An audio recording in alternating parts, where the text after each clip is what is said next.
Piker, socialist, communist, radical left influencer, Hasan Piker, dirtbag left, Hasan Piker, pro-terrorism, pro-Hamas, Hasan Piker, Hasan Piker, Hasan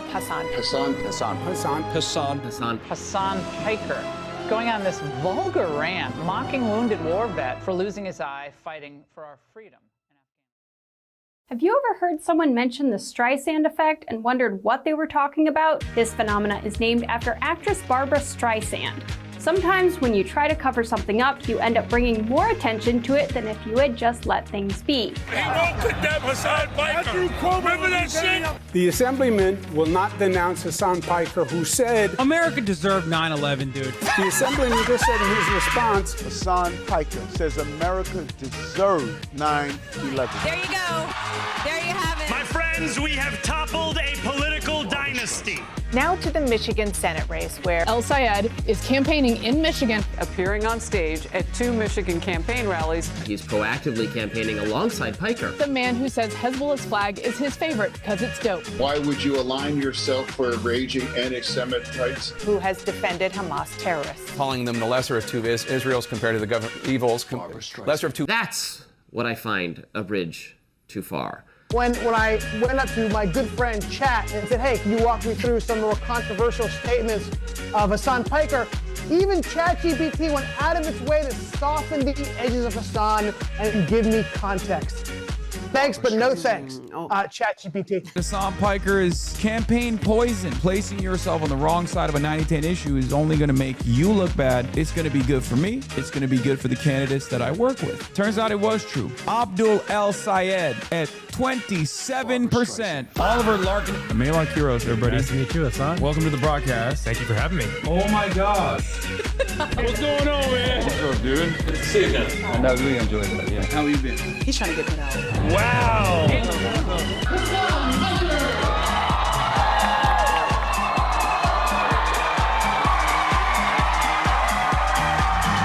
What's going on, everybody? I hope everyone's having a fantastic evening, afternoon, pre-noon, no matter where you are in the world. I'm Hasan Piker, and this is HasanAbi broadcast coming to you live from sunny California, Los Angeles, folks. We're live and alive, and I hope all the boys, girls, and MBs are having a fantastic one because today's a beautiful day. Today's a wonderful day. Today is a 74-degree and sunny day here in Stolen Tongva territory. It's Monday, June 15th, 2026. And we're live and alive. And I got the most corpo suit on the lineup so far. One that you haven't seen before. This is another one of these another one of these Chinese suits. Yeah. Unc, did you sleep? Of course not. I'll sleep when I'm dead. Hopefully that won't happen soon. Anyway, we're live, we're alive, and I hope everyone's having a fantastic one. You already know what's up. We gotta do the honors. We gotta do the honors. We gotta hit the Anyway, yes, I've come back home. I'm back with my daughter. We got the soundboard popping. You know, I feel at home because I am finally at home. Anyway, ladies and gentlemen, we got a banger episode for you. Obviously, as always, there's a lot of news to cover, an unbelievable amount of news to get through, as always. And we're going to get through all of it. But before we do, this is part of the broadcast where I tell you about my personal news, about what's going on in the world of HasanAbi Piker in between the time period where I press the stop streaming button and press the start streaming button. So help me God, that's what I'ma do. All right. Ladies and gentlemen, ended the broadcast yesterday after I talked to a wonderful bunch of Democratic Socialists and Democratic Socialist aligned insurgent candidates, Justin Pearson in Memphis, Tennessee, the newly redistricted district that he's going after. Melot Kiros, obviously Denver, Colorado, going after Diana DeGette. God, his name is blanking out because he was actually someone I didn't know about prior to this event that I really appreciated. in Detroit, Michigan as well. Donovan, right? I mean, he was dope. He was sick. Okay. My whole family's here, so there's 0% chance Kaya is gonna. Hello. What's up? Donovan McKinney in Michigan 13. Yes. So yeah, Donovan McKinney, Michigan 13. It was great. We did some fundraising for them. I hope people appreciated it. I hope people enjoyed it. This isn't your daughter at this point. No, she's not. She's not my daughter any longer. It's true. She belongs to the streets. Like, I'm shocked Kaya's here today. Really, it's shocking. There you go. Have you seen this man? He has gone missing. We need more beefy, muscular, progressive men running for office. Yeah, that man is gone. That used to be a man that you knew. And that man is gone. He wears suits now. It's suit time. It's suit o'clock. The Zin Towers. Well, the Zin Towers are still here, both in spirit. And also my body. You were mentioned an NPR piece halfway down under Worth the Risk. Do internet superstars matter in elections? What the heck? That's strange. But in any case, yeah, no more bro tanks. No more bro tanks. We're buttoned up. New Haas Talk just dropped. There's local news coverage on it. If Dina dies, I'm like, what is this? Hasan clips that they're edited like vines? Fuck it, who cares? I am such a horse girl. Oh my god. The perfect relationship with a streamer and chatter. Thanks for unpausing the video, Hasan. Where is he? Billionaire oligarchs speaking at the inauguration. I like Steven Crowder. I like Dr. Robert Malone, Hank Pecker. Maybe how you push. It looks flat. It feels flat. Why do you believe the earth is round? I have personal experience that would prove to me that the earth is round. What happened? Did you go up to the fucking moon? I think they're going to push in from this side of the road. Oh, fuck. Which he must have seen fucking recently fell because it's been off, massive and it's been blowing. What, Look at that, 0 likes. Nobody knows you. How hard are they dick riding him on stream right now? And wasn't that guy so fucking boring, right? I would have loved to argue with him, but he was so boring. Oh my god! Are you okay? No, you shot me! Are you okay? If Dina dies, I'm like, fuck it, who cares? I am such a horse girl. Oh my god. Boom, reposted. Why don't you do fun shit anymore? No, I was thinking about that because personal news wise, so obviously I didn't do the rally due to the heightened security concerns in the impromptu protest rally that was outside of Capitol, outside the steps of Capitol, which by the way worked out fantastic for Maylot. But I obviously hung out with them afterwards, and I went to a bar in Denver where all of the campaign canvassers were at, and it was a surprise. They didn't tell them that I was going to be there, but I showed up with the whole with the candidates and whatnot, and it was actually awesome. I talked to basically every single person that's been door knocking for Maylot, and what's really what was really interesting about that whole experience was the amount of people that came up to me and were like, bro, I've been watching you since I was 12. I was like, that's crazy. Bruh. 12. I've been watching you since I was 13, and now I'm just like in Democratic Socialists of America in Denver. I'm like door knocking. One very consistent thing that I heard from people, one very consistent message that I heard from people was how much the OG fun stuff that I did was an entry point for them. Like there was a lot of people, there were some people who were like, dude, I was watching like right-wing videos all over the internet. Thank you for making like socialism and being woke, more based and cool. Because I was on the right wing pipeline, right? I was on the right wing pipeline, and I watched your, Boo Boo Bennett, Caitlyn Bennett videos, and I that one-shotted me. Or people were talking about like MasterChef and things of that nature. There's a lot of people that I think come in here not because they're a part of this like political movement from the start, but because they encountered me being normal and having fun. And that's the type of stuff that I used to do. And it kind of one-shotted me a little bit, because I was like, in order to churn out newer and newer people into this movement, I still have to do more fun stuff. Like I still have to do cultural commentary. I still definitely have to do, react videos, things of that nature. Cause collabs and whatnot. Cause my whole point was I was able to live in both of these worlds, both in the influencer sphere, as like a regular influencer content creator type of person, but then also in the real political sphere as well. Hold on. Doors open. Doors open. And I got to do that. I got to do that a little bit more. I know I say that all the time, and it's the midterms, and this is probably the most active I've been in terms of the midterms. This is the most active I've been. This is the most hands-on I've gotten.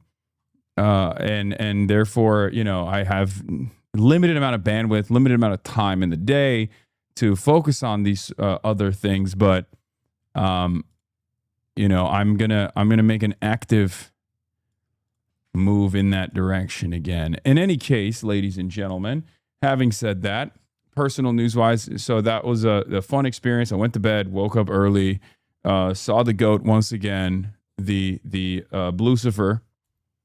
Terrifying, towering figure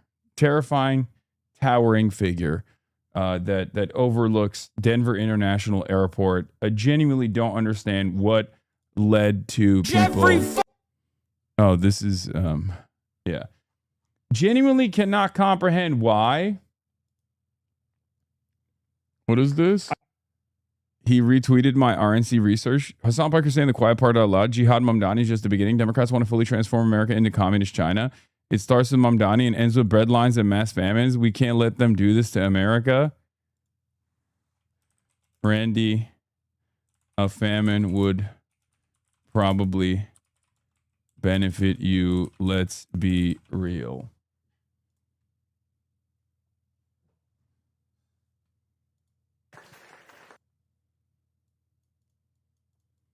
I hope that by the end of these midterms, communist Czar Mamdani will seem unremarkable, because by then we will have elected so many brilliant fighters. Yeah. That's a baller suit, bro. Pinstripe suits you a lot. Fucking awesome. Thank you. You know that horse killed its creator, right? It fell on him when he was putting it up. Yeah. Lucifer is not for us to understand. I agree.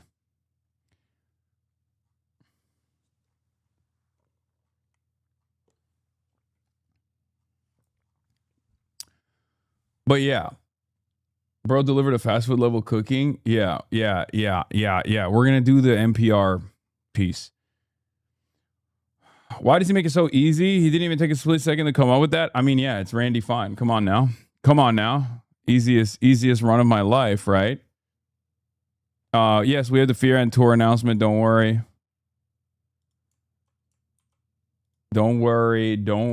We got it right here. But also, I'm going to blast off real quick. But yeah, that's it. I just flew in. I woke up early and I flew in. And we got so much news to cover, so I'm going to get to it right now, as a matter of fact.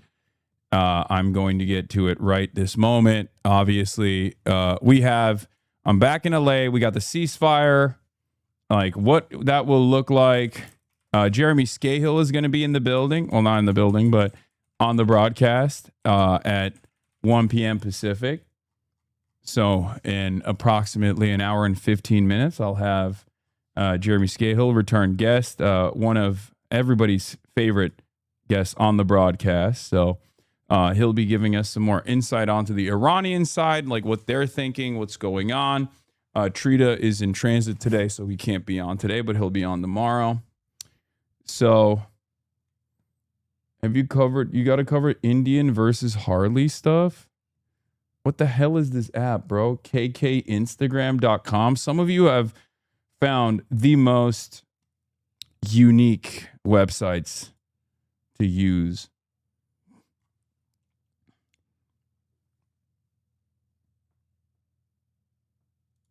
Anyway, we'll talk about the will they won't they situation because Israel is very upset, and that means that is the most anti-Semitic thing you can do is to upset the feelings of the greatest state of all time, the most moral state of all time, the nation state of Israel, of course. So it's Pride Month. Cover the Harley stuff. I don't know what that is. I have no idea what you're talking about. KK Instagram is an embedder. It's just an Instagram link. I know. Okay. Let's get started here. You need to use commas in your tweet. Come on. No. U.S. striking a deal with Iran makes me very scared as a Jewish American. Yeah. Obviously, it would be far more beneficial if America kept expending more political, social capital and more money in general to continue destroying Israel's major enemy in the region, a sovereign Iran.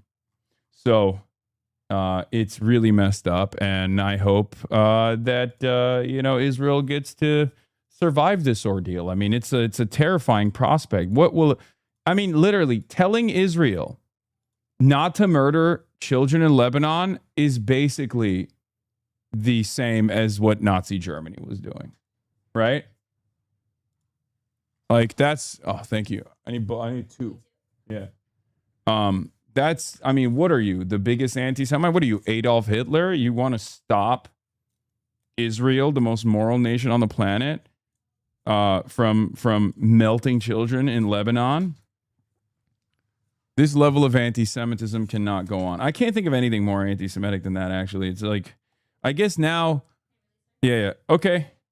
Now I guess it's not just Hamas that is Adolf Hitler. It almost feels like Donald Trump might be Adolf Hitler, or worse than Adolf Hitler, Hamas.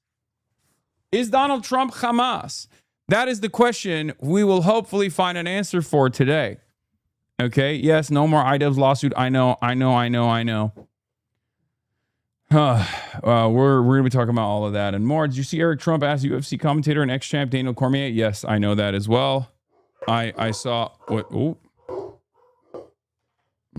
drama. You hear that? Drama. I will say it's pretty fun watching a bunch of Americans suddenly become pretty much out and about traitors to America over this. Yeah, like the Benjamin Shapiro Yahoo. He's been losing his mind. Mark Levin.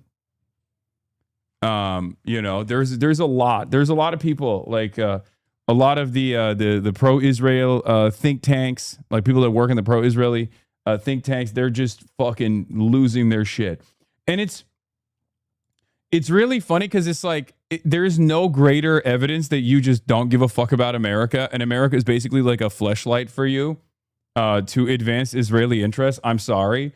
Then looking at this moment, not exercising even a little bit of not exercising even a little bit of restraint and turning around and maybe showing a little bit of humility, right? Because it was these forces and this unlimited appetite for death and destruction in Iran that caused America to get into this quagmire, right? Ariel Kahana, diplomatic correspondent, Israel Hayom Daily. I deleted my profile picture with Trump. That's it.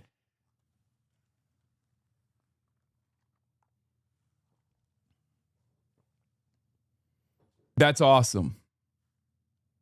No, it's we're going to be watching some of the funniest hogs mauled because I mean it is Hogwatch Israel edition because it is very funny. I mean, if Israel wasn't such an unbelievably violent nation that is destructive and belligerent and its destruction knows no bounds, then this would be one of the funnier Hogwatches that we've ever conducted. But they're petulant little children, unbelievably arrogant, unbelievably entitled, but also at the same time,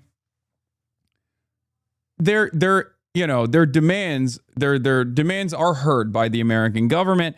And not only are their demands heard by the American government, they're followed through on, and they do have a decent amount of domestic impact as well. Obviously, one of those issues we ran into yesterday in Denver, Colorado. I'll start with this NPR bit before we get into the obvious top story of the day, the Israel ceasefire.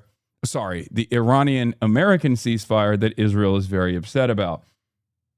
Okay? In any case. Gavin Newsom says Trump ordered DOJ to investigate him and his wife. Okay, Gav. I mean, look, I think this is lawfare, and I think it's unacceptable. See? It wasn't hard, was it, Gav? I'm your constituent. You're my governor. For not that long, but excuse me. See, it wasn't hard at all. You could just be like, I think this is repugnant. I think this is setting a terrifying precedent. See, was that too hard, Gav? No dress for today. Lol, new scum is a clown and you're an even bigger clown. Wait, hell yeah. Do we have like hogs back? So for the hogs today, this is awesome. So for the hogs today, you're probably going to hear something surprising for me. Like, I think Donald Trump's an idiot, but the Iran deal, if he actually commits to it, if he's actually able to like restrain Israel here, is fantastic. I mean, it's good. It's an objectively good thing. So does that like short circuit you a little bit? Because your expectation is that I'm not ever going to be pro-Trump in any way, shape, or form, even if he does something that's objectively good? Or does it short circuit in your mind where you're like, do I love Israel more than I love Trump? No, actually, even though I'm a fucking hog, I've realized that like, Donald Trump is bad too. Very rare Hasan is wrong moment. Guys, this was his 44th rep. I hate to defend it, but that was his 45th rep of 135. Like, I know I saw the full. Why do you come to me with this shit? Like, if it's workout related, you think I wasn't aware of it? There's a reason why I didn't fucking talk about it, because it's still kind of I hate to see him actually thrive weightlifting. His form is it's after doing I think they did like a PT thing. I feel weird about it because $300 billion to repair the damage from the billions we've already spent bombing and killing, pillaging Iran feels like a slap in the face. Money is fake, etc. Obviously, Iran deserves it after all of that, but they and we didn't deserve it in the first place. Oh no, for sure. I don't think that it's going to happen, but we'll see. We'll see what takes place, right? We'll see. We'll see what America ends up doing. Okay, we'll. Anyway, guys, oh my God. I know everyone's excited that I'm back home, but it's fucking crazy that, you're blasting me with some shit. I want to start off where I want to start off, okay? I want to start off with the NPR piece. Do internet superstars matter in elections? Apparently, this is on the Politics newsletter. As Democrats and Republicans look for new ways to reach voters, many are struggling with how to turn valuable online views into even more valuable votes. That's what Democrat Tom Steyer tried to do in his bid for governor in California. He spent tens of thousands of dollars on paid partnerships with political influencers. Spencer Pratt, a Republican, also grew his already large online presence while running for mayor of Los Angeles, despite repeatedly going viral in creator-made videos and appearing on Joe Rogan's podcast, which averages nearly 12 million listeners a month. He too came up short at the ballot box. It's becoming a more common goal for campaigns to seek out viral moments and support popular internet stars as a part of an effort to reach more voters online. It's a strategy Democrats and Republicans alike watch Donald Trump ride to victory in 2024. You know what's really funny? I'm available. Like, I'm available to give you insight on what works and what doesn't work, especially as someone who is now, more involved in campaigns and whatnot, and have had a sequence of victories and even some failures along the line. And let me tell you, that's not how it works. It's not fucking just going up to influencers and being like, "There, you have a following, like, vote for me." That's not how it works. And it's really interesting because I've been saying that since the entire Joe Rogan of the left meta started. Nobody ever fucking listens. What was the thing that I said when they were like, Joe Rogan of the left, you're the Joe Rogan of the left. Who's the Joe Rogan of the left? I was like, I'm not the Joe Rogan of the left. And Democrats can't podcast their way out of this problem at all. But it's so funny that these reporters who don't fucking understand anything are still running around being like, let's just talk about this. Let's just talk about it. Let's just talk over these people. Political strategists partially credit Trump's focus on reaching voters through non-traditional media as a reason he made inroads with young Americans, sitting down in interviews with a slew of prominent streamers and podcasts, including Rogan. However, with Trump not on the ballot this fall, campaigns are looking for ways to continue harnessing that same energy in the midterms, even if some strategists like Republican Eric Wilson points out limits. Social media content creators, digital media, the whole umbrella is a blunt force object, Wilson said, arguing that while that structure may benefit national campaigns and organizations, it can be harder for targeted audiences to state and local races. Even if someone has millions of followers across the country, when you slice that down to, okay, who's actually in the state, who's actually a primary voter, you start to see sometimes that the juice isn't worth the squeeze. A big audience worth the risk, ? To Wilson, campaigning with internet stars has a lot of benefits. It can bring in cash and energize to get out the vote efforts. I think it's smart for candidates to be reaching out to these creators and influencers. Why are you asking a Republican strategist, a Republican social media strategist? Why? NPR, what are you doing? But there's also a caveat. Is the cost-benefit analysis, does the baggage that comes with that person outweigh the political benefits? It's a debate currently taking place within the Democratic Party over whether candidates should associate with streamer Hasan Piker. Known for his staunch support of leftist policies, Piker has developed a massive online audience with nearly 10 million followers across major social media platforms. He's become one of the most prominent voices on the internet while also being a divisive messenger, garnering pushback for fierce anti-war and anti-Israel comments, including saying in a recent interview that he would vote for Hamas over Israel every single time. However, as Democrats look to re-engage with the younger voters that have distanced themselves from the party in recent years, some candidates see Piker as an important messenger. There have to be on-ramps back to politics, Democrat Abdul El-Sayed, who's running for U.S. Senate in Michigan, said. We cannot be shunning certain media platforms because, in effect, we're shunning the people who pay attention to them. In early April, Piker appeared with El-Sayed on the campaign trail, the first of several campaign stops and endorsements that he has made for progressive and left-leaning candidates this cycle, a move that sparked outrage on both sides of the political aisle over Piker's past controversial comments. El-Sayed stands by the decision to campaign with Piker, arguing that Democrats want to repair ties with voters they lost in recent years, particularly those under 30 who shifted right in 2024. Then they can't shy away from engaging with those voters where they are, even if it sparks backlash. It's a pretty crazy thing that we want to hold people accountable for things that other people have said. And I just don't think normal people think that way. It's not something I hear about when I'm on the stump, he added. In fact, when I go to different events, there are two things that happen. I get older folks who come up to me and say, how did you get all these young people to come here? And then when I get young people who come up to me and say, hey, man, I saw you on Hasan Piker. It's pretty cool what you're doing.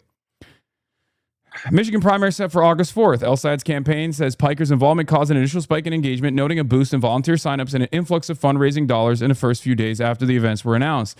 Since then, Piker has continued to voice support for other Democrats, including several that have since gone on to win their primary contests, including Adam Hamawi in New Jersey's 12th district and Chris Rabb in Pennsylvania's 3rd.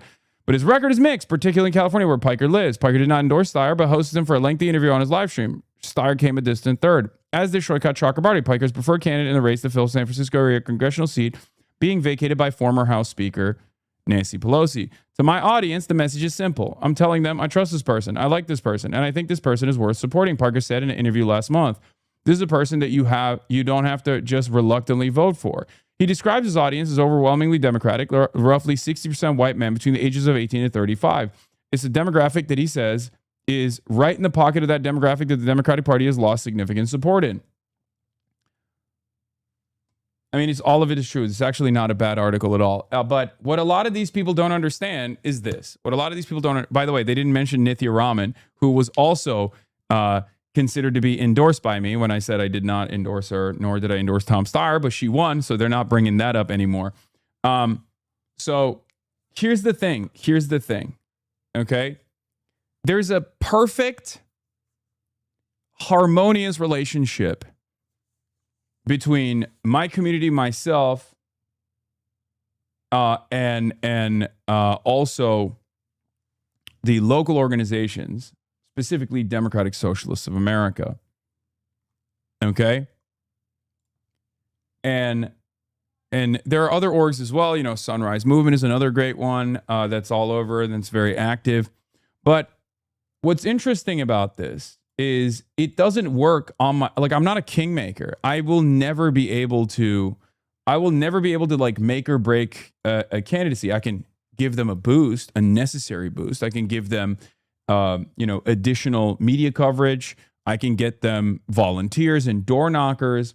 But the reality of the matter is the goals have to align. Okay. So they have to have the fundamentals first and foremost. They have to have the background. They have to have the organizing work, or at least the advocacy work that they can point to beyond just like running, right? Beyond just running for office and then deciding on a whim that these are issues that you know will get you attention, right?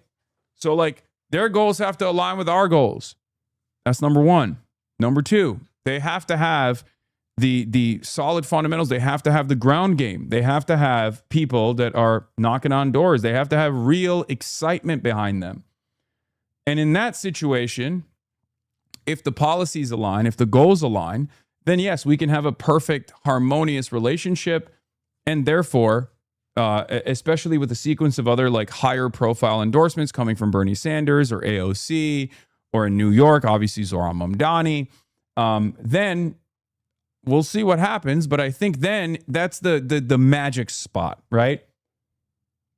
It doesn't, no one is capable of winning or losing elections. It doesn't work that way.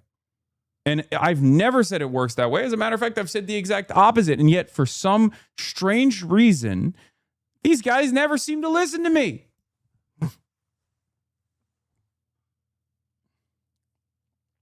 You need to be nicer to Zohran? Wait, what? Why?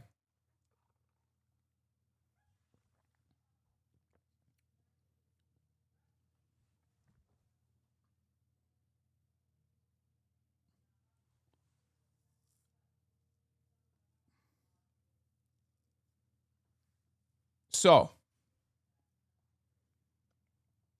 it's an interesting predicament.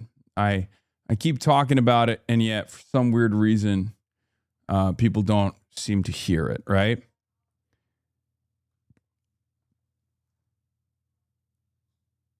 And I said this after Zoran's victory too. Like everyone was like, "Oh, it's because he's handsome, because he smiles, and because he has a winning smile. He's handsome, he's affable." And he has a great social media team. And I was like, I know his team. Okay. I know his team. They're wonderful. They're brilliant. And they did a phenomenal job. But if you were to even ask their team, they would say that ground game played a significant role here. And the policies played a significant role here. Hasan looks dead inside. Ah ha ha ha ha. Strange.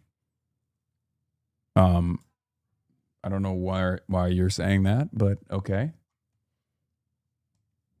Is it because you guys have to feel like, does it make you feel alive when you're like, oh, well, you know, a guy that I have been taught to hate is actually having a really rough time at it. He's having a really rough go at it, even if he's not, and all signs point to him having a fucking awesome time. I'm just going to visualize in my mind that he's having a bad time, and that'll make me feel better. So, yeah. The last line of the article actually says what I'm saying now as well. Mamdani won only in part because of his social media. He won primarily, in my opinion, because he addressed the cost of living crisis. That's what drew people in. I think that sometimes Democrats can skirt around that point, which is that, yes, the social media is good and we need that, she said, but that means nothing if you're actually not addressing the issues that are affecting real Americans today. Yep. 100%. But yeah, Maylok Kiros rally supporters of Colorado Capitol after venue changes in Hasan Piker absence.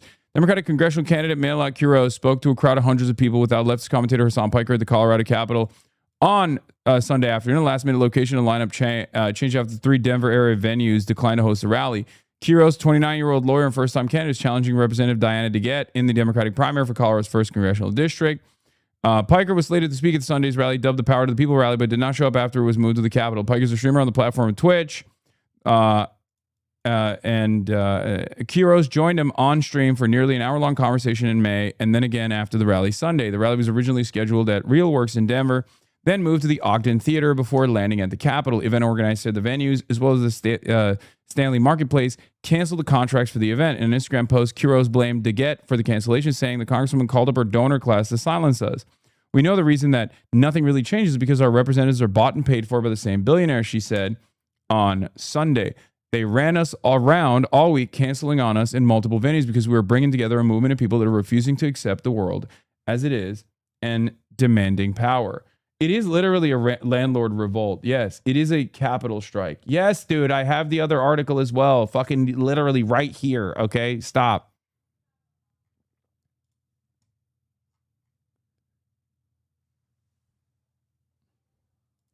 This reporter reached out to a couple of the venues, caught a couple in lies, 2 of them owned by the biggest GOP Colorado donor. Yeah.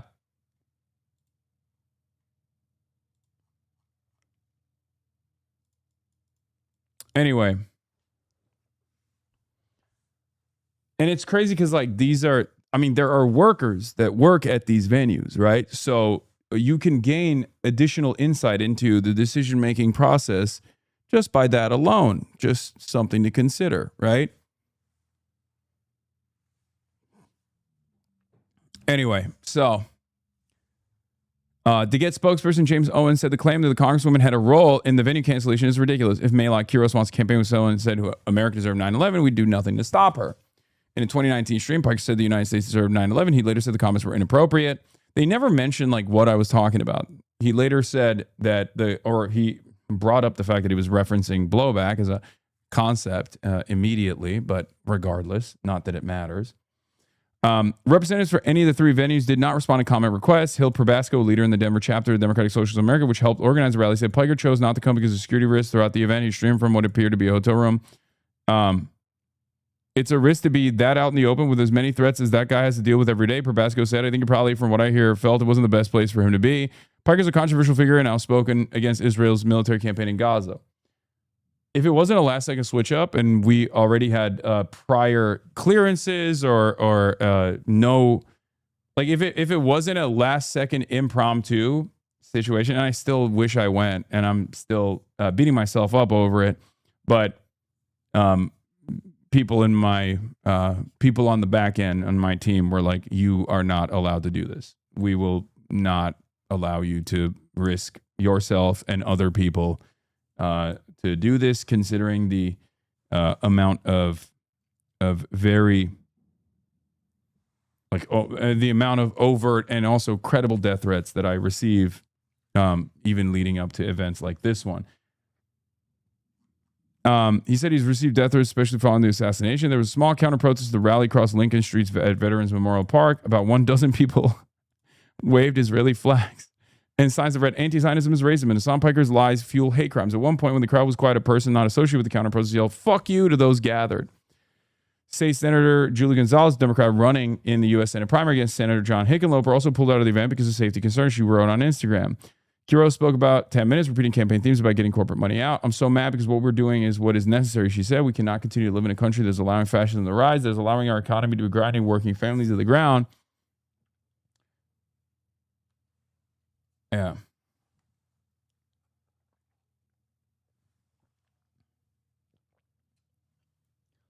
If you zoom into the back, you see the counter protest people waving the Israeli flag.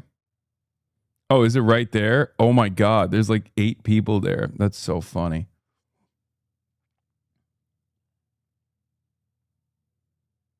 Yeah. I love that these guys though, I feel like a lot of these dudes are you know, they spend a good deal of time just, maybe this guy's like sincere in his questions, right? But like there's a decent amount of people. Oh no, well, who knows? But there's a decent amount of people who just like spend every single moment just fucking, their only political expression is just like opposing what I'm doing and trying to maneuver around it in the most like negative way they possibly can, which is very cool. Didn't someone try to say there was like 60,000 people there? Yeah, that was, I mean, I didn't believe it. I thought it was ridiculous. In any case, this Colorado Times recorder, The Muckraker by Logan M. Davis, reached out to the venues. Anschutz linked venues tried and failed to block a progressive political rally. High-profile political rally featuring Democratic congressional candidates and social media influencers from across the country took place at the state capitol on Sunday after 3 separate local venues canceled contracts. At least 2 of the 3 venues, which backed out of the events, are owned by or otherwise financially entangled with Republican mega donor Phil Anschutz. Anschutz, Colorado's wealthiest citizen. Though Anschutz has long been known for his involvement with the Republican politics, the rally dust up is yet another indication of his growing attempts to influence Democratic politics as well. Sunday's rally was held in support of Maylak Quiros, the Democratic candidate challenging longtime Denver congressional representative Diane DeGette. The rally's featured speakers are united by their identities as young candidates pushing for a more progressive Democratic Party and have attracted both criticism and support for advocating in favor of free Palestine and end to the unconditional arms shipments to Israel. Though Quiros has drawn allegations of anti-Semitism for a critical stance on Israel's actions, her positions on the issues are shared by a majority of Americans. This is how you write an article, by the way. God damn. Like, no, like this is how you write an article where you literally don't, because like when NPR writes this article, they say local Jewish organizations have critically panned Maylak Quiros and leave it at that. Okay. This article doesn't do that. This article doesn't engage in that kind of hack behavior and straight up says, no, these are majority positions. It's ridiculous, right? These are majority positions. These are not like radical positions at all. And obviously it's silly to try and demand like a ban over these positions. Despite the allegations which Jewish Quiros supporters tell me they believe were made in bad faith, Quiros has attracted a great deal of support in the lead up to this month's primary elections. First, the event was scheduled for Real Works and Tracks, the co-owned music venue and the queer bar in Denver's Rhino neighborhood. Until last week, that plan looked set to go ahead. Then the venue suddenly backed out. After Real Works and Tracks backed out, the event was rescheduled for Ogden Theater on Colfax. Then Ogden backed out, and the event was moved once again to the Stanley Marketplace. On the day of the event, the Stanley Marketplace also backed out, and the rally was ultimately held on the west steps of the state capitol. So what happened? Quiros supporters have suggested DeGette's team was behind the cancellations, an allegation which the DeGette campaign denied in a conversation with Colorado Newsline. Business records and emails between the Quiros campaign and the venues, though, indicate that another hand was at play, one which, like so many others who have attempted to wield the Israel-Palestine conflict as a cudgel, appears to have much more to do with domestic American politics than with anything happening in the Middle East. Philip Anschutz is Colorado's wealthiest man and state's largest funder of right-wing candidates, organizations, and causes. With a net worth of $26.6 billion, Anschutz's influence has been felt in Colorado for years. Though the cornerstone of Anschutz's fortune was the oil company his father founded, he has diversified over the years into railroads, news media, and entertainment. His entertainment company, Anschutz Entertainment Group, or AEG, owns stadiums, sports teams, concert venues, and properties like Coachella Valley Music and Arts Festival. The Ogden Theater, which was scheduled to hold the Quiros rally until it canceled its contract with the rally's organizer on Friday, is also owned by AEG. In an email to the Quiros campaign, Jennifer Robinson, AEG's regional director for special events, said the company's leadership was involved in the decision to cancel the rally. Holy fuck.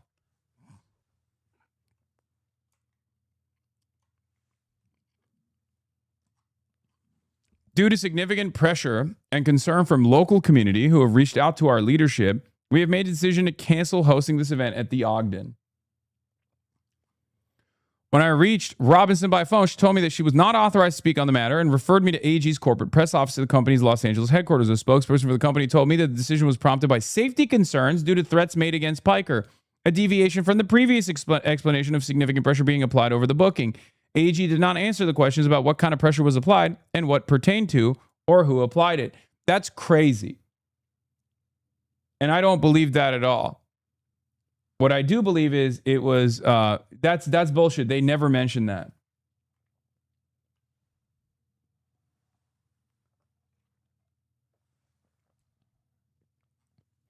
Though not owned by AG, Real Works and Tracks, the first venue to cancel contract with Quiros, is financially entangled with Anschutz Company. Real Works and AG are united in what's called a promoter venue partnership, meaning that AG books talent and provides box office services for Real Works. The venue, formerly known as Exto Event Center, rebranded in 2021 with a focus on becoming a music venue, a vision that has been accommodated by Anschutz Entertainment Group, AG.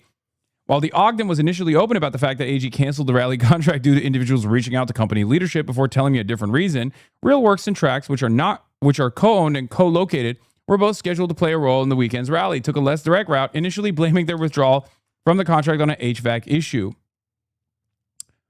This is consistent with what they were saying, by the way, which I still think is bullshit. But they did say this initially. I've got some bad news for both of us, really. Stephen Hicks, who works in event productions for Real Works Tracks Denver, wrote an email to the Quiros campaign last weekend. Hicks said the space had a huge problem with their air conditioning system and would be conducting repairs from Wednesday, June 10th to Wednesday, June 17th, rendering the venue unable to host a rally on Sunday. This project is set to start being dealt with on Wednesday and will take at least a week. With that, I regret to inform you that we can no longer host your event on Sunday. The HVAC was working that weekend. We sent people and have videos of it. Yeah. As of the time of the publication, Hicks has not responded to my outreach. When I spoke to the AEG representative about Real Works and Tracks, they did not feel they had enough information in front of them about the relationship between the companies to answer questions. The last venue to back out of a contract to host a rally was the Stanley Marketplace, the mixed-use retail and dining space located in East Colfax neighborhood along the Denver-Aurora border. Unlike the two other venues, the Stanley Marketplace, which is currently in the process of changing hands, did not share the reasons for its cancellation with the campaign in writing. I reached out to the company for clarification and to ask if they were pressured to cancel the contract and have not received a response. By the time the rally on Sunday afternoon, two things were clear. First, there had to be a concerted effort to stop the event from going forward. And second, that effort had failed. In intermittent rain and sun, hundreds of people gathered at the West Steps of the Colorado State Capitol to cheer for Medicare for All, Housing First policies, and universal child care. Yeah. Venues that have hosted Robert F. Kennedy Jr. thought that me, Maylot Quiros, and numerous other wonderful progressive candidates were a bridge too far. Because Robert F. Kennedy Jr. is an elite. Robert F. Kennedy Jr. is not a danger to the interests of the elite. So, regardless of whatever, there probably wasn't as much business owner and landlord pressure applied against the venue for having Robert F. Kennedy Jr. there. And even if there was, they could obviously cast it aside. The success of the rally, though, is of secondary interest to the great lengths gone in an attempt to kill it. That 2/3 of the venues who engaged in that attempt are owned by otherwise reliant or by otherwise reliant on Phil Anschutz leaves little question as to who was behind it. The billionaires don't just buy politicians, Quiros told me. They own the places people gather, where voices are heard. They decide who gets a platform and who doesn't. Phil Anschutz and the rest of the oligarchy thought their venues canceling by the last minute would stop us, she said. We showed up at the Capitol anyway because they don't own democracy. The fight is not over and this movement is just getting started. Phil Anschutz has a decades-long record of warring against Colorado progressives. There's a reason to believe that he waged the latest battle in that long-running war this weekend, and a reason to believe that he ultimately lost that battle. As a challenger facing off against the long-term incumbent, Quiros enters this month's primary election as the underdog. With such frenzied efforts being employed against their campaign at this late date, though, it's clear that many are afraid she won't stay the underdog for long. That's what it is. I mean, it's not like a silver lining situation. Okay? It's not a silver lining situation at all. It's just the truth. Whatever their internal numbers look like on the Diane DeGette campaign, they must be panicking. Okay? They must be panicking.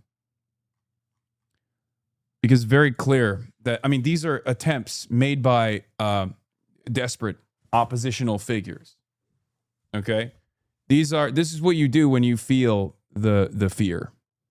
Because if Maylot Quiros' campaign was utterly irrelevant, right, and wasn't making significant moves, and we saw that obviously isn't the case. I mean, considering that she was able to still gather a crowd of 600 people in a moment's notice in a totally different location, it's clear to me that there is a lot of motion there.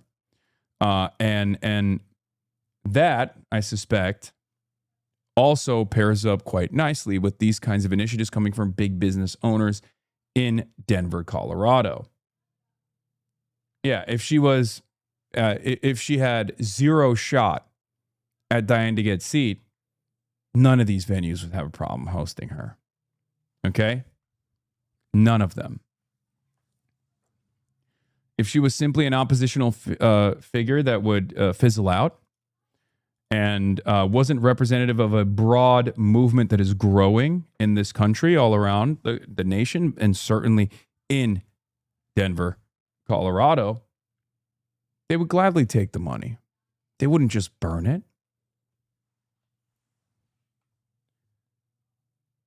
For them, it seems worth it. It seems worthwhile to lose whatever amount of money that they're losing with the hopes that they can offer some kind of hurdle to hopefully discourage people.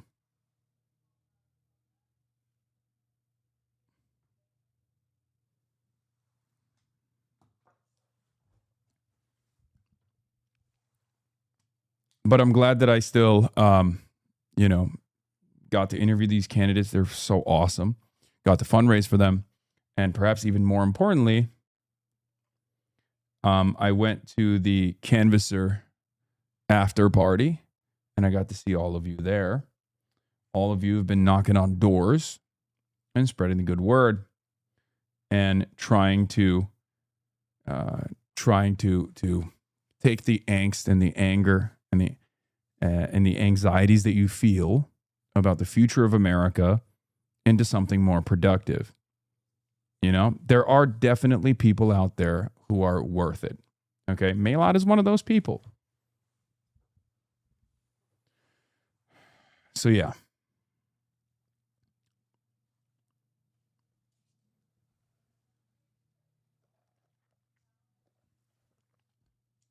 I didn't go because I was really tired after the rally, and now I'm kicking myself. Snooze, you lose. But I'll come back. Don't worry. I'll come back. I'm sure that meant a lot to those canvassers. Very dope of you to go to that. Yeah, of course. So, you should say fucking and start smoking crack in stream. Use your newfound crackhead powers and start a communist crack-fueled revolution. Yeah, I think that's probably not the best. I'm going to be honest. I'm not going to do that, I don't think. Yeah. I feel like that's not the best idea. You know what I'm saying? I mean, it's certainly didn't even work out that well for Hunter Biden, right? And I don't have... My father's not the president, right? So he can't even fucking bail me out at all.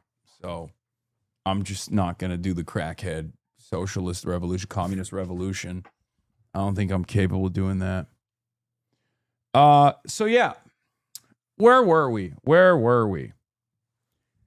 So that's another story that I wanted to look into a little bit. Speaking of which, speaking of like insurgencies and the terrifying nature of said insurgent candidates, Collins Aligned Group's already booked $100 million worth of Plattner attack ads. The GOP plans to spend over $300 million through the election day, nearly double their 2020 ad spend in Maine.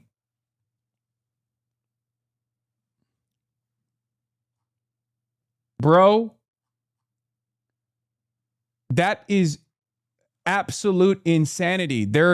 By the time 2028 rolls around, we're gonna be dropping like $10 billion on campaigns, on the presidential campaign, and Senate races are gonna be $1 billion. Money is so fake. Money is so goddamn fake. It's unbearable, dude. I hate it. I hate it so much. What the fuck is happening, dude? These wealthy people are literally doing the exact same thing that companies do. Instead of when a labor force decides to unionize, these guys at corporate will literally hire, to the tune of tens of millions of dollars, an elite legal team to destroy the unionization effort, instead of taking those tens of millions of dollars in profit and giving it to the fucking workers. Sometimes they spend, actually in many instances, they spend far more money on the legal team to disrupt the unionization efforts than what the union would be asking for in terms of additional benefits, additional compensation. For them, it's the threat. It's the threat of a victory that matters, okay? For them, they don't want any kind of hope. They want to destroy hope. If you open the door up to any kind of victory here inside of a workplace where there's any initiative, unionization initiative that actually works, then all of a sudden other people are going to do it. Other workplaces are going to pop up and they're going to try to unionize. And the same goes for this election. If you have an insurgent candidate, an insurgency candidacy that is running on an anti-Israel ticket, running on a pro-Medicare for all ticket, all of a sudden, all of these forces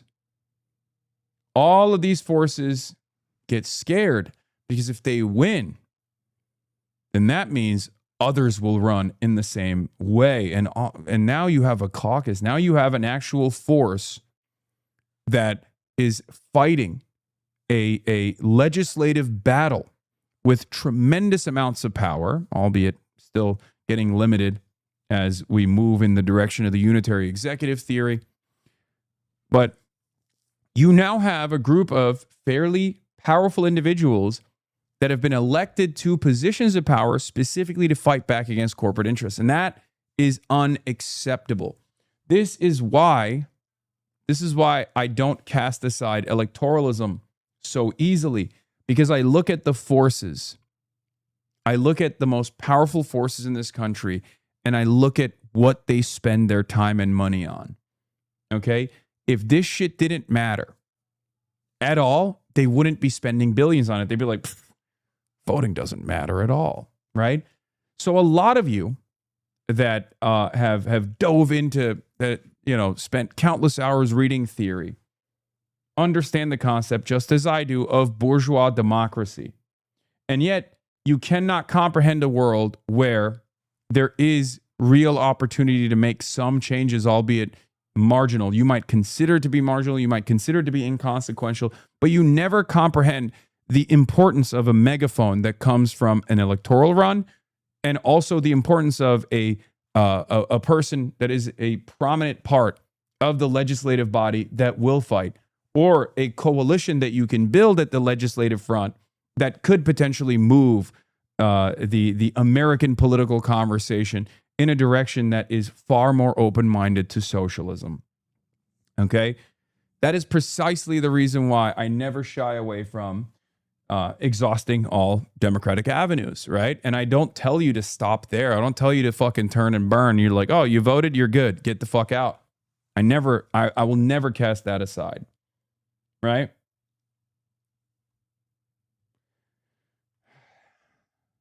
There's so much more that needs to be done, but this is one fairly important avenue that we should not be casting aside. Take advantage of every opportunity, okay? Take advantage of every opportunity. Take advantage of every route, including routes that you consider to be stupid and silly. But also recognize, if you can't see it on your own, if you can't see it on your own volition, then look to these unbelievably powerful forces and why they are so aggressively trying to thwart this movement. Okay? I know it's really easy to just go on Twitter and be like, this guy is a sheepdog for the neoliberal Zionist Democratic Party. He just wants to take all this revolutionary potential of the masses and like feed it back in the Democratic Party.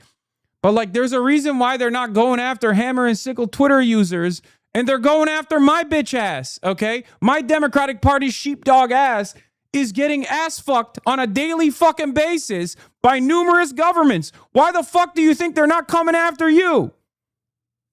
Why? Why is it my ass that's getting fucking gaped? Why? I've been doing this shit for a decade. And until recently, until I decided to become more active in this part, in the electoral route a little bit, and actually put a couple fucking numbers on the leaderboard, ain't nobody was gaping my ass. And now it's gaped. Why do you think that's the case? Why are they not yelling at you? You got the radical points. You're posting about Yahya Sinwar all day. Why are they not treating you in the same way?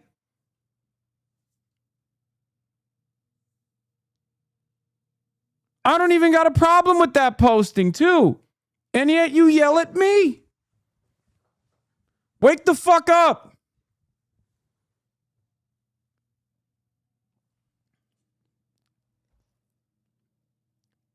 Yeah. Michael from Pennsylvania is right. He says, you and I are totally support of dirty breaks when the conditions are in favor of it. You support the Green Party in the UK. You support Morena in Mexico. You support unbowed LFI in France. We're perfectly willing to do the dirty break if there's actual emotion behind it. Exactly.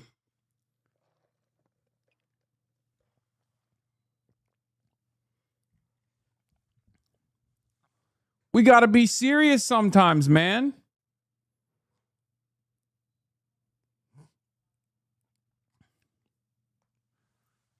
Anyway, I'm preaching to the choir. Obviously, many of you in here understand that, but there are still like these weirdos on the edges that will fucking spend every waking moment being like, I'm actually now basically the same as fucking Neera Tanden. I'm the same as like Matty Iglesias. I'm the same as every other like neoliberal consultant class person who is going to try to tackle this problem of Hasan Piker in this community from the left. And it's just so strange. I don't understand it. We need all the fucking allies we can get, okay? Whether they are further to the right, it doesn't matter.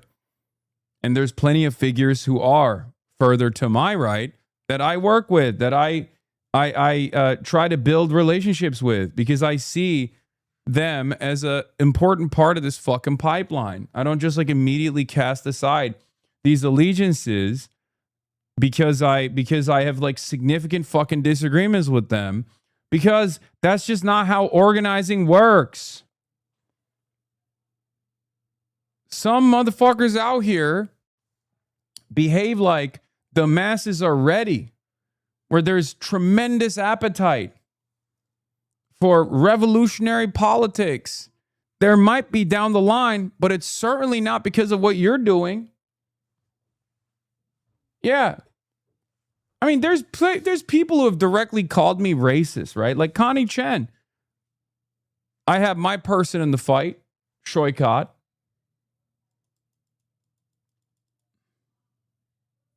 Hot take, people who think we're in a moment where a clean break is currently the strategy are hypocrites. You can't claim the system prevents itself from improving and believe that we can just flip a switch to make it better. Yeah.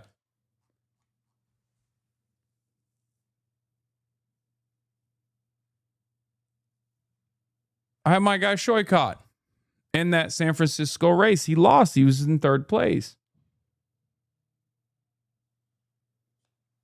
Right? Connie Chan called me an anti-Asian racist.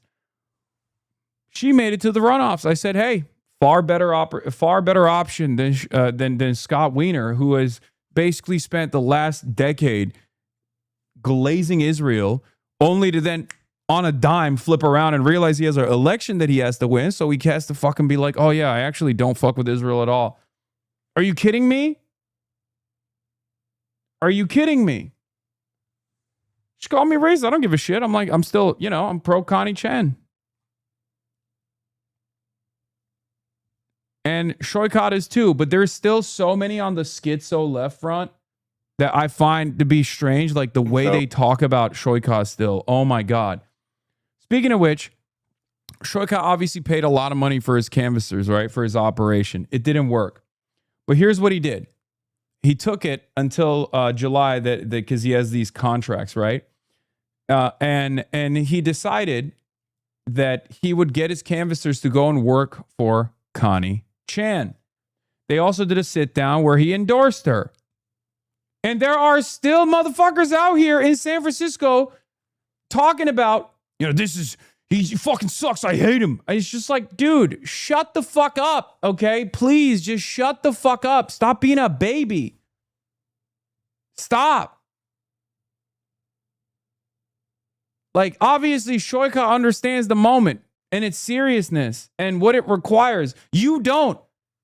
Please, just stop being fucking annoying. It's not going to change anything. It's not going to make me shy away from my fucking support against Scott Wiener.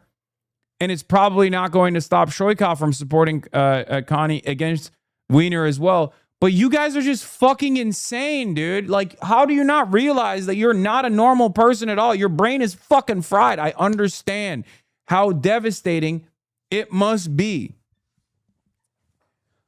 I understand how devastating it must be to organize through everything in one of the hearts of capital in this country against the tech fascism that was growing, that you saw, that you experienced, right? And then you had a bunch of candidates lined up, and then they got destroyed due to these powerful forces, okay? And you attribute Shoika to that. I say it's fucking stupid. Regardless of what his like initial I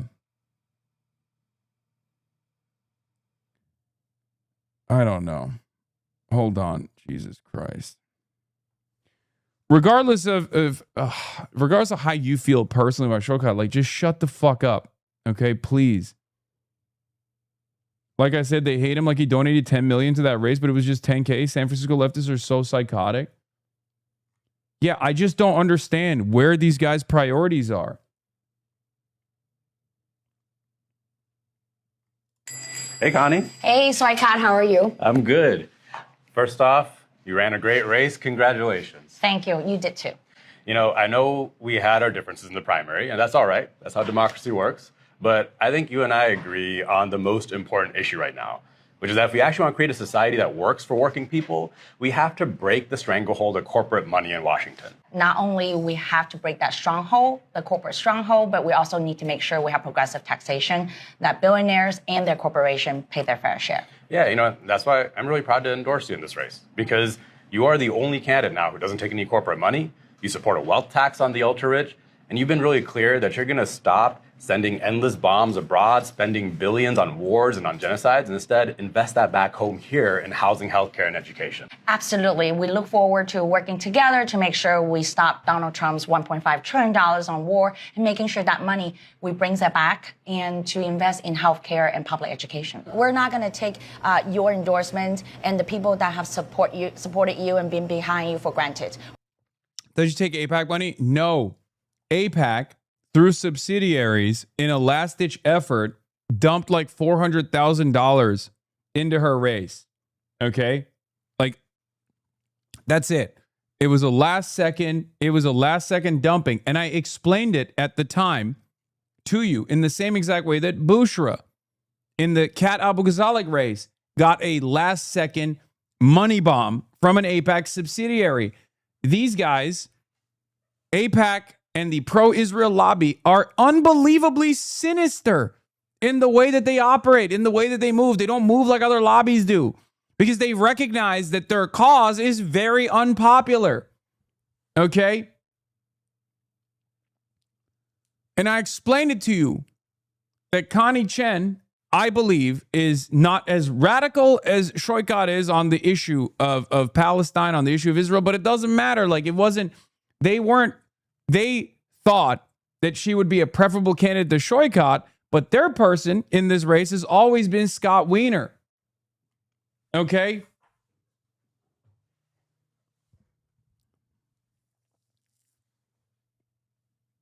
We're going to still make sure that we will do the work and earn their votes. So I really appreciate you. Thank you so much. Well, I appreciate that. So we are here at Joe's Ice Cream. So first off, we got to get some lunch and we got to get some ice cream. So what's your favorite flavor? Vanilla. Vanilla will be my favorite flavor. Well, you know, I love vanilla too, but it is Pride Month, so we got to put some rainbow sprinkles on that. What do you say? Anyway, I mean, look, the thing is like, she's she's just an inoffensive, somewhat progressive candidate, okay? And I think it's going to be tough for her to defeat Scott Wiener regardless because San Francisco politics is fucked. It's unbelievably fucked. But yeah, vanilla is apt though.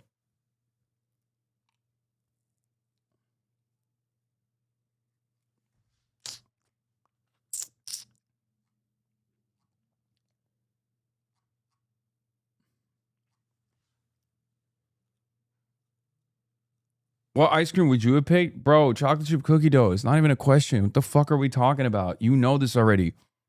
Chocolate chip cookie dough all day, every day.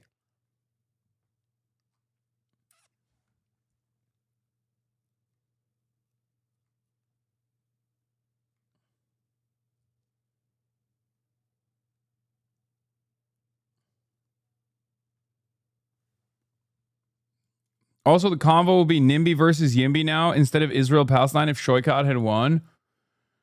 Oh my God, I don't even want to get into the fucking YIMBY-NIMBY shit. I'm not...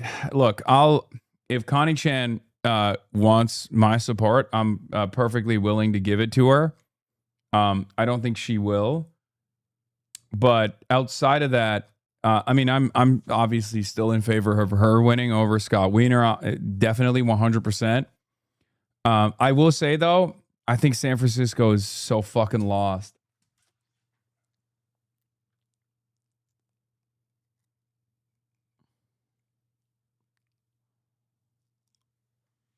I think San Francisco is completely cooked because liberals, like the most woke San Francisco liberals, are still like, you know, fairly out of touch. Like they voted for Nancy Pelosi excitedly.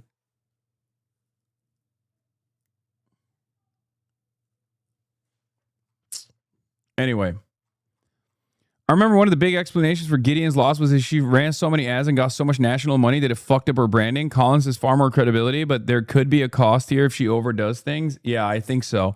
I think it's going to annoy people.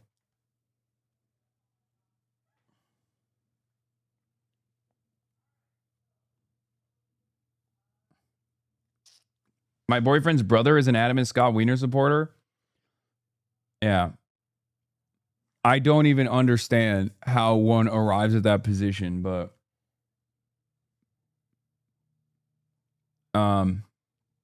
anyway, yeah. It makes sense. This is San Francisco. Liberal.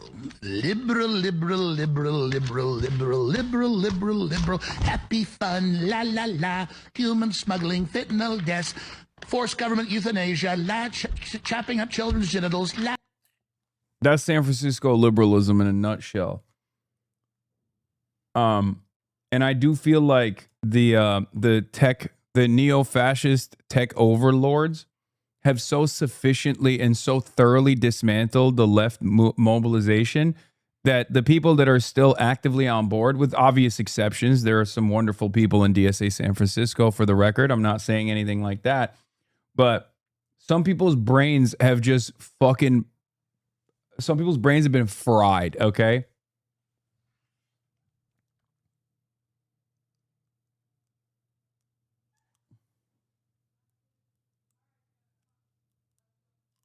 Is there anyone on the West Coast? Let's be real. I mean, if there's going to be any left mobilization in California, it's going to be in San Francisco. It's a much easier to organize city, and unfortunately, they've thoroughly dismantled the tip of the spear in San Francisco as well.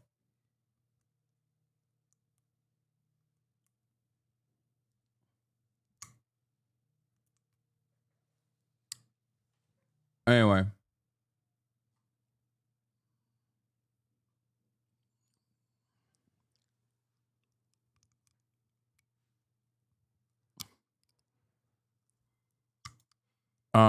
There's a New York Times article about Israelis crying. We'll get to that in a second. All right, so we did that. We did the Shoykot thing. I also hit Randy. I hope that although Zoran was the first in New York City, by the end of these midterms, Zoran will seem unremarkable.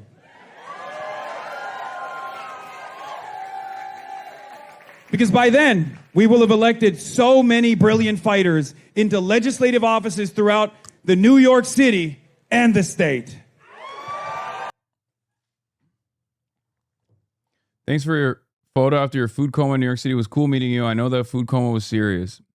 You're welcome, Jenny. Of course.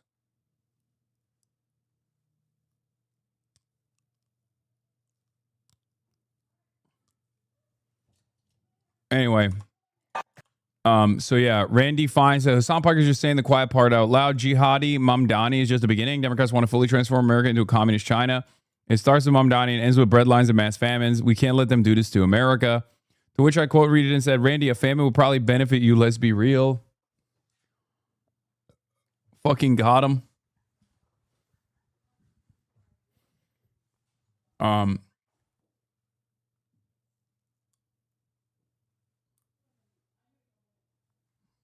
Yeah.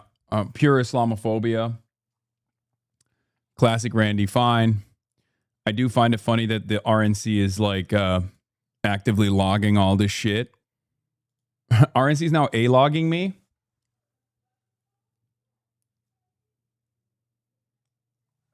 Randy finds he's a breadline every day going into his mouth. Fucking got him. Okay. Yeah, quiet piggy is the only thing he needs to hear. But we'll get to the malding, the Israeli malding, the hogwatch. But let's talk about the ceasefire.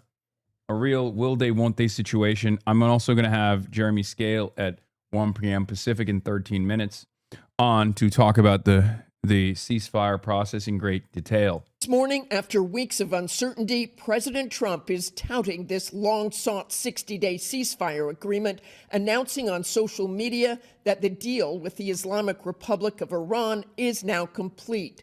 Iran confirming the deal. The Strait of Hormuz should open once the deal is signed in Geneva on Friday. But no text of this framework was released. This is a memorandum of understanding. A lot of these details are going to be worked out as we go forward into the next round of negotiation. But in addition to reopening of the strait, this initial agreement, according to a senior administration official, leads to the dismantling of the Iranian nuclear program, leads to the United States destroying and removing enriched uranium from Iran, calls for inspections to ensure a long-term commitment and that it's long-term enforceable. And Iran gets rewarded economically only if they meet the obligations under the deal. Wendy Sherman was one of the negotiators for President Obama's nuclear deal, the JCPOA, that President Trump threw out in 2018. President Trump says this is the... I like that they're finally coming to the... Listen. I like that they're finally coming to terms with something I've been saying literally before this war even started, that the JCPOA was good, all things considered, and that Donald Trump ripping it apart at the behest of Israel in his first term was unbelievably stupid. And I kept repeatedly saying, like, why are Democrats not making a bigger fuss about this, if you remember? And finally, now that there is a deal that's imminent, seemingly, according to Donald Trump, if he can't restrain Israel, there probably will be no deal. Let's be real. But now that that has happened, Democrats are finally figured it out. Now they could talk about the JCPOA and be like, well, remember when we had a much better alternative to what Donald Trump did, which was like burning hundreds of billions of dollars, having a bunch of defense contractors die in the process, having a bunch of active duty service members die in the process at the behest of Israel, and killing a bunch of Iranians, which they don't ever bring up, obviously, because they don't give a shit about that. But destroying the global energy markets. Yeah. Exact opposite of the JCPOA. Do you see it that way? No. I think that this probably will turn out somewhat similar. We're in a very different place, however, because we did not have virtually 1,000 pounds of 60% highly enriched uranium, which is quite concerning, nor all of the other problems. The JCPOA took 20 months to negotiate. The Trump team hopes the deal will be complete in 60 days. But even the preliminary agreement almost didn't happen. after a day of violence here in the Middle East that could have scuttled the deal when Israel struck Iran-backed Hezbollah targets in Beirut, prompting outrage from President Trump and Iranian. Yeah, you have to remember, Chuck Schumer was against the JCPOA. So, at the time, he was actively against it. He supported Benjamin Netanyahu coming to the United States of America and delivering a speech in front of Congress. So, just to put things into, a different kind of consideration for you, this should help you understand, what Chuck Schumer says going forward, and why he wasn't as aggressively championing Obama's previous JCPOA when Donald Trump decided to rip it apart, or even when Donald Trump decided to go to war with Iran at the behest of Israel. Like, there was very little pushback from the National Democratic Party. Let's be real. Jewish Dems not supportive of Trump's negotiated MOU with Iran. The Jewish Democratic Council of America calls it, at best, just a statement of intention lacking details, and at worst, an admission of defeat by the United States. I mean, that is the case. So just remember that. Remember who chirps here. Okay? Remember who yells at this moment. A lot of Democrats are going to show exactly where their principles are. A lot of Democrats and a lot of Republicans are going to show you exactly who they are and exactly what they care about. This is another great opportunity to see exactly, which is like pulling out the rock and seeing who's scuttling about, okay? People that will get frustrated by this, instead of saying like, look, obviously this was a failure by the Trump administration. However, any movement in the direction of peace is a good thing. Anyone who doesn't say that, anyone who actually opposes this memorandum of understanding or opposes the ceasefire, is very clearly Israel first. Because there's only one group of people in the entire planet right now that is not experiencing a moment of respite, a sigh of relief, now that seemingly there is some stability, some movement in the appropriate direction. And that is Israel. Okay? That's it. It's the defenders of Israel. No, it's not Jews. You're a fucking idiot. Jesus Christ. There are plenty of Jews, including many Jews in this community, all the Jews in this community, that are obviously in favor of a fucking ceasefire, dumbass. No. Has your analysis changed from yesterday at all when we first heard about it? No, it has not. And I'll tell you why. Because the same spoiler party is still Israel. It's entirely dependent on what the fuck? I am not sighing relief. I want Iran to have a nuke. This makes it impossible. Okay, well, sad day for the Iran nuclear proliferation defenders, but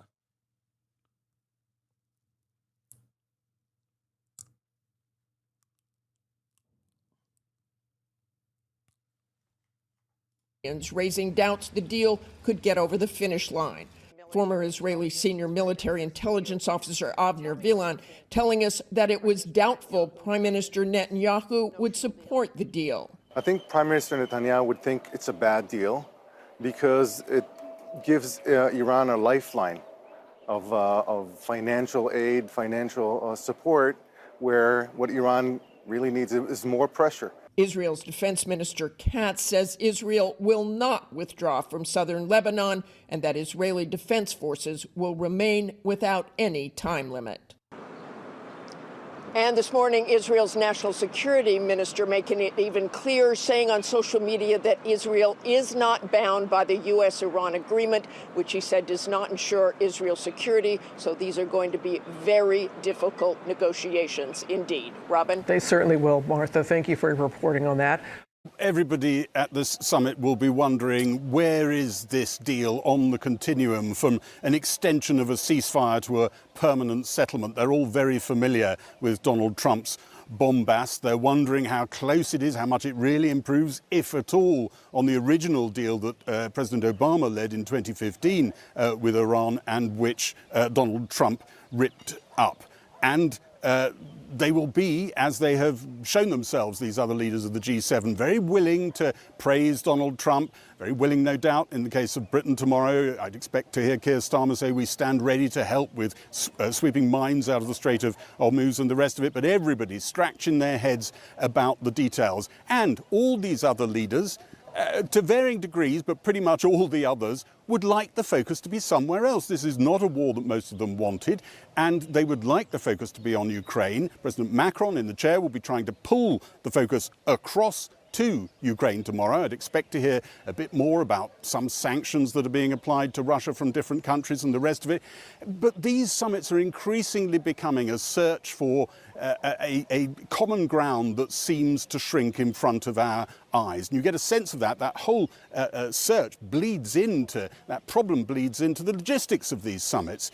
President Macron, like other hosts, is worried that President Trump might leave early. He's left 2 G7s early. So he dangled the carrot of a dinner in Versailles at the end just to make sure that he stays till the end. This is a summit, by the way, that is happening a day later than planned because President Trump wanted to watch cage fighting on the White House lawn. So everybody making adaptations around the president, and one of those people will be Keir Starmer. We don't need to repeat what quicksand he is on at home in domestic politics, but he's got a bit of quicksand here. He hasn't seen President Trump face to face since he really annoyed him by not backing him on Iran and allowing British bases to be used for offensive attacks on Iran. And now, added to that, he has a whole disagreement about social media. Thanks, Gary. Gary Gibbon there in Evian. Well, before he took off for the G7 in the early hours, the US president was, as Gary said, hosting a very different kind of event, celebrating his 80th and America's 250th birthday with an ultimate fighting championship on the White House lawn. Harry Fawcett reports. Obviously, we'll be talking about this as well, but dude, it is fucking nutty.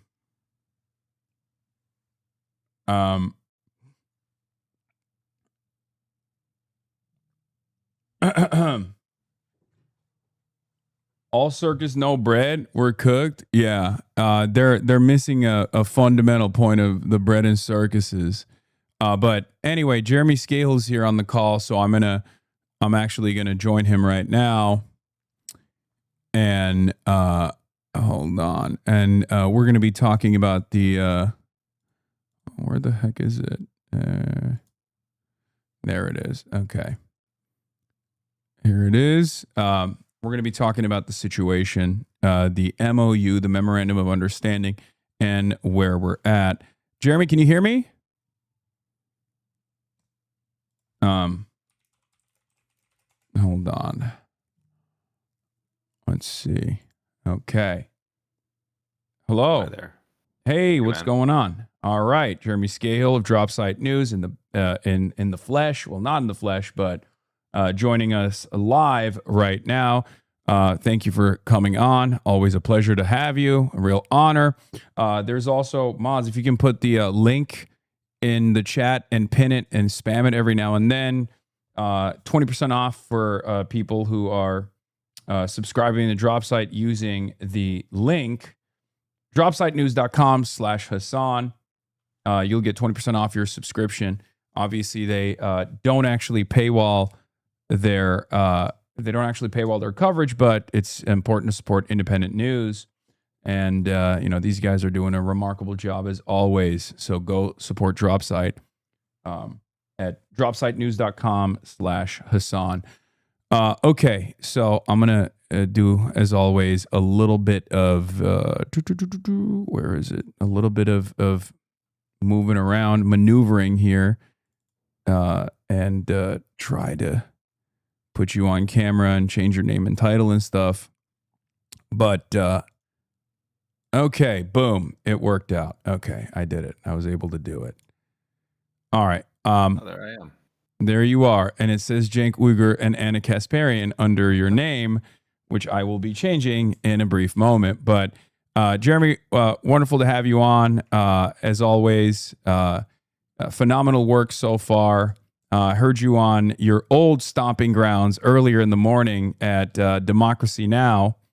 Talking about what you're going to be talking about right now, the Memorandum of Understanding, or rather, a Memorandum of Understanding to sign the Memorandum of Understanding, which will unlock a 60-day ceasefire period between Iran, the United States of America, and maybe with Israel as well. There's a lot of naysayers. I'm very critical of this deal, but I wanted to hear your perspective as someone who is, as a brilliant investigative reporter, goes and talks to the people on the other side. So let's begin. Yeah, I'll just back up a little bit. Last night, I was in touch with an Iranian source and was asking, what the response was going to look like to the fact that the Israelis had bombed, Dahia, the southern suburb of Beirut, and the Iranians had said some weeks ago, and then they followed through on it, that if Netanyahu and the Israelis started attacking Beirut, that Iran was going to respond. And it was a significant sort of turning point in this process because the Israelis had consistently violated the terms of the April agreement that J.D. Vance brokered in Islamabad with the Iranians. The Lebanon was supposed to have a ceasefire as part of the original agreement that the Trump administration made with the Iranians that was meant to then open up the space to negotiate a deal that then started to be referred to as an initial memorandum of understanding. And then Trump and Netanyahu tried to carve out this alternative path where they started working with the president of Lebanon, Joseph Aoun, and they created their own kind of fraudulent so-called peace process. The stated intent of it from the Israeli and American side was to try to enlist the Lebanese government as their kind of domestic troops against Hezbollah. And in fact, the president of Lebanon, 2 weeks ago, or a little bit less than 2 weeks ago, actually issued a public statement when the Iranians were demanding that the ceasefire apply to Lebanon, basically telling the Iranians to stay out of Lebanon's business, which then got him criticized by a lot of people within Lebanon itself. But the Iranians had stopped short of taking military action against those ceasefire violations, even though they felt that they would have been justified. But then when Netanyahu started pushing his forces, Israel's forces north of the Litani River, occupying more swaths of Lebanese land, killing more Lebanese civilians, and then threatening to bomb Beirut, the Iranians said, if you do that, we're going to come in and respond to that. And that happened. And I think that took a lot of people by surprise because this was a rather extraordinary moment. In the middle of these high-stakes negotiations with the Americans, the Iranians struck back against Israel, not for bombing Iran, but for bombing Lebanon. And I think for a lot of people, that was sending a message that Iran really meant it when they said that this was a red line. And so Trump also had said this wasn't going to happen again. So when it did happen yesterday, the Iranians were saying, we're going to respond. And I was about to go with a story based on what I was hearing from Iranian officials that they were going to strike. At one point, I was told the strikes were going to begin within 1 hour.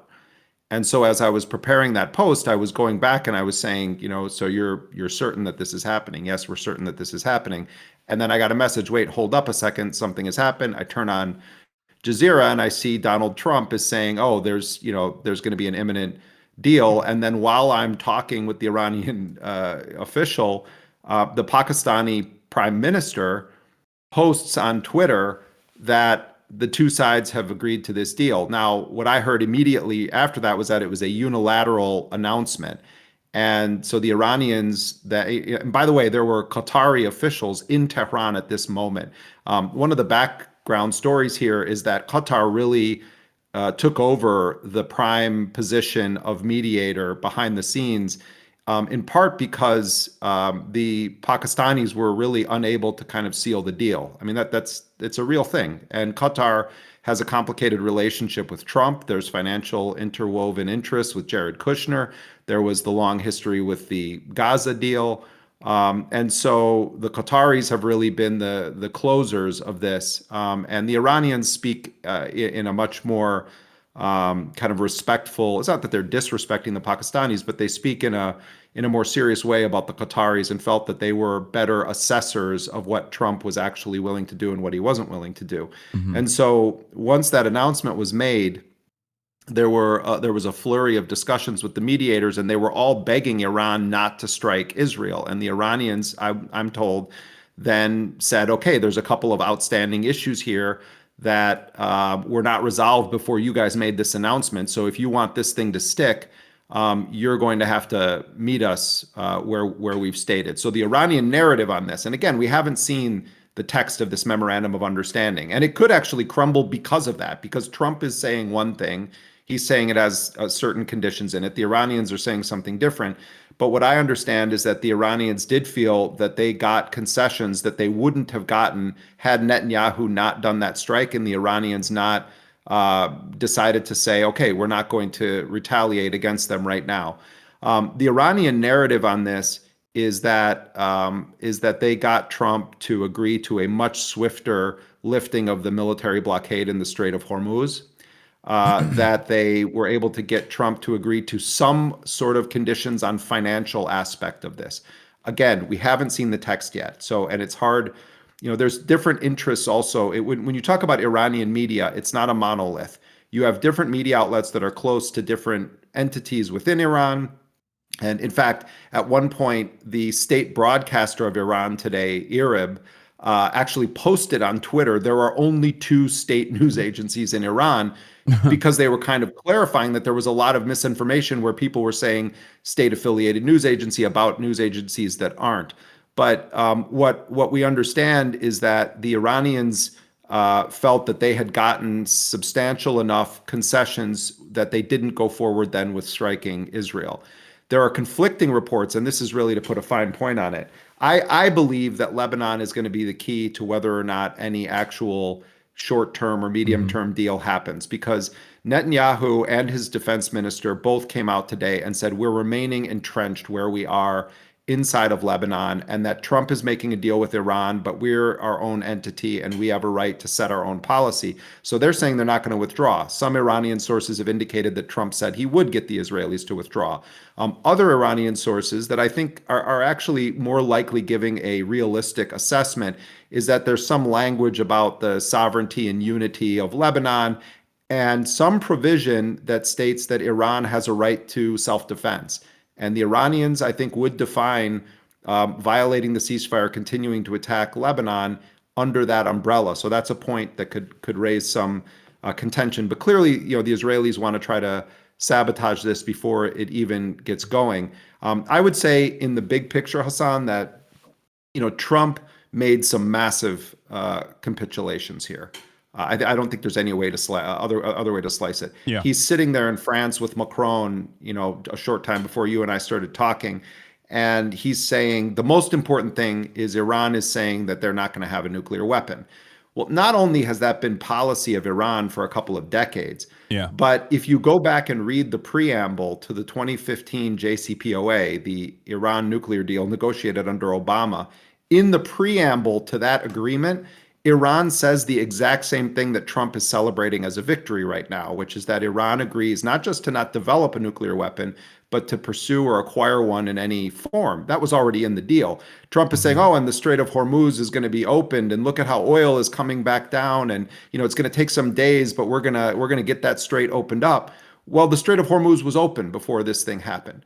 Yeah. The other thing, and I think perhaps most significant in terms of the capitulation narrative, is that if you go back and look at what the Iranians were telling me and other journalists, and at times what they were even saying publicly before the war started, Iran was entering those negotiations with the Trump's Gulf buddies. I started saying that like the Iranians sent people with PhDs to the negotiations, and Trump sends people with last week's golf scores, to the negotiations.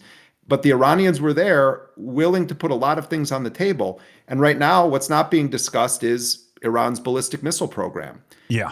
Right now, the Iranians are saying that they're open to a dilution of the highly enriched uranium that is above 60%, but that it's going to happen within Iran. And Trump himself has now started indicating that that's what he is willing to accept. But to be clear, The nuclear issue has nothing to do with this first memorandum of understanding. The memorandum of understanding covers the Strait of Hormuz, a cessation of the hostilities, and then an initial unlocking of frozen Iranian assets. Trump and JD Vance have kind of shifted how they talk about this now. I had been told 2 or 3 days ago by an Iranian official that it was unlikely that Trump was going to announce or publicly own any unfreezing of assets at the front end of this deal because he has been bashing Obama for it. Yeah. JD Vance today indicated that there may be some of that happening. Without question, money is going to Iran if it hasn't already. Well, the question is, right? how's it going to be spun? We already know that there are these reports about the Emiratis. Yeah. That's what I was pointing to. Yeah. $3 billion to some total of, I believe, $20 billion has been reported. And the $3 billion has already actually flown into Iran directly from the UAE is the initial reporting on this. The Emiratis are denying this, and it may or may not be true that it's $3 billion or that it's the Emiratis, but I don't have any doubt that billions of dollars are going to be going to Iran as a result of this agreement. And I suspect that some already started flowing to them even before this. So the Iranians would also point to any shift that we see in that posture as a result of last night's kind of 11th hour decision not to strike Israel. So the Iranian narrative is that they were able to get more concessions out of Trump. On the bigger picture, though, and in some ways this is more important, I mentioned Lebanon. What I'm hearing from Iran is they don't have any faith that this is going to result in an actual long-term deal. I do think they genuinely would like to make a deal. I think Iran wants comprehensive sanctions relief. That would be the big prize of any nuclear negotiation with the United States. They just simply don't trust Donald Trump, and they certainly don't trust Netanyahu. And what they're saying is, in the medium term, we assess that Trump and Netanyahu are going to try to decouple Iran and Hezbollah, the Lebanese resistance. Yeah. And the Iranian and Hezbollah strategy is we're going to try to decouple Israel from the United States in terms of the next front of this war. Israel, without a doubt, is going to intensify its covert actions inside of Iran. Israel is going to try to destabilize the Iranian state. Israel wants to recreate a more intense, larger scale version of the violent episodes that we saw in January of 2026. There's no question about that. But right now, there's internal debate within Iran. Some fairly prominent political forces in Iran were very much against this deal. There were protests against Abbas Araghchi, the foreign minister, against Mohammad Ghalibaf, the Speaker of the Parliament and the lead negotiator, at times even calling, in quite violent ways for them to be removed from the process. But in general, Iran, I believe, is a nation of institutions and structure, and I don't believe that the Iranians would go forward with this deal unless there was buy-in and approval at the highest levels of political, military, and religious power in the country. Yeah. So one of the questions I have, and I think this is a question on everybody's minds, is what kind of assurances could America have possibly given to Iran, and whether or not Iran basically took the additional concessions that Trump may have made in the last hour, opening up the Strait of Hormuz and removing the blockade that the Americans had in the Strait of Hormuz, not over the course of 30 days, but instantly, as Trump seemingly has been on board with now, and potentially the unfreezing of billions of dollars of assets. Is this basically a bribe for Iran to release their conditions on Lebanon, or is this a real commitment from Donald Trump that he will restrain Israel? Because as you and I have discussed in the past as well, that is the primary focus for long-term stability for Iran. Obviously, sanctions relief is the most consequential one for the Iranian economy to no longer suffer, and that volatility is what actually aids Israel's campaigns inside of Iran to foment some kind of counter-revolution, to foment some kind of instability, and whip up the masses into taking arms against the state potentially. Yeah. But outside of that, I think that Iran understands that this is an existential crisis, and therefore their primary focus here is to get America to restrain Israel. Like, it's not necessarily, from my estimations, and I might be wrong on this, I don't, like, there are people who obviously care about Gaza inside of Iran, inside of the Iranian leadership. There are obviously people who care about the Lebanese population there as well. But their calculation almost seems very pragmatic, where they're looking at if this is a game of proxies and there are different players involved, then they cannot allow Israel to continue behaving in this belligerent manner. Their entire ballistic munitions program is dedicated to ensuring that Israel cannot encroach on other countries in the ways that it has. So the best possible way to restrain Israel is by going to the United States of America and demanding this. Do you feel like they've like, what is your read on this? Has America given anything to Iran that shows that this is a real restraint upon Israel is going to happen here? Because Israel is still continuously saying they're going to continue pummeling Lebanon. As we speak right now, it's there is an interesting track of leverage that the Iranians remain firmly in control of, and that is that when they successfully broke the negotiations into two parts. Remember, Trump at the beginning was demanding that he was saying that the American military is going to go into Iran and retrieve the nuclear dust. He was saying it has to be a total surrender. He wanted all of this stuff to be part of whatever deal was going to be signed. That had to do with the nuclear issue, that had to do with ballistic missile range, that had to do with support for regional allies of Iran. None of that stuff is in this first part of the deal with any substance. So and this was an Iranian plan. The Iranians were the ones that said this needs to be divided into two. The answer to your question in the short term right now, looking at this MOU, Hasan, is that the Iranians do not want the ability of the United States to pull back any of its commitments. And so they are making the phased process, the kind of sequencing of this, such that if the United States doesn't fulfill its obligations, it doesn't release Iranian funds, Netanyahu then resumes a large-scale attack on Beirut.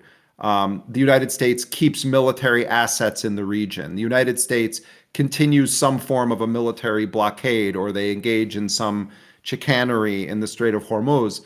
The Iranian position is then we can counteract that and we can stop the process there. That may be it may be overstating Iran's ability, because Iran has to take into account its relationship with other countries and the fact that the situation in the Strait of Hormuz is also damaging the economy, the agricultural sector, the basic livelihood of many countries around the world that are friends of Iran. So the stakes for Iran of resuming this after we open the thing up, after things start to get normalized, would be high, and the narrative would be slightly different. But Iran has built this in. That's not something that existed in the JCPOA. Iran had very limited ability to fight back against U.S. breaking of commitments. So what I'm told by Iranians is we built this in a structured way so that we have an ability to enforce the agreement, not just the American side. Once you get into the issue, and by the way, one of Iran's biggest problems right now is liquidity. Iran doesn't have cash. And it's not that Iran doesn't have resources or that Iran hasn't created a war economy. It has. But the cash flow situation is real, which is part of why they want the assets to be unfrozen at the front of this, why they want to be able to have some of these oil sanctions lifted at the front end, which I'm told the Iranians are getting out of Trump right now. But as we move then into that next phase, the Iranians now have to start asking, what leverage do we have as Trump starts focusing on the highly enriched uranium? The fear, I think, would be that the thing stretches on. Netanyahu starts getting away with it. Trump comes up with some new concocted narrative about it. And the Iranians then have to say, are we willing to now resume bombing Israel because of what they're doing in Lebanon? Are we willing to reimpose a kind of shutdown of the Strait of Hormuz, or the attempt to limit any ships that are in any way affiliated with the United States or its allies? I don't think Iran's Arab neighbors want this thing to resume. The big story of this later is going to be, this has really transformed that region in a way that I don't think the neocons envisioned. I think the tone is shifting quite dramatically against Israel. And the concern of the Iranians that were really critical of this deal was that Iran has never had and may never again have more leverage than it has right now. And they feel that that this is still not enough protection to make a comprehensive deal, particularly with an erratic liar like Donald Trump. Yeah, that's why I was bringing it up, because I feel like there's gimmies on both sides, right? For the American side, I think unfreezing of assets, especially through a more opaque funding structure, like by way of regional partners, is probably the easiest concession that the Americans can offer to the Iranians. And then on the Iranian side, given that they have already made prior concessions on the nuclear program, that has always felt like, to me, the gimme on the Iranian side for the Americans, to make the Americans look like they're actually, winning something here, despite the unfathomable amount of leverage that they've been able to fight for and successfully win in this process. And you brought up Gaza too. Yeah, I was Gaza, gonna and I mean, you've talked about this. I think it's actually worth talking a little bit about it. I mean, I asked Iranian officials about this, and I was saying earlier today on Amy's show that the answer on the Gaza, the Gaza question is not. I haven't found it a satisfying answer. I understand the logic of the Iranians, but I basically said, why aren't you making a bigger focus on Gaza? Israel. I mean, here's a statistic that's worth repeating. Israel has killed more Palestinians since the October 2025 ceasefire, has killed more Palestinians since that ceasefire was signed than Hamas and the other resistance groups killed Israeli civilians on October 7th. Yeah. Just in this period since the ceasefire. Yeah. The Israelis are violating every single day, every component of the ceasefire. Yeah. And so, when we say to, the Iranians at one point did start saying, all regional actors, including Syria as well, right? They were demanding all theaters. Yeah. Yeah. They and Iraq in particular. So, but the Iranian answer on this is that is twofold. One is there already is a process that the Palestinian leadership has agreed to participate in, these negotiations with this so-called Board of Peace. There is a United Nations Security Council resolution. The Palestinian delegation, as we speak, remains in Cairo, where it just delivered a response to a proposal on how to move forward addressing Israel's violations of phase 1 of the ceasefire deal, and they're demanding that Hamas disarm, and there's a whole process. So they're saying the Palestinians have this process. And by the way, Iran is in touch with the Palestinian leadership. There was a call between Abbas Araghchi and Khalil al-Hayya, the lead negotiator for Hamas recently. Hamas has a representative to Iran.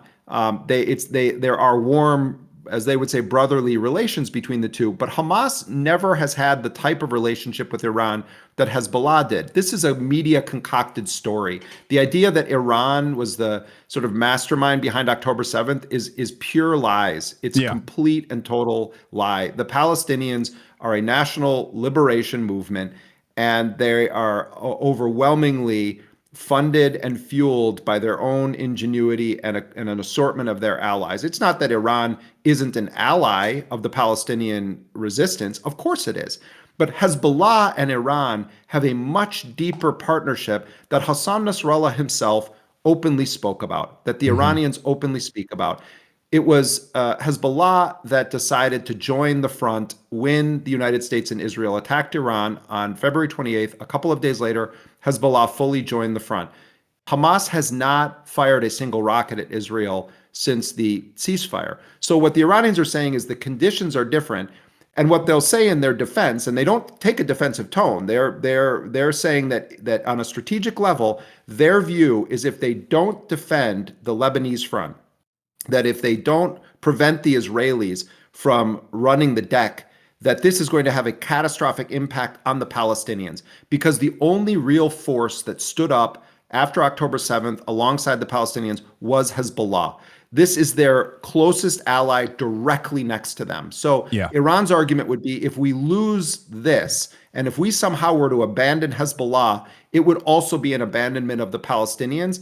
And we're trying to approach this in a strategic way, but we have not forgotten about Gaza. That's their position on And this. there's also, from what I understand, I mean, the talks are going to continue, and I assume that the cessation of hostilities in numerous theaters is going to expand as the talks expand as well. Just as when they look at the fine print of like the denuclearization side of things in the 60-day ceasefire period, if they sign the MOU without Israel trying to ruin it in some meaningful way. I suspect that there will be more talks. There will be further talks about like what Israeli restraint looks like later down the line. Do you agree with that? You know, look, we have to look, I think, also at the Israeli elections. I mean, you look at what passes as the left, you know, in establishment Israeli politics. Yeah, they left Israel. You look at, right. But I'm talking about, though, even at the level of like political opposition parties running against Netanyahu, whether it's, you know, Lapid or Gantz or others, you know, the rhetoric about Netanyahu is that like he didn't go far enough, that it was a failure. Oh yeah. That he's lost against Hezbollah, that they're still killing our soldiers, that they lost against Hamas, they're still refusing to disarm, and they still control, you know, 30 or 40% of Gaza, that the Iranian state is still intact, to the point where right before you and I came on the air, Netanyahu is, you know, giving this speech, and he's saying, oh, we're going to remain in our positions inside of Lebanon. And then he says, you know, we never said that our goal was to overthrow the Iranian government. You know, it was to destabilize it and create the conditions so that the Iranian people could rise up. And we still maintain that track. But I bring this up because this is going to be an election issue. And Netanyahu said he is seeking the office again, that he is running again. And so I think that the motivation and the desire for the Israelis to keep this war or even escalate it in Lebanon is very much on the table. And I think we're going to see in very real terms how far Trump actually would be willing to go. The Israelis are arguing that maybe a conflict with the United States on this level is necessary, that we need to assert our right to continue doing that. What the Axis of Resistance forces have said over and over is, let's see what Israel does when it's on its own, when it doesn't have the United States constantly backing it up and trying to make excuses for it, not to mention arming it to the teeth. My suspicion is Trump's not going to do anything, that Trump's going to try to come up with some fake, you know, justification for it, or call for calm, or go to Barack Ravid and say, I said the F word 20 times to Netanyahu on a call. But it's going to come into conflict with Trump's deal. And unfortunately, you and I talked about this, I don't know, like a year and a half ago about the Gaza situation. The only thing that potentially gets Trump to do anything toward Israel is when it starts to affect the, you know, Trump family business or Trump's ego. And so I'm very pessimistic about the chances for Lebanon, the Lebanon part of this sticking with any realness. You know, it's possible that there would be some framework that appears to be a ceasefire, but getting the Israeli troops to do a humiliation march out of southern Lebanon, that would be extraordinary. It's not unprecedented. You know, Nasrallah famously, you know, stood in victory before the world after what many in the region view was a Hezbollah defeat of the Israelis, you know, 20 years ago. So it's not without a historical precedent, but under this nutcase in the White House, you know, by the way, I know you've seen this, but I'll just tell your listeners in case somebody didn't hear this. You know, a few weeks ago, I was told by the Iranians that they had enlisted the services of senior psychologists to start assessing what exactly is going on with Trump's brain. And, you know, they talked about him being a psychotic individual. And so they started to work with mental health professionals to cater and edit and review the messages that they would send to the mediators to give to Trump. And they said that once they started working with these psychologists, they noticed that the responses started yielding results for the Iranian side. Yeah. And they attributed it in part to the way that the psychologists were helping them to craft their message so that Trump would respond to it. And so, you know, we're in a situation where we have Trump just had 22 medical professionals involved with his assessment more than any other president has had for any of their single medical reviews. The Iranians and the mediators both recognize they're dealing with an unstable, erratic character, and the Iranians took the step of actually having psychological professionals working the case because it was probably the most responsible thing to do. Yeah.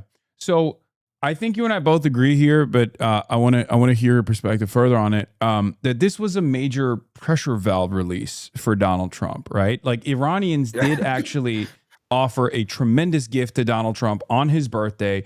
It sounds really silly when we have this conversation on these, childish terms, but unfortunately, we do have a childish president, and I can't for the life of me figure out exactly what they saw from the Trump side that was different than a week ago or different than 2 weeks ago when this back and forth was taking place, or even different from the last time Israel felt like a deal was close and decided to hit Dahia, as they did earlier yesterday. That they saw something from the Trump side that was different this time around, that they were willing to offer him this massive W, this big moment of relief for the markets, which obviously is probably one of the only resilient pressure points for Donald Trump that he responds to.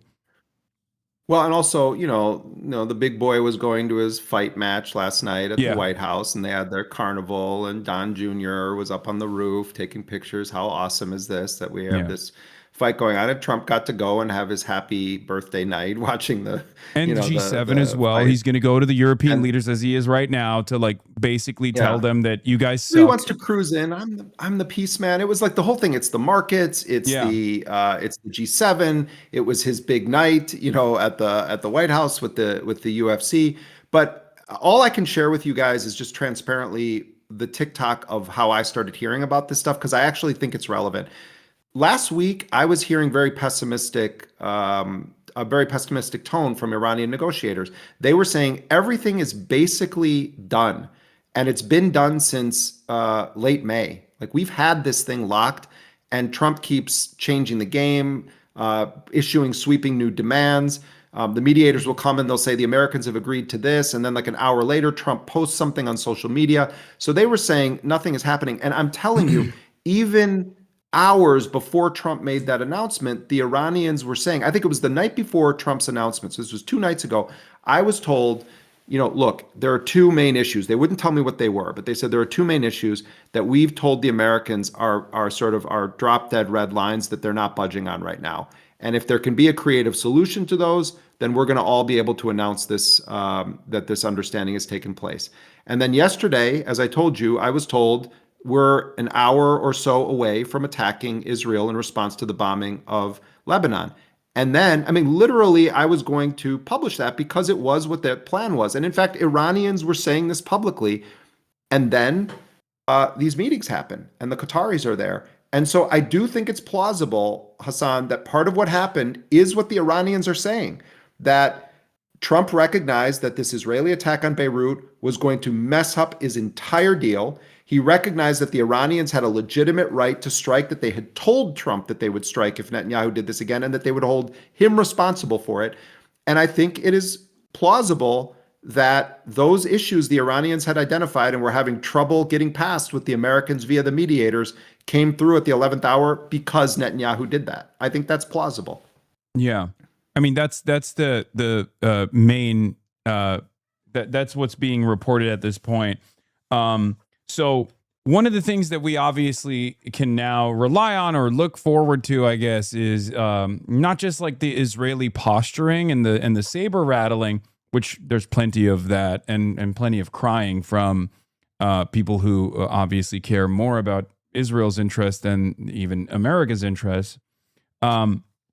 But the other thing that we can look at now to figure out whether or not this deal is resilient, this MOU is real, is what Israel will actually do. So one of the Iranian memorandum of understanding points that I've heard over and over again, but again, we don't know if it's real or not, is the idea that is the assurance that Trump gave Iran that Israel would not only stop bombing Beirut, but also pull its forces from Lebanon in its entirety. Now that seems far-fetched, and I don't even know if it's even possible at this point, given the domestic considerations from Benjamin Netanyahu and how much Israeli society is up in arms, saying that this has been a spectacular failure. But obviously, America does have this power if they chose to make sure Israel is restrained, considering that Israeli fighter jets are actually American fighter jets. The munitions that they're deploying are actually American munitions. The jet fuel that they're using are actually American jet fuel that they're taking advantage of. So without America's go-ahead, Israel can't behave in this belligerent manner. What do you suspect Israel will do is what I'm asking, because I think they're going to try to spoil this by taking bolder and bolder steps, where Iran will probably recalculate their strategic military deterrence. Like, will they reestablish it? And Israel will see how far they can violate the red lines being drawn.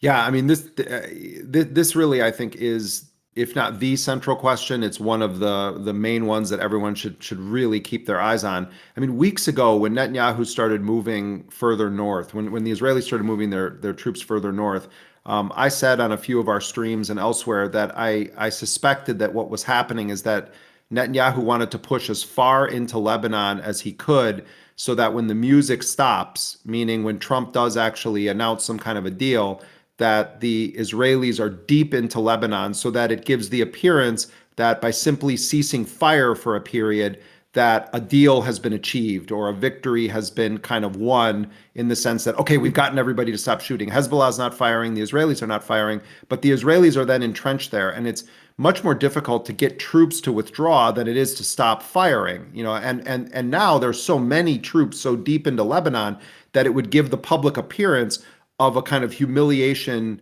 march that happened as a direct result of Iranian intervention. And it's interesting, Joseph Aoun, the president of Lebanon, had a call with Arachi today, and his tone shifted quite a bit, where he didn't specifically thank Iran for what it's done regarding Lebanon, but he acknowledged that the Iranians and he acknowledged that countries had included Lebanon in all of this, which is an interesting shift in his tone from some weeks ago, when he was basically telling Iran, we don't need your ceasefire, which was crazy. I mean, it's just pure lunacy. But so having said that, some Iranian sources and officials were saying and suggesting over the past 12, 15 hours that Trump had agreed that the Israelis were going to withdraw from Lebanon. When I first read that, I said, this would be an extraordinary term, because I had been read the exact text the night before. Now, it could have been changed. Maybe it is in there. But the text that I was read the night before, that the Iranians said was what had been mutually agreed to, mentioned nothing about the ground troops. It just stated a cessation of hostilities, a ceasefire. It didn't say anything about the withdrawal of troops. And the reason I remember it so vividly is because I've been asking about this repeatedly. Because ceasing fire is one thing, withdrawing the occupation forces is another thing entirely. We see the problem of that in Gaza. Well, the Israelis are both firing and moving deeper in with their occupation forces. So if it's in the deal, that's quite an achievement on the Iranians' part, because then the guarantor of that is Donald Trump. Yeah. And then the Iranians can rightly make the argument that this is an act of aggression against a party to the ceasefire, and the terms of it said they would withdraw, and they're not withdrawing. So Iran's position would be very strong to argue that. I'll be surprised, but I'll be impressed if that is a term in there. We'll have to wait and see. Somebody is claiming they're going to publish this thing. The real crazy thing that could happen is that competing versions could be published. Right now, we have J.D. Vance talking, we have Ghalibaf talking, we have Arachi talking, we have Trump talking. The rubber hits the road when we see what both sides have agreed to. And I suspect that, the longer this thing drags on, it's not to the benefit of this agreement. They need to publish this thing and show everyone what the actual agreement is. So I would say that the Israelis are unlikely to withdraw, short of what you're describing. If Donald Trump really wants to make this a priority, he can get the Israeli troops out of there. All the bluster from Netanyahu and other politicians will go, they can cry all they want to the moon. If Trump wants them withdrawn, they're going to withdraw. And that's just the story. The other thing is the issue that I see a bunch of commenters here from your community mentioning the $300 billion reconstruction fund. That's an interesting question. Iran has said differing things over the past 48 hours about where this is going to fit into the agreement and who's going to be funding it. The Iranian position is they want $300 billion as a reconstruction fund, and the funds for that are going to be provided by countries that participated in the attack against Iran, and they would define as that being those Gulf countries. Yeah.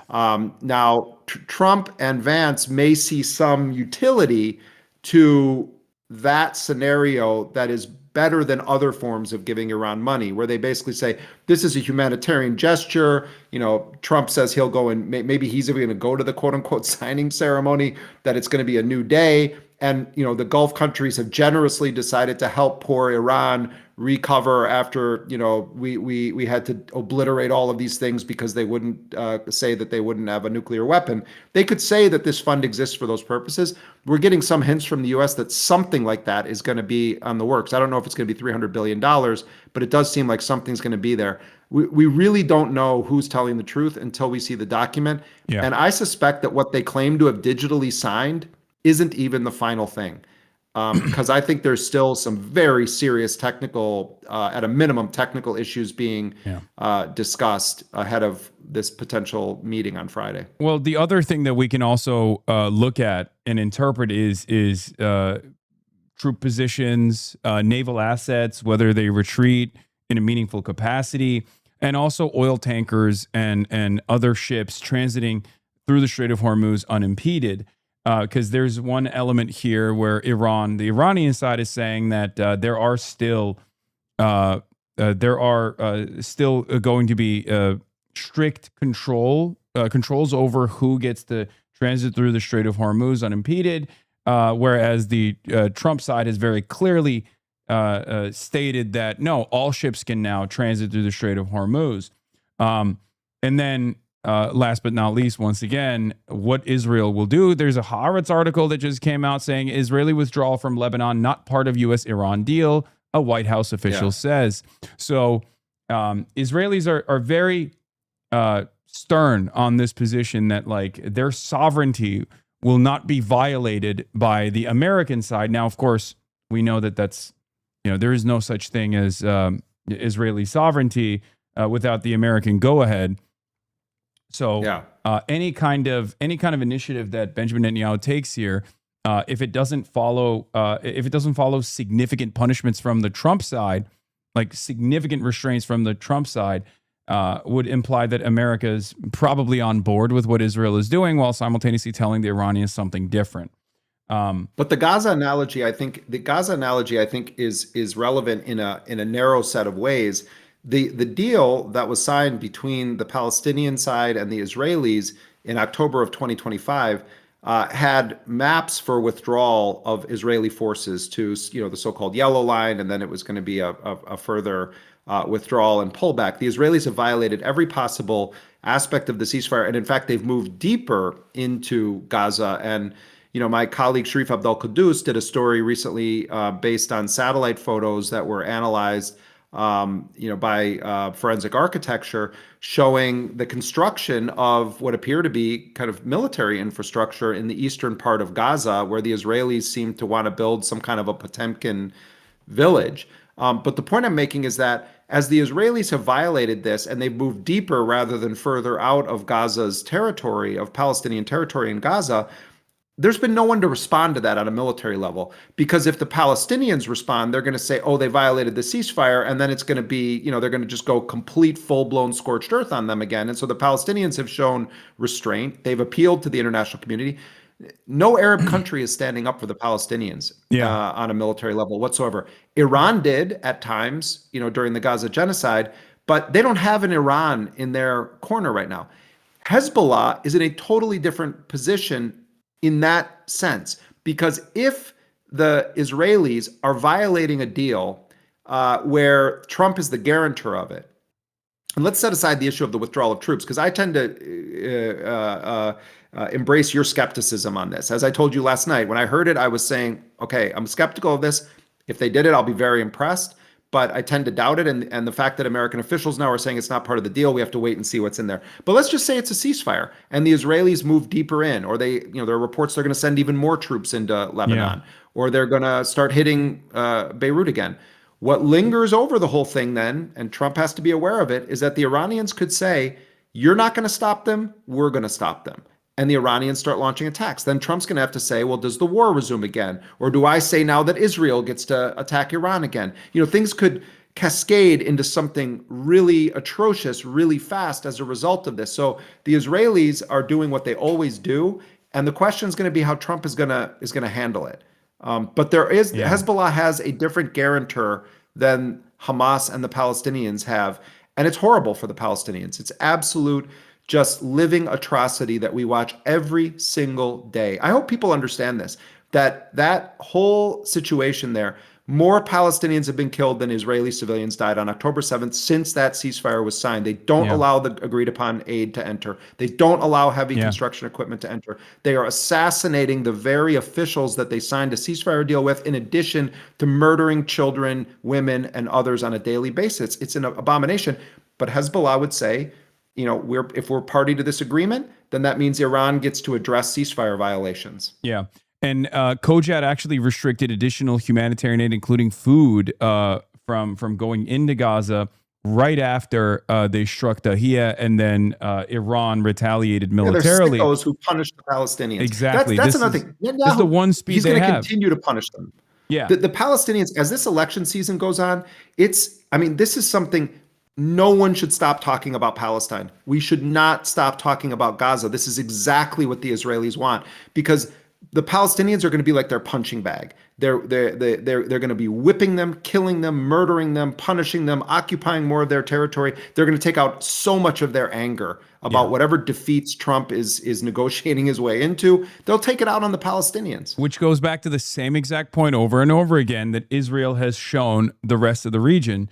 Israel only responds and only retreats when there's sufficient military deterrence. Something that we also saw with our own two eyes, the strategic patience or the strategic restraint deployed by the former supreme leader Ayatollah Ali Khamenei was something that Israel saw as perceived weakness. And perhaps they greatly underestimated the Iranian deterrence capabilities, and we saw that happen as well within the last 108 days now. Having said that, however, any kind of lack of response from the Iranian side, I believe, will be perceived as weakness, correctly or incorrectly. It doesn't matter. Will be perceived as weakness by the Israeli side and certainly by the Trump administration as well. I mean, judging by, I'm not a psychiatrist, right? But judging by the way that Trump has talked about like any kind of concession, any kind of interest from the Iranian side to come to the table and follow along in a ceasefire negotiation, Trump perceives as weakness by the Iranian side. The Iranians are scared that they're worried that the American blockade is effective, that the American military response has been effective in deterring the Iranians from establishing sufficient military deterrence. So, that's what we're going to see. I think, Israel is going to actively prick and actively try to undermine the establishment of the MOU. And until Donald Trump turns around and punishes Israel for it, if Iran if Iran doesn't retaliate, then they're going to keep pouncing, I think. Yeah, I think I've been debating this with some, friends who are Iranian academics and analysts too, about this issue of, if, let's say we get this MOU and the Strait of Hormuz is open, and Trump finds a way to repatriate a substantial enough amount of Iranian frozen assets that the Iranians feel like they're keeping their deal, and there's something resembling a ceasefire in Lebanon. Maybe it's not that the Israelis fully withdraw, but there is some action that kind of bridges it from one week to the next, and we kind of move toward the nuclear negotiation issue. And then you're in a serious process. And instead of sending Trump's golf friends and Jared Kushner, they start to send technical experts, and the Iranians have their technical experts, and there starts to be incremental discussion about the lifting of sanctions. Let's say that starts to go on. The Iranian internal situation, we don't know entirely where it's going to fall. There certainly has been a rallying around the flag dynamic in Iran. There's no question about that. The huge displays in the street. Yeah. This is not just the party has told people to come into the streets. Iranians of a variety of political perspectives, including people who are opponents of the current Iranian government, have made very clear their opposition to the Israeli-U.S. war against their country and the threats of Trump to destroy their civilization. But when the kind of war footing starts to become different and it becomes a negotiation footing, then the divisions within the political echelons of the society start to become more real, more textured. There's discussion about whether to ratify certain agreements. You also may have an appearance publicly, perhaps even at the funeral procession or the funeral services for laying to rest the late Supreme Leader. Maybe Mojtaba Khamenei is actually going to appear publicly and is going to give a speech, and we're going to get some sense of how he sees things. We do get information, but we haven't heard him give a speech. We haven't seen him give a speech. So all of that will play out. There will be political debate and discussion. Iran is not the monolithic one-party society that it's so reduced to in the American narrative. There is actual debate. There are differing points of view. And there's the broader context, which it's been strangled with economic sanctions for a long time. There's been financial mismanagement. There was the massive Bazari protests that took place. Before that, there were protests of oil sector workers. The anger at the government was real on financial matters. That doesn't mean that people were saying we want the state demolished or we want the government gone. Certainly some people want that, but Iran is a very diverse society on every possible level. And so when then that's your reality, Ghalibaf the other day said that this is the language we speak best. We can speak other languages, but this is the language we speak best. That was and referring to being on a war footing. When you're not on that war footing anymore and you don't have the constant specter of America and the Zionists attacking you, then you have to deal with what do the people actually believe now? And to me, that is going to be the next question. And when you have the US and Israel trying to foment internal violent rebellion or insurrection or riots or attacking police stations or religious institutions, and you have an economic situation that isn't markedly improving, and you have people struggling. Iranians are like anyone else in the world. They don't want to have 100 times inflation. They don't want to have the price of carrots going up multiple factors from the time you get paid to the time you go to the market. No one wants to live like that in the world. It's perfectly normal to say, I don't like what my government is doing, or to recognize there's a foreign power involved with this, but also my government has its own responsibility. So when all those issues become the kind of dominant conversation on the street, then we'll see what kind of reality exists there. And I don't know the answer to that question. I don't think anyone does right now. And I think that we're going to hear a lot from Iranians in the weeks and months to come, and we're going to understand where they fall on who's to blame for this and what they think should happen next. Yeah. Well, Jeremy Scale, thank you so much for coming on. This was wonderful as always and very informative. I look forward to reading more about your reporting on the matter. Hopefully. We can discuss it in London. Yeah. Oh, well. Yeah, terrible. Well, I was supposed to be with you soon. there, and then no, not too soon, man. This was outrageous. I went on Sky News then talking about your case, you and Cenk being banned, and now this Israeli group, this Israeli entity group, Camera, is going after Yalda Hakim and Sky News for having interviewed me. Yeah. And it was during that interview that I was denouncing the UK's targeting of two of you and setting it in the context of what they're doing to Palestine Action, which now they've just upheld their prescription as a terrorist organization. These heinous prison sentences that they just hit people with. Yeah. But I'm joking about you and I meeting in London, but I'm bringing it up because when they go after you, it then shed light on the fact that this is part of a sweeping attack on critics of Israel and an attempt to criminalize activism on behalf of a people who are being subjected to genocide with the support of the British government and the American government. And it reminds us that all the counterterrorism laws in the US if you trace it back historically, they all go back to trying to criminalize support for Palestine. Yeah, I mean, the first ever legal mention in the legislature of terrorism comes from an anti-PLO measure, if I'm not mistaken. So yeah, this is baked into America's like anti-terrorism, counterterrorism laws, and Israel has always been at the forefront of that initiative. And we're seeing it come to a, I guess, final conclusion because like they're exhausting all of the goodwill that remained in the Western world, where the overwhelming majorities are saying enough is enough, and they're demanding that their elected representatives recalculate their allegiance to Israel.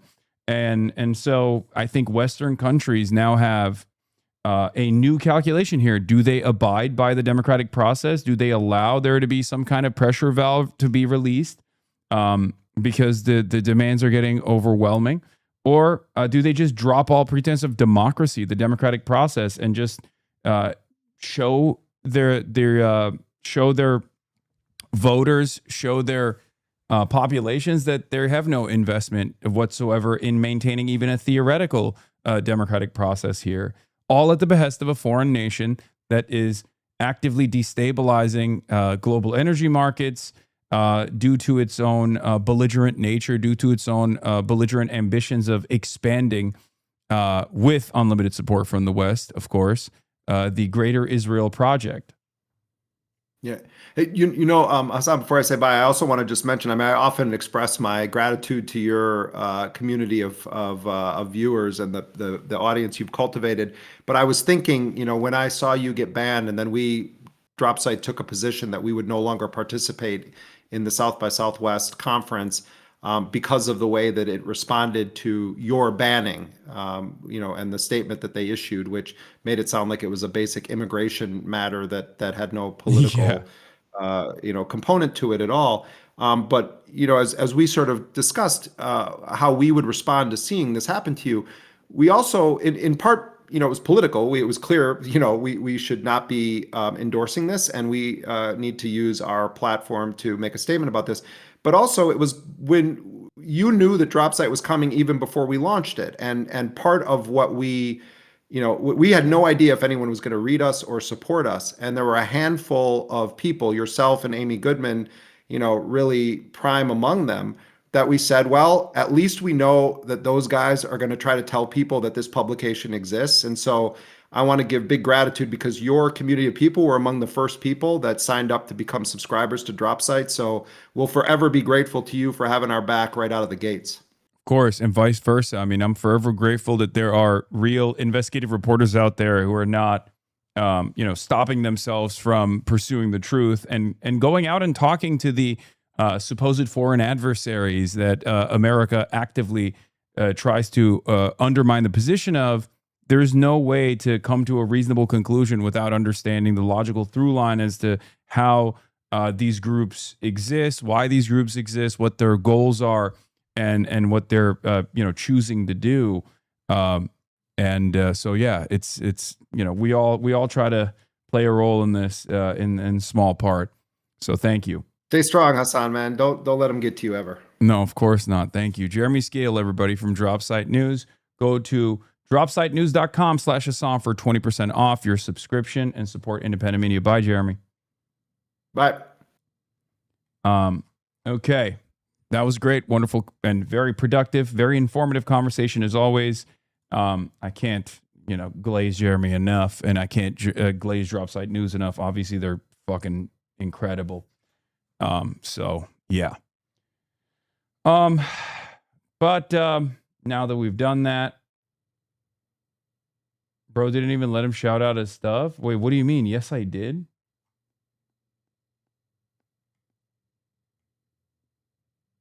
You will never be him. What is this? Zoran Kwame Mamdani.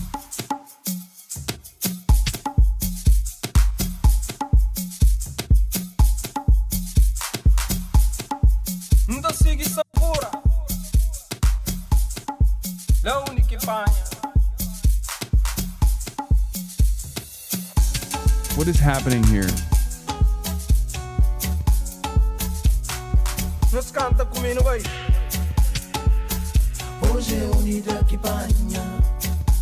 Just let it happen. I'm letting it happen.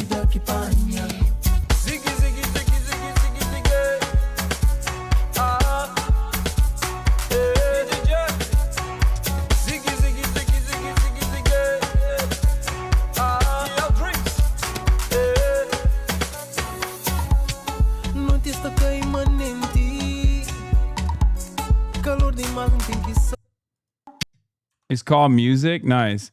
Wazinia was in tears after his heroic performance, earned a clean sheet in Cabo Verde's first ever World Cup point.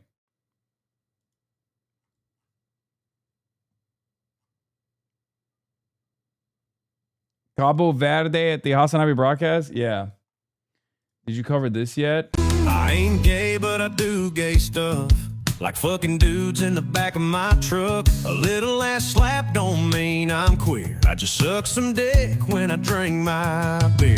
I ain't nothing wrong with a little squeeze. It don't mean shit if you're on your knees. I love my guns and I have my rights. Hell yeah, and I brother. fuck dudes on Friday nights. I ain't gay, I just love my bros and taking back shots in camo clothes. I watch football and I spit my chalk and stroke my buddy in the bathroom stall. I ain't gay, now hear me out. I just like men and I say it proud.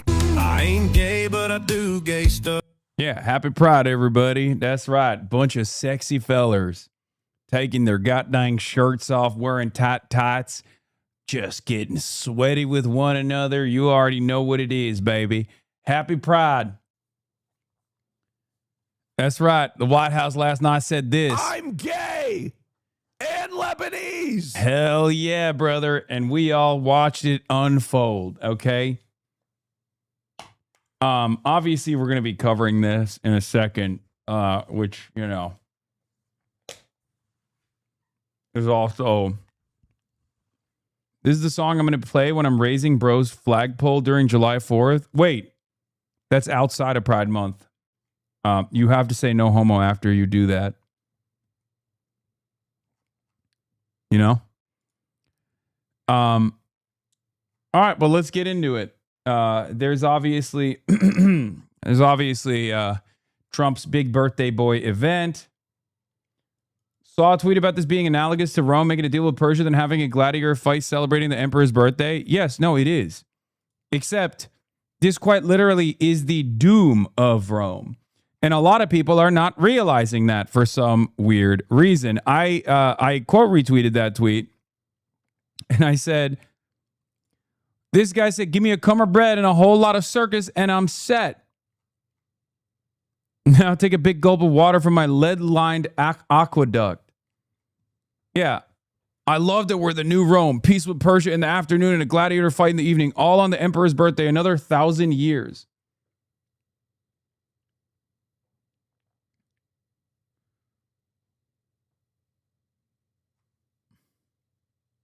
Brother Augustus used to fill stadiums and recreate naval battles. Please, the comparison hurts me.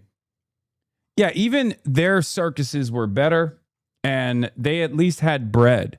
We don't have bread, and our circuses are ass. Okay? So that's where we're at right now. But let's take a look at this. Yes, I got the Daniel Cormier thing too. Hold on. No question what Donald Trump was determined to have for his 80th birthday, an end to the war so he could concentrate on the fighting. Oh, the land of the free. Part Dr. Strangelove, part Imperial Rome, the UFC Freedom 250 cage fight on the south lawn of the White House, a confection of Trumpian patriotism, capitalism, and TV spectacle. It doesn't seem real. None of it seems real. Trump had earlier posted that an agreement had been reached with Iran, that the Strait of Hormuz would be opened, telling the Wall Street Journal there was no rush to extract Iran's highly enriched uranium, that he'd never cared about regime change. A little over 12 hours later, a more traditional presidential arrival for the G7 summit in the French Alps. Everything is very nice, thank you. Alongside President Macron, he basked in the immediate effect of his announcement, a surge in the stock markets, a fall in the oil price. The Iran deal that we made is going to bring a lot of success to the world because the oil was really clogged up there for a while. He would call me on occasion, say, "Come on, please, let's go with the oil prices." But the oil is coming way down, so I'm very honored by it. Each side promoting its own version of the memorandum. The US said it meant permanent toll-free travel through the Strait of Hormuz. Iran that it would collect service fees. Iranian state media said the US had been forced into a deal that would release half of the $24 billion of frozen Iranian assets. The US insisting Iran would have to make good on commitments before it got a dime. Such deep-rooted mistrust exists between the Iranian people and the US government. The United States still has a long way to go before it can earn the trust of the Iranian people. Throughout the war, the US insisted its chief goal was to deny Iran a nuclear weapon, a job now to be done not by strikes, but 60 days of talks. The reported outline, a multi-year ban on uranium enrichment, followed by a cap, along with an unspecified means of dealing with Iran's current near-weapons-grade stockpile. It is doubtful that any agreement that arises is going to be significantly different or a significant improvement from the deal that we had in the first place. All of which only ups the pressure on the Israeli Prime Minister Benjamin Netanyahu, who so hated Barack Obama's deal and rejoiced at President Trump's decision to pull out of it. His closeness to Trump, so often used as an asset at home, could this election year now turn to liability with allies and opponents alike. The agreement with Iran is a bad agreement for Israel and for the entire free world. Iran must not have nuclear weapons. With the stroke of a pen, the tremendous military... Dude, Yair Golan is so funny. This is supposed to be like the woke centrist. This is the woke Israeli left. Okay? And his entire screed on this straight up was like, Benjamin Netanyahu has basically been serving Hezbollah and serving Iran. The fact that Benjamin Netanyahu could not actually militarily punish Iran, like, it's crazy. It is crazy. The Israeli left, with the exception of obviously our anti-Zionist friends in the Knesset, it's like 3 of them, okay, is completely insane. Obviously, the expectation from Yair Lapid is that he's going to be militant. He's been militant, right? But it's funny because this guy, what's his name, Yair Golan, is supposed to be like, he's supposed to be a little bit more moderate, I guess, than even Yair Lapid has come out time and time again, and Naftali Bennett certainly has come out time and time again and said insane things about Lebanon. Like, oh yeah, we have to fucking do the same thing that we did to Gaza to Lebanon, right? Like this is the Israeli opposition. Former Israeli Prime Minister Naftali Bennett, who once famously ran on how many war crimes he conducted on numerous campaigns into Gaza, says, against the Iranian axis of evil, we will fully renew the octopus doctrine that we began implementing in my government. One hand prevents Iran from breaking through to nuclear capability. The other accelerates the collapse of the regime through political, economic, and technological and military means. The countdown to regime change in Iran will begin the moment the government in Israel is replaced. Soon the people of Israel will choose new leadership, energetic, determined, and professional, that will restore security to Israel and care for you, Israeli citizens, wholeheartedly. Here is the centrist critique coming from Yair Lapid. We still need to hope that reports about the agreement in Iran are not true. But if they are, this is one of the most shocking failures of Israel's foreign and security policy, and it is entirely on Netanyahu's account.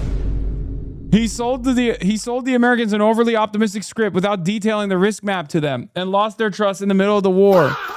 He did not assemble a professional team to work with the separating elements in the American regime. He failed to convince the Americans to bomb Iran's oil and energy facilities and did not close the matter in advance. He failed to convince the Americans to include the issue of ballistic missiles in the agreement or even in the negotiations. Dude, what planet are you on? Like, the way... This is the opposition. These are the wokes. These are supposed to be the wokes. This is Israel's Chuck Schumer. which is ironic because Chuck Schumer also aligns with these guys. It is an insane country. When I say Israel is an insane country, when I say it's a Nazi nation, this is part of what I'm talking about. Okay? It's literally Captain Crunch, oops, all Nazis. Okay? What the fuck?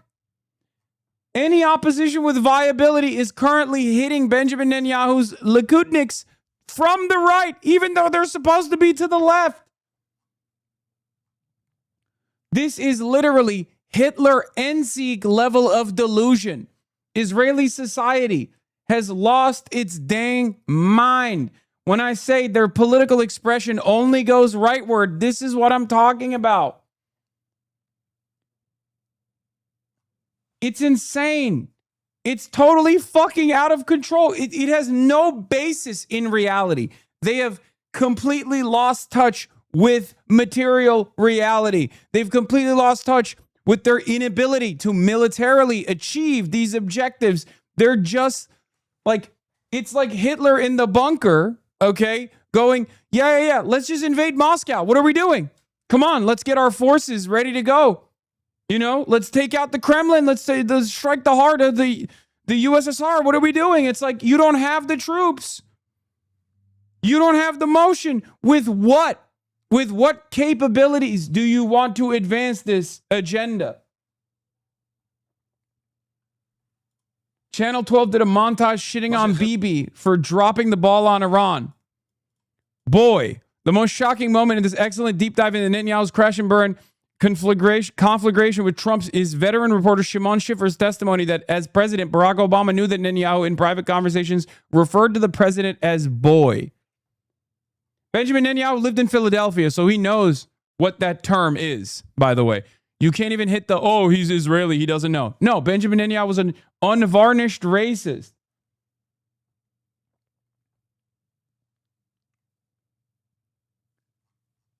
Just so you understand. Like, what's so psychotic about this is that, like, if American support is withdrawn from Israel at this point in a meaningful capacity, and I cannot believe I'm saying this, Benjamin Netanyahu is going to become one of the only logical parties that remains in proximity to power or has any crumb of power in Israel. I cannot believe I'm saying it. I'm not saying he's a reasonable guy. He's a fucking genocidal piece of shit. He's a genocidal racist monster. But the rest of Israeli society, partially geared up by Benjamin Netanyahu's numerous decades of endless belligerence, literally think they have some kind of impact that they could push for militarily when they clearly don't. It's genuinely varying degrees of Hitlerian thought here, okay? There are different versions of Adolf Hitler here. Some demanding the final solution. Some demanding the Endsieg. Some demanding an opening of a new front. But it's all Adolf Hitler. All of it. This is this is literally a you and what army moment. He pushed the Kurdish plan without taking into account the expected Turkish response and Erdogan's influence in Washington. He did not take into account the significance of rising oil prices in the U.S. just months before the congressional elections. He did not take into account the significance of lifting sanctions and funneling tens of billions of dollars into the Iranian economy under the supervision of the Revolutionary Guards. He did not take into account the possibility of bombing the energy facilities of Gulf states and failed to leverage the ties with the Gulf states to bring them into joint combat. By the way, these guys are so belligerent and so insane, they don't even realize that some of the takes in here against Benjamin Netanyahu are contradicting. Some of these criticisms directly contradict one another. Hold on. Doors open. Like this, some of these criticisms are valid, except they contradict previous criticisms. He failed to convince the Americans to bomb Iran's oil and energy facilities and did not close the matter in advance. And then point 9 says he did not take into account the possibility of bombing the energy facilities of Gulf states. What the fuck do you mean? On the one hand, you're mad that he couldn't convince Americans to bomb the Iranian oil facilities, but then also saying that he did not consider, Benjamin Netanyahu did not consider what it would look like. You can take all that. What it would look like if Iran retaliated. Yeah, no shit. Of course Iran was going to fucking retaliate. Yeah, I do. Is there... Wait, what the fuck? This is wrong. This is completely... I don't know what they did. This is the wrong order. They said... I'm going to call the guy real quick. Yeah. Yeah. Okay, here. Here, take it back. Yeah. Yeah, yeah, it's fine. It's fine. Yeah, door's open.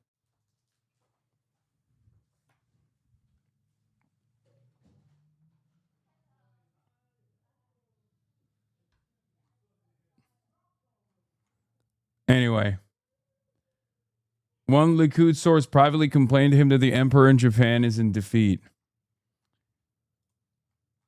Sue them? Okay, Ethan Klein, calm down. Okay, this is the right one, yeah. 300 billion is return is confirmed and Israel's losing its mind. Vance's senior Trump admin is confirming the 300 billion reconstruction offer Israel. Yeah, they did. Of course Israel's losing their fucking mind. Because they're petulant, spoiled, entitled, arrogant Nazi babies, okay? It is a nation led by petulant, arrogant Nazi man children and babies. Because remember, the only thing that, after fucking this whole ordeal up, I never understood what you meant when you talked about Israel being against the nuclear deal. From their side, wouldn't it be easier to attack if they didn't have anything to defend themselves? Wait, what? No, Israel knows the Iranian nuclear program is not a real thing, okay? Obviously, they don't want Iran to have nuclear arms because nuclear sovereignty is the easiest shortcut for Iran to maintain some semblance of defense against whatever Israel may be planning to do. Fuck. Hold on. 1 second. There's a lot happening here that I need to fix.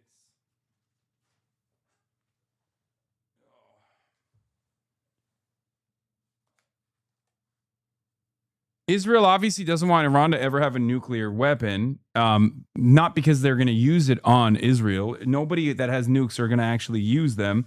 You don't develop nuclear arms to use them. You develop nuclear arms to never use them. Okay? But Israel doesn't want Iran to have nukes because Israel wants to blow up Iran. If they have nukes, all of a sudden you can't fucking blow up Iran. Look at North Korea, for example. So, the fear here from the Israeli side is not about like a legitimate threat that they perceive from Iran with nukes. The fear was that if they didn't blow up Iran this time around, that they're not going to have sufficient support from the West to blow up Iran in the future. They did not genuinely think that Iran was ever going to give up their ballistic missiles program. That's insane. They thought, perhaps foolishly, that they would be able to militarily punish Iran with additional American involvement. But Donald Trump was, no matter how insane he is, he wasn't so insane that he would go with boots on the ground military warfare into Iran. That's it. Israel thought if we can just like goad Trump into going to war with Iran, we can goad him into going to war with Iran further and maybe even send boots on the ground. And hopefully that would trap Iran in a military quagmire where we could just go along with whatever our ambitions are and turn Lebanon into Gaza and turn the rest of Syria into Gaza, maybe even go to war with Turkey later down the line. You know, all this shit. With the stroke of a pen, the tremendous military achievements of our pilots in the skies of Iran and the heroism of our fighters on Lebanese soil were erased.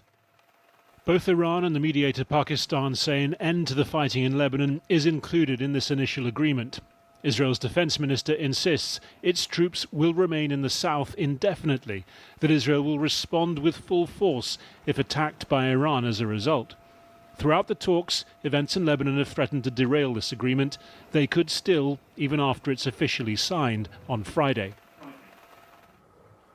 Harry Fawcett reporting. Well, let's go now over to our foreign affairs correspondent, Secunda Kamani, who is in Beirut. Secunda. Well, Aisha, close to 4,000 people have been killed here in Lebanon during this conflict. Today, there's been relative peace, although at least one person died as a result of Israeli fire. As you heard in that report, the US-Iran agreement, it seems, is meant to include a ceasefire here, but it's not clear what exactly it says, if anything, about the presence of Israeli troops in southern Lebanon, where they're occupying a chunk of territory.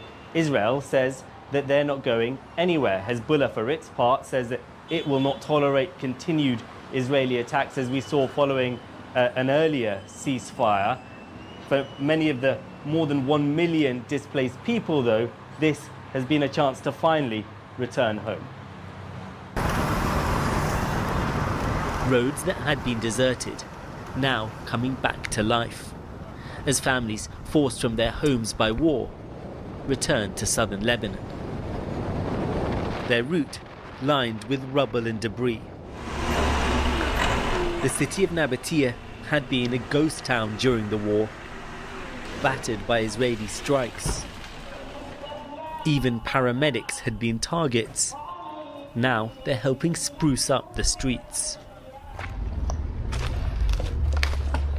Little remains of the city's historic market. Abu Ali's coffee roasting business had been a local institution for nearly a century. I normally would say we take a hit, we fix it, we make it right, but it's completely destroyed. Do you think you'll rebuild your shop? God willing, tomorrow or in about 6 or 7 months, you will come and see what's here. One of the most beautiful establishments in Nabatea. The mood amongst many of those returning is celebratory, but the damage inflicted here is immense. Well, this is just a scene of complete come on. and utter devastation. It's almost as if this city has been hit by an earthquake. Of course, actually all this damage here caused by Israeli strikes. And just yesterday, it would have been far too dangerous for us to be here setting foot in the city centre. Even now, Israeli troops are just positioned a few kilometres away. We've been hearing a drone overhead. No sign yet that they're going to be withdrawing from the positions that they've been occupying. In the distance, several explosions ring out. Local officials have warned residents not to rush back. Dina wanted to check on her home as soon as she could, after being amongst the more than 1 million displaced in this country. As soon as she gets back into her apartment, Dina prostrates herself in prayer. Next up, it's watering the houseplants. Her home was badly damaged in the last round of fighting in 2024, she tells me, and she'd only been back a few months before this latest war started.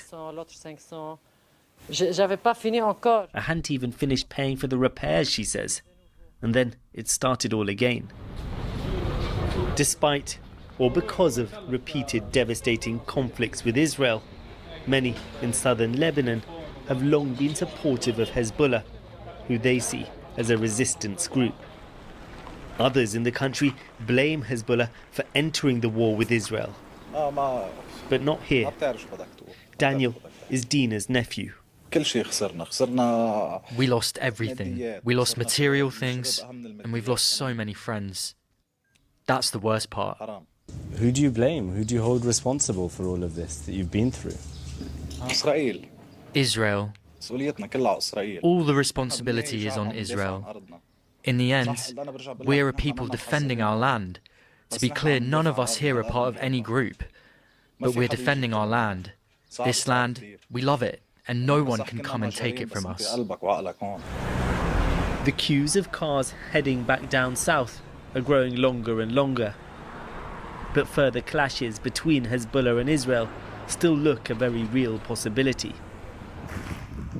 And amidst the rubble, you wonder how long it will be before this country is dragged into bloody conflict once again.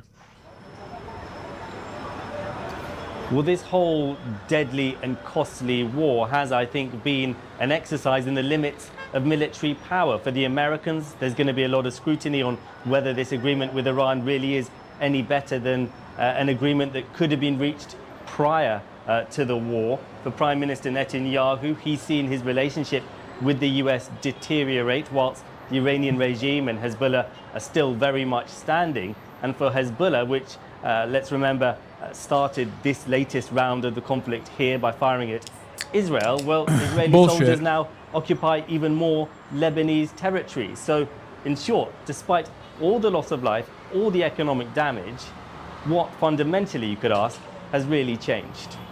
House, I understand Donald Trump is speaking now in France with the French President Emmanuel Macron. Let's listen in. Un lendemain d'anniversaire et de célébration, et je remercie son équipe, les ministres et ambassadeurs et l'équipe la plus proche d'être là à ses côtés. C'est important qu'on puisse d'abord avoir ce G7 au lendemain d'un accord essentiel qui a été scellé avec l'Iran pour parler évidemment de nos grandes crises, l'Iran, l'Ukraine, nos guerres, leurs règlements, construire la paix et restaurer la prospérité, mais aussi voir les voies et moyens de coopérer entre nos économies. Okay, as we await translation, I'll try and guide you through what the French President Emmanuel Macron has been saying. For now, he is just welcoming formally the U.S. President Donald Trump. 250 ans d'indépendance, la France ayant été aux côtés des États-Unis d'Amérique à Versailles dans 2 jours.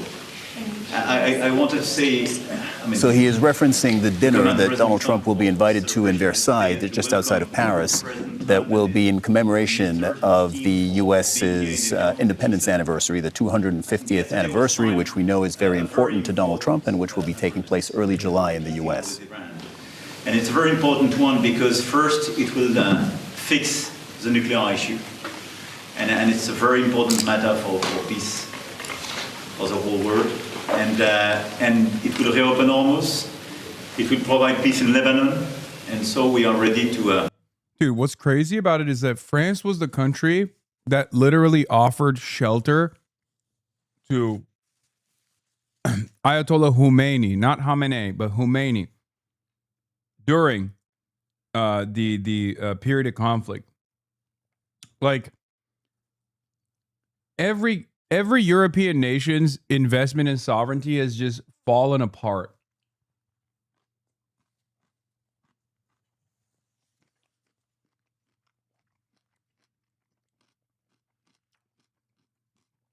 Like, this is a country that said no to NATO initially, right?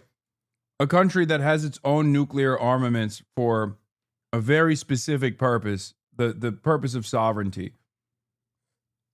And now you're seeing how much the attitude has shifted.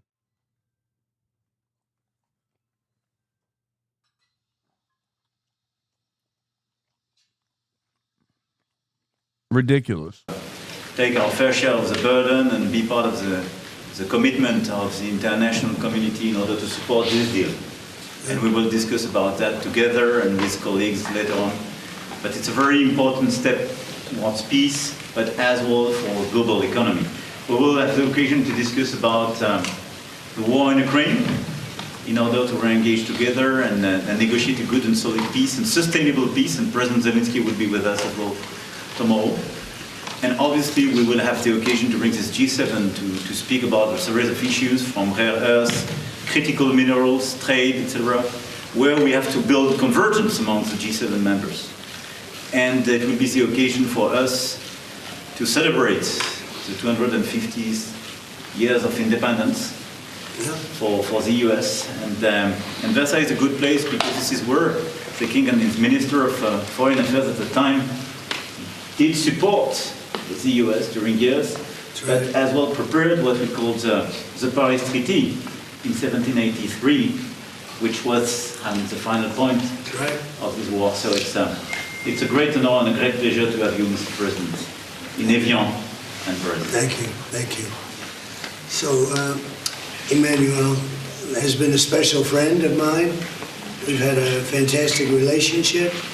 We've worked on many deals together. I'm very happy to say very signed. The deal's all signed.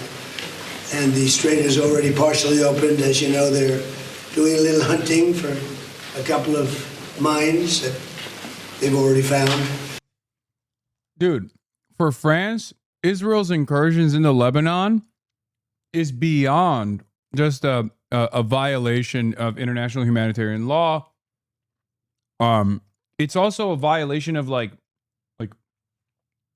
French sovereignty to a certain degree, because obviously they have a special relationship with Lebanon. I mean, it's not an accident. Earlier, you saw a Lebanese person speaking French, right? Like it's a colonial holdover state that the French have an interest in. So when Israel violates Lebanese sovereignty, they're actually also undermining that French connection as well.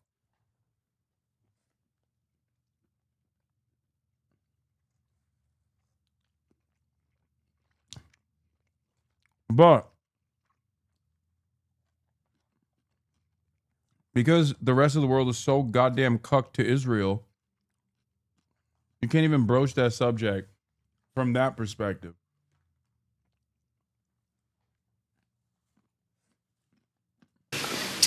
But it's essentially, ships are starting to go out now. On Friday, it'll be completely opened. We got along very well with Iran. It's a different set of leaders. As you know, the first set is gone, the second set is gone, and we found the third set to be very smart, strong, very smart, but we ended up making a deal. I felt badly that we had to go back on the attack for 2 nights, and I thought a third, but we made it before that happened. But I think a lot of great things are going to happen in the Middle East right now, and very importantly, the oil is plummeting down, and the stock market is shooting up like a rocket today, like record kind of numbers. And the oil has taken its biggest plunge, and we're into the low numbers, not quite back yet, Kevin, to the extent, but we're getting close to the numbers we were before it all started. And the main thing is that Iran will not have a nuclear weapon. They fully agreed to that with strong policing powers, and they won't have a nuclear weapon, which is what it was all about, because they probably would have used it if they had it. So we had 2 big moments. When they terminated the JCPOA, that was the Obama deal, the Barack Hussein Obama deal. And when I terminated that, it was very important because it was a road to a nuclear weapon. It was a horrible deal for the United States. It was a deal where billions of dollars was given to Iran. It was a deal where $1.7 billion in cash was put on a Boeing 757, I guess, right? But it was put on a big, beautiful Boeing 757. They needed a Boeing 747, to be honest with you, because there was a lot of cash. $1.7 billion was taken out of the banks and given to Iran. Oh my God. And on top of that, tens of billions of dollars was paid. So they tried to bribe them to make a deal, and that didn't work. It never works. And we've done a great job. And hopefully it's going to be a good relationship, and we're going to get along.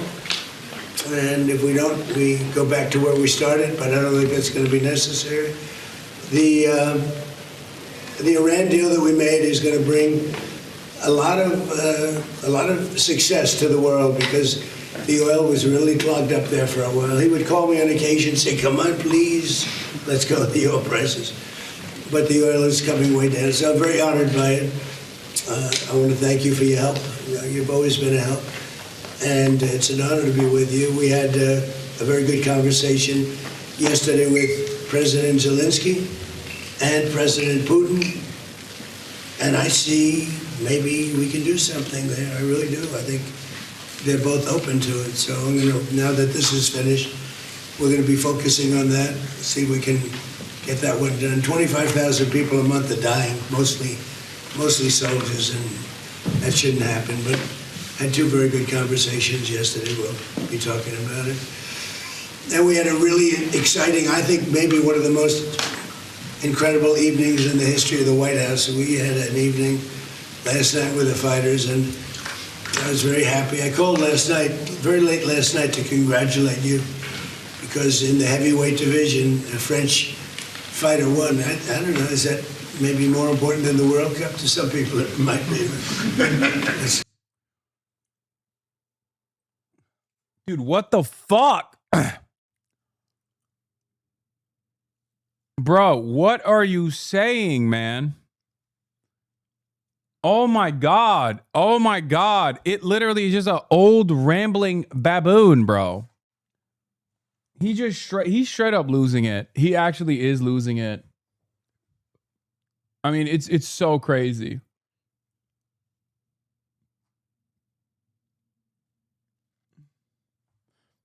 Defenders of the JCPOA often say, look, it's this or war with Iran. This was correct. Turns out you can have the JCPOA and war with Iran. Yep. It's actually worse, like from the American perspective, if the goal here is to just like deny Iran anything. Obviously, it's worse because Iran now holds a very important card that they had not in the past utilized, which is the Strait of Hormuz and control over the Strait of Hormuz. Technically, they don't even need nukes anymore because they have that. And it's obvious that America is incapable of militarily forcing Iran to submit. And if you can't force Iran's submission with your military force, then you got nothing. They can just fucking shut down the Strait of Hormuz again.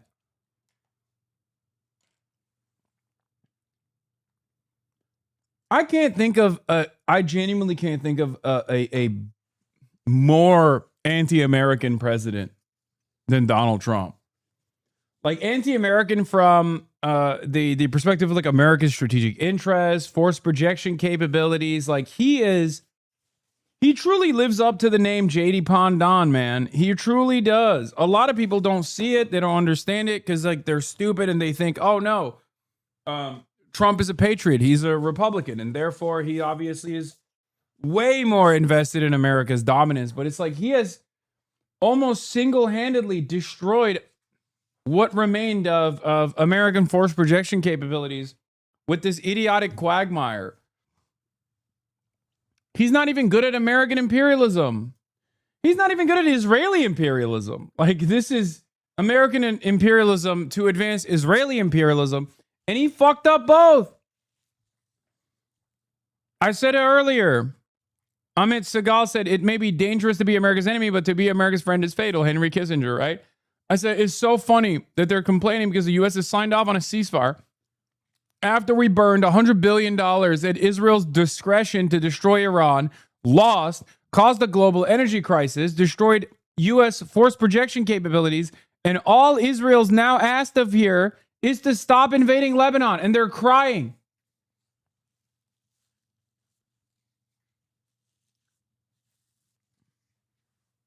Like they're acting as though Tel Aviv is burning or something.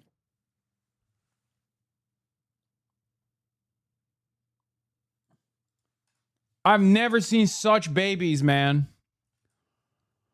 Trump's capitulation is for him a strategic withdrawal to fight Iran another day by other means than failed military means. Whereas for Israel and Netanyahu, Trump's capitulation is a strategic and political catastrophe. They will work to flip the table militarily. Yeah.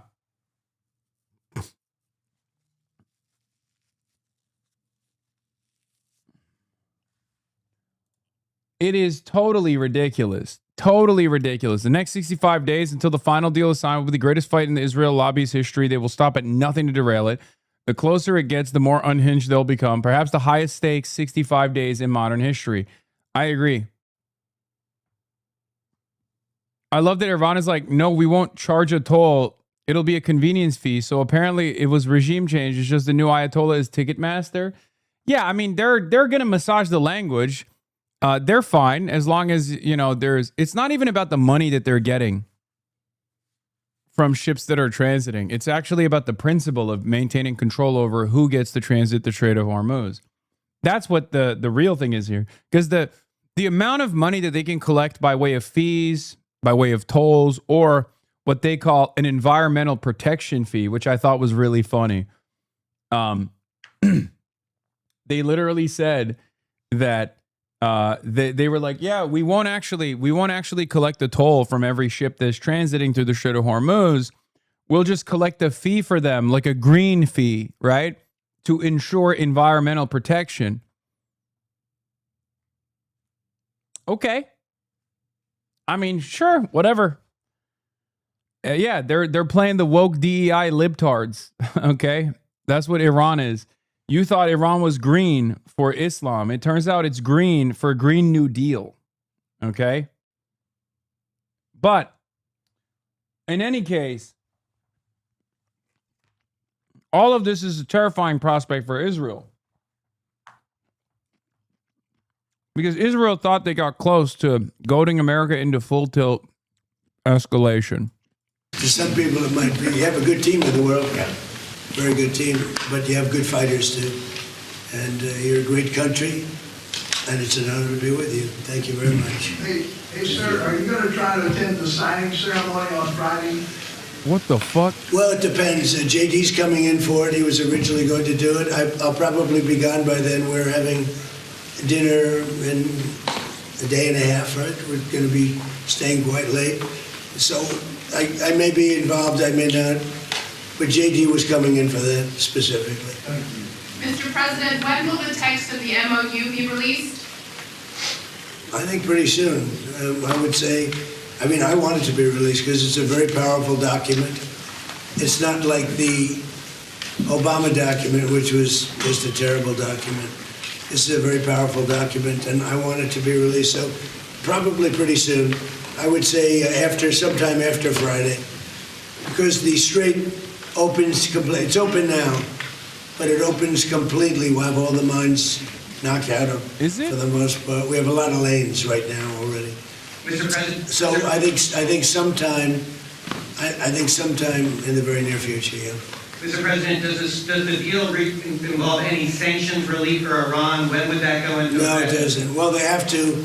It's really a behavioral thing. If they do what they're supposed to do, that starts taking effect. Monsieur Macron, quel engagement êtes-vous prêt à prendre au nom de la France dans le détroit d'Ormuz? Vous avez parlé du porte-avions Charles de Gaulle. Mr. President, what do you expect from France and well, I would love them to do that. I don't think we're going to need much help because we have an agreement where it's going to be open. And it's toll-free. We had a little argument on that. It's toll-free. So I don't think we're going to need much help. But I don't think it's a bad idea to have a ship or two up here from a few countries. You'd be a great country to do it because you never know what happens. But I think it's going to be open, and I think it's going to be free sailing. We do want to see if we can straighten out the Lebanon thing, because it just seems to just never end. And that's a mini version of what we were doing. But yeah, I wonder who's responsible for that. We're all just collectively trying to find out who's responsible for the death and destruction in Lebanon.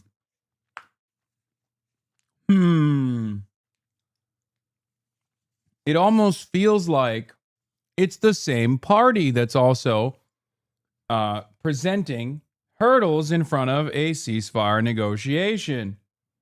Oh, well, yeah, I guess maybe it's Obama. And it should not be tough. It should not be tough. So Hezbollah, we have to have a little talk with them. Thank you very much.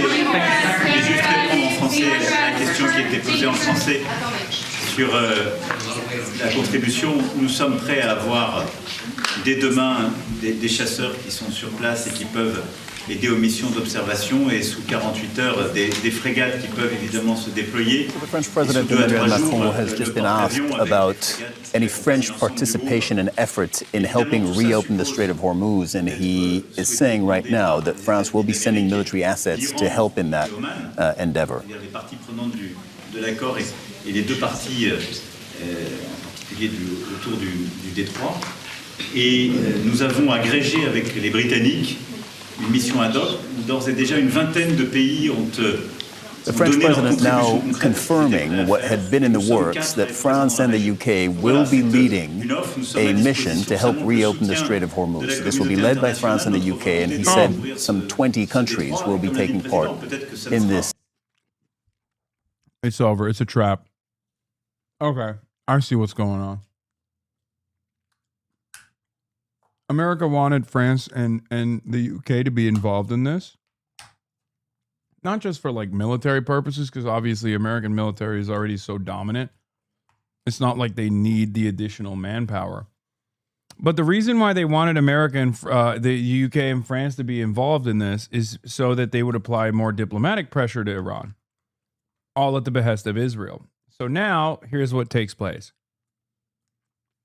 If these guys are fucking dumb enough to actually move their assets into the Strait of Hormuz, eventually what's going to happen is Israel is going to violate the ceasefire in such a severe escalatory manner that it will be virtually impossible for Iran not to retaliate.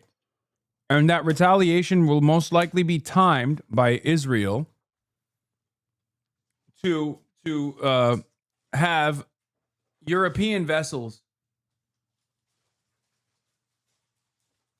all in and around the Strait of Hormuz. And that's, of course, from the Iranian perspective, more targets to hit. And they will, given the rules of engagement, they'll probably hit the European targets if they abide by this. If this is a real commitment, Israel will try to maximize the impact right as the demining operation is taking place, you know? This is I really hope that's a really bad take. No, I'm just, look, it's one way that I can see this collapsing. Because for Israel, their goal is to collapse the negotiations. They don't want a negotiation. They want to create by force a coalition of the willing against Iran. Okay? America has also tried to do that in the early stages to shut off Iran diplomatically from the rest of the world. They will not be a coalition of the willing. They will just be a coalition that happened to be at the fucking wrong place at the wrong time, that found themselves in this quagmire. And then they'll have to respond militarily to Iran.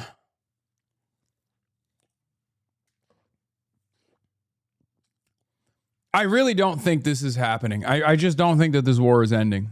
I hope I'm wrong. I don't think Israel is going to allow it to end. Very frustrated with how the Israeli Prime Minister Netanyahu has been responding to this, continuing to launch strikes in Lebanon right before this agreement was signed. You mentioned what he told Axios, but he also said this to the New York Times. He described Netanyahu to the New York Times as a very difficult guy and went on to say, to be honest with you, he should be very thankful for us, to us for doing this, because if Iran had a nuclear weapon, Israel wouldn't be around for 2 hours. That was a direct quote from the president. I think that just goes to show how tense this relationship between the U.S. and Israel is at this point. The president really not wanting them to threaten this upcoming agreement, John. Now, again, when we get that text, it'll be interesting to see domestically and around the world how it is received. Elena Treen in Geneva this morning, thank you very much. Kate? Let's talk more about this. Joining us right now is the Axios Global Affairs correspondent. Oh, thank God. You know, this is where Barack Ravid is the most activated. You know what I mean? When there's a controversy between Israel and America, they are fighting.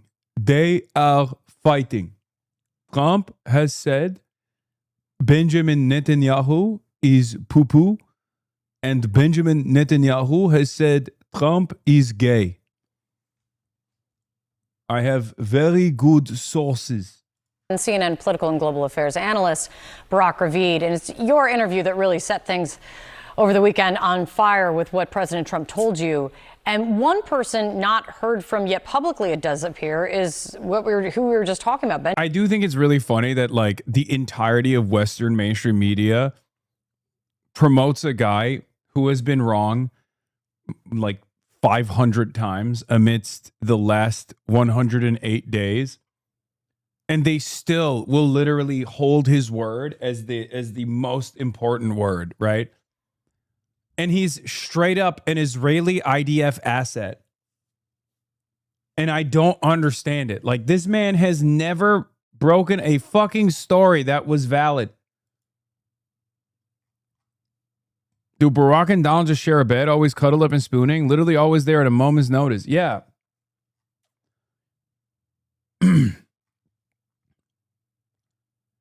I mean, come on, man. Who the fuck? No one believes this shit. Anyone who's been paying close attention to this understands who Barack Ravid is and what his goals are. It's mind-boggling to me that so many professional journalists very clearly have highlighted a Unit 8200 military officer as like the #1 Western reporter.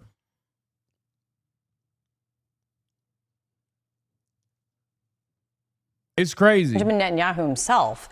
And after that extraordinary interview that you had with the president this weekend, Barack, what are you hearing today? Well, I think Netanyahu, his people, and his mouthpieces in the Israeli media are all furious about this deal.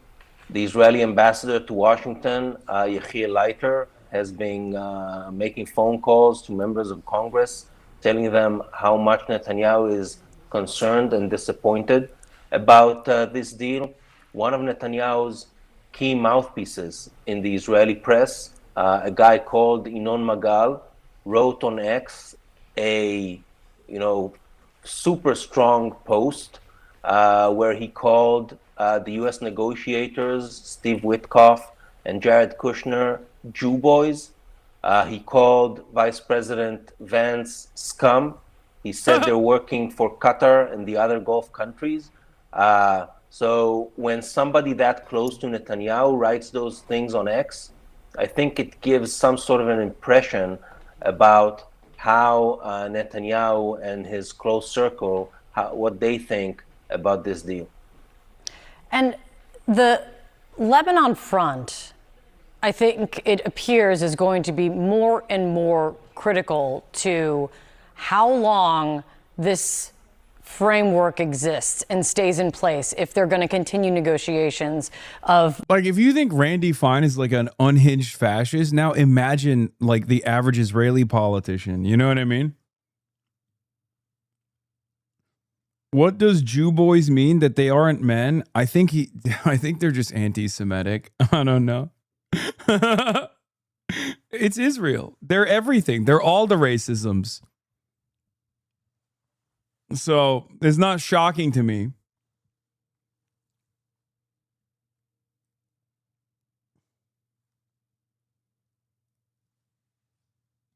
About the long-term future and stopping any long-term future of a nuclear program.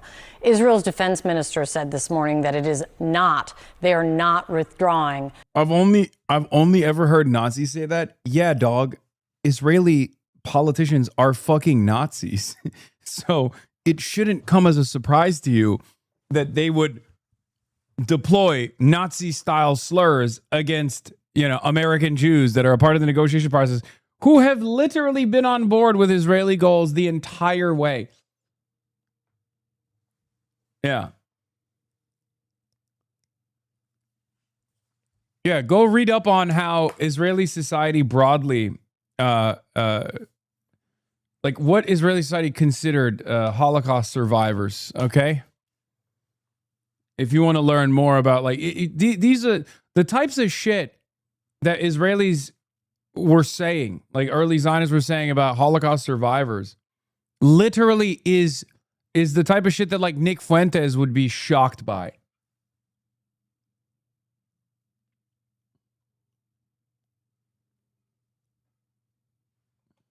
From southern Lebanon.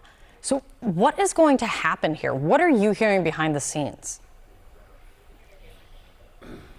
So first, I have no information that points to any demand by the United States, at the moment at least, for an immediate Israeli withdrawal from southern Lebanon. What I heard from U.S. officials is that basically in Lebanon they're talking about a ceasefire, which means everyone hold in place, no military action, neither by Hezbollah nor by Israel. And from what I heard from regional mediators, that in the talks between the U.S. and Iran. Why should I? Wait, I don't know why we keep trusting Axios. So I've told you this already. Barak Ravid is actually very informative, just not in the way that you think he is, right? Like Barak Ravid has tremendous insight into like what's going on. It's just, if you listen to his reporting, you have to read it as, this is what the American side wants us to hear. This is what the Israeli side wants us to hear. It's not that he's like breaking any serious news. The type of news that he's breaking is exactly what you should understand. The American side is telling you, like, this is what we want out there, right? This is what they want the narrative to be. And he absolutely trades, like, he has obviously the highest level insiders within the Israeli government that he gets information from, which he trades with the highest level of the American government. I assume Trump just directly calls him all the time.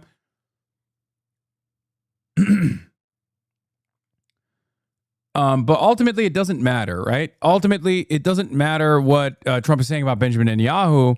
What matters is what Trump is doing about Benjamin Netanyahu.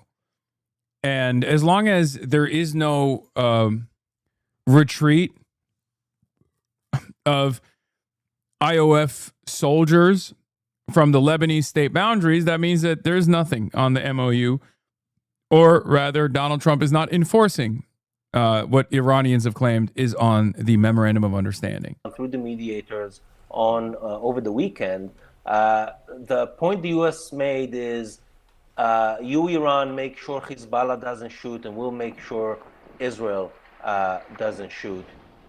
But the thing is that the Iranians don't feel that Trump really has a way to make sure that the Israelis don't take military action. This is such manufactured bullshit. No, I don't. I mean, I think the Israelis are mad at Donald Trump for sure. Here's what I will say. There are degrees of priority for the Israeli government, for Zionism as a whole, as a movement, right? The highest priority goal here for Benjamin Netanyahu and his war cabinet is to get America to destroy Iran, right? That's it. They want to do that because they don't want any kind of sovereign regional power that could potentially strike Israel, that could potentially punish Israel militarily as it seeks out further territorial expansion. So Benjamin Netanyahu, for 3 decades at this point, has very actively tried to goad America into going to direct war with Iran. America has given assurances to Israel, or has aided Israel's goals in destabilizing Iran by way of sanctions and obviously through other mechanisms of instability. And it has been somewhat effective. That's the reason why there is a robust movement that has grown inside of Iran that constantly gets very frustrated with the Islamic Republic and will go out in the streets and sometimes will protest even violently with arms that they may or may not have gotten from the Israeli side, as we saw in the last protest that started with the Bazari protest, the market owners, right, which is technically a part of the Islamic Republic is like base of support. They were mad because of the economy. They were mad because the economy had been destroyed and because the currency was worth nothing due to American financial engineering at the behest of Israel. But then that escalated into a much larger protest, a much more violent protest due to American and Israeli interventions, as we know now 100%, because both the American side and the Israeli side openly admitted it. That all is a broader part of the agenda, but there is a limitation to what America in the past was willing to do for Israel. Every single former president before Donald Trump said no to invading Iran militarily or no to escalations against Iran directly. Donald Trump changed that dynamic and was the first American president to lean into Israeli demands and go and strike Iran. And on the first day of Operation Epic Fury, they not only struck Iran, but they decapitated the entire leadership structure and also killed a bunch of schoolgirls in Minab. 168 of these little girls that were at school were murdered by American Tomahawk missiles. They did a double tap. And that was all for Israel, right? But even Donald Trump has some real red lines. Now, the real red line for Donald Trump has always been to go up the escalation ladder to such a degree where they actually commit to a full-scale invasion of Iranian soil. Donald Trump doesn't want that. It's very obvious he doesn't want that. He likes in and out, fast bombing campaigns where he gets his wishes across, right? He loves Venezuela. He does not like what's going on in Iran because Iran did not cave. Iran was resilient. Iran actually punished America and defeated America. So from the Israeli calculation, from the Israeli side, they're actively trying to continue this tit for tat. They're actively trying to continue this instability with the hopes that Donald Trump will commit to going up the escalation ladder and militarily invade Iran. Now, the fact that we don't have enough troops to conduct a successful, long-standing invasion of Iranian soil does not matter to the Israeli side. They don't care, right? It's clear that they don't care about what this does to American force projection capabilities. It's clear that it doesn't matter how much America's defensive munitions have been depleted in the process of defending Israel. They don't care about any of this stuff. They don't even care about their own safety and security for their own civilians, right? Or rather, in their calculation, they feel like Iran would run out of munitions before they could actually start successively striking Israel to such a degree that, you know, there's a tremendous amount of civilian casualties in the process. They believe that America would fight their battle for them in Iran. They're wrong. It's clear that Donald Trump does have one real red line, not like the fake bullshit like, oh, don't hit Lebanon, this or that. The one real red line that Donald Trump has is not going up the escalation ladder so much that they actually invade Iran militarily with boots on the ground, military invasion. That's the problem here for Israel. That's their real goal here. They think if they can continue fucking up the ceasefire deal that's in play, that if America is thoroughly embarrassed by Iran, not by Israel, but by Iran, which is ironic because Israel is the one that's, you know, humiliating America currently, that they can probably goad America into taking further action because Trump is so unstable, Trump is so crazy, Trump is clearly not invested in you know, longstanding American commitments to the rest of the world, to the energy markets, to our global allies. And that's what it is. I don't think Trump, maybe I'm wrong, but by my estimation, I don't think Donald Trump is willing to take it to that step. But that doesn't mean Israel won't stop trying to take it to that step. Action in Lebanon. I think this is why that's going to be a main sticking point in the implementation of this deal. And also next week, on June 22nd, there's supposed to be another round of direct negotiations at the State Department between Lebanese and Israeli officials. The U.S. wants a deal between Israel and Lebanon. Bro, Barack looks like a ghost, dude. I don't know. The color has been sucked out of him, by the way. Not through Iran, but through direct Israeli-Lebanese talks. And I just wonder if the Israeli government will be open enough to actually have good faith negotiations when it is so mad about the current deal. Yeah, I mean, as Aaron David Miller had put it, I know you'd sent it out.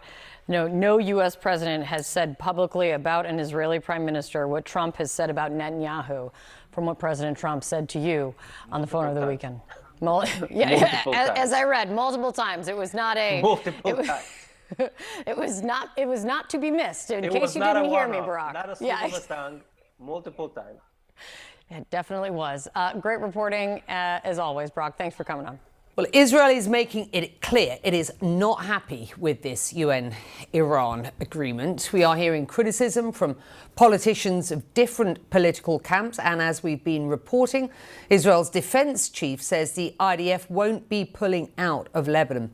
CNN's Oren Liebman has the view from Jerusalem. And why is it that Israel, seemingly across the board, at least when it comes to government officials, so unhappy with this agreement? And do we know where the Israeli Prime Minister Benjamin Netanyahu stands?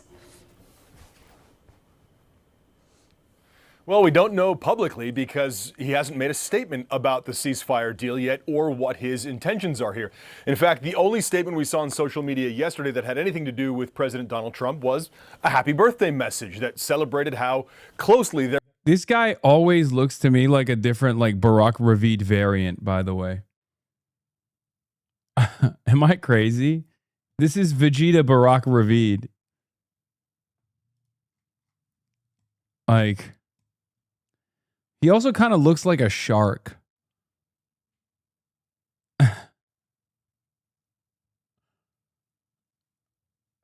I just like, they made these guys in a lab. They made these guys in a laboratory, and this is like a different Barack Ravid variant that they also rolled out. Yeah, Sharak Ravid. They're working together, and yet other ministers in the government, even politicians in the opposition, have come out against this deal, specifically because of what is expected to be the demands upon Israel as it relates to Lebanon. Iran, pretty much from the beginning, has demanded that any ceasefire between the U.S. and Iran include Lebanon and a potential withdrawal of Israeli forces. Well, Israel's defense minister said he will not, and that Israel will not be withdrawing forces from the territory it occupies in southern Lebanon. So clearly signaling there. And he talked about, by the way, the existing and expected pressure. So there's clearly an expectation that the U.S. will put pressure on them to withdraw. The question is, ultimately, how does Benjamin Netanyahu handle this pressure, and what are his options? Trump has clearly boxed him in at this point. Trump, in fact, said just a couple of days ago that Israel should not be attacking anywhere in Lebanon. He also said Hezbollah should not attack Israel. Well, we've seen him say that in mid-April, and that fell apart within a matter of days. So it's clear the Israeli government, ministers, those who are very close to Netanyahu, are very unhappy with this agreement, the language they've used, the statements they've put out. Netanyahu has been very careful here. He has virtually never publicly criticized Trump. And at least as of right now, that is still the case, Becky. This is an MOU. It is effectively a promise to talk at this point. Oren, is there a sense that many Israelis in and outside the government actually agree with Mr. Obama? This is likely to be just like the old deal, which Israel didn't like the first time around? I think that's sort of dawning on the Israeli public and Israeli. It's so crazy that Donald Trump, like, American presidencies only go in one direction because American trajectory is just like so downward that every president that comes after the next is just like moving this country in the same downward trajectory that, like, Barack Obama looks like a fucking hero. Okay? Like, the JCPOA and what Barack Obama did looks like one of the greatest diplomatic achievements of all time. Okay? It's incredible. And it was a profound achievement, for the record. At the time, like, I mean, it took 20 months to put together. It was a multilateral deal with, like, China and Russia involved as well. And it turns out America had it so good. America had it so goddamn good, man. Politicians, we've even seen some of the pro-Netanyahu right-wing media start criticizing not only the deal, but also President Donald Trump as well, which would have been unthinkable just a few months ago or just a few weeks ago during the war. And you're exactly right to point out what this is, Becky. All this memorandum of understanding is an attempt to reset the situation in the Strait of Hormuz to what it was before the war. There are no promises that we're aware of on the highly enriched uranium or Iran's nuclear program or its ballistic missiles or proxies here. We need to wait to see what's in the deal, and certainly Trump could help us by releasing the text of the MOU. But all this really is right now is talks about talks as they try to reset the Strait of Hormuz to what it was before. It's also worth pointing out that Trump has repeatedly boasted about Iran not having a nuclear weapon under his agreement. Well, if you look at the language of the Iran nuclear deal under former President Barack Obama, the JCPOA, that's provision 3 under the preamble and general provisions that Iran will not have a nuclear weapon. This isn't some new thing that Trump has discovered. It is exactly what was in the Obama-era nuclear deal. When you start looking at all of the different bits and parts, one of the big points that may be difficult is what is happening with Prime Minister Benjamin Netanyahu and Israel in all of this. There has been reporting on Axios where we just heard from the reporter there, Barak, who says, look, multiple times the president cursed about the way in which Netanyahu has been dealing with the United States over this conflict. What do you make about what will happen if Prime Minister Benjamin Netanyahu doesn't stop attacking Lebanon, for example? Yeah, at that point, the ball's in Iran's court. Did Iran get sufficiently bribed by the American side that they won't retaliate and then get fucked over in the long run? Or will they reestablish sufficient military deterrence by striking Israel as they said they would? That is the question. Because I think it's a given. I think it's a very high likelihood that Israel will severely escalate. They got one speed, man. I just don't see them ever backing down. They're desperate. They understand the situation at hand. They recognize that they don't have a lot of support from the Western world. This is their last shot.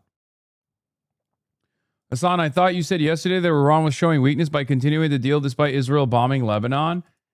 I mean, am I saying anything different currently? Am I saying something different currently?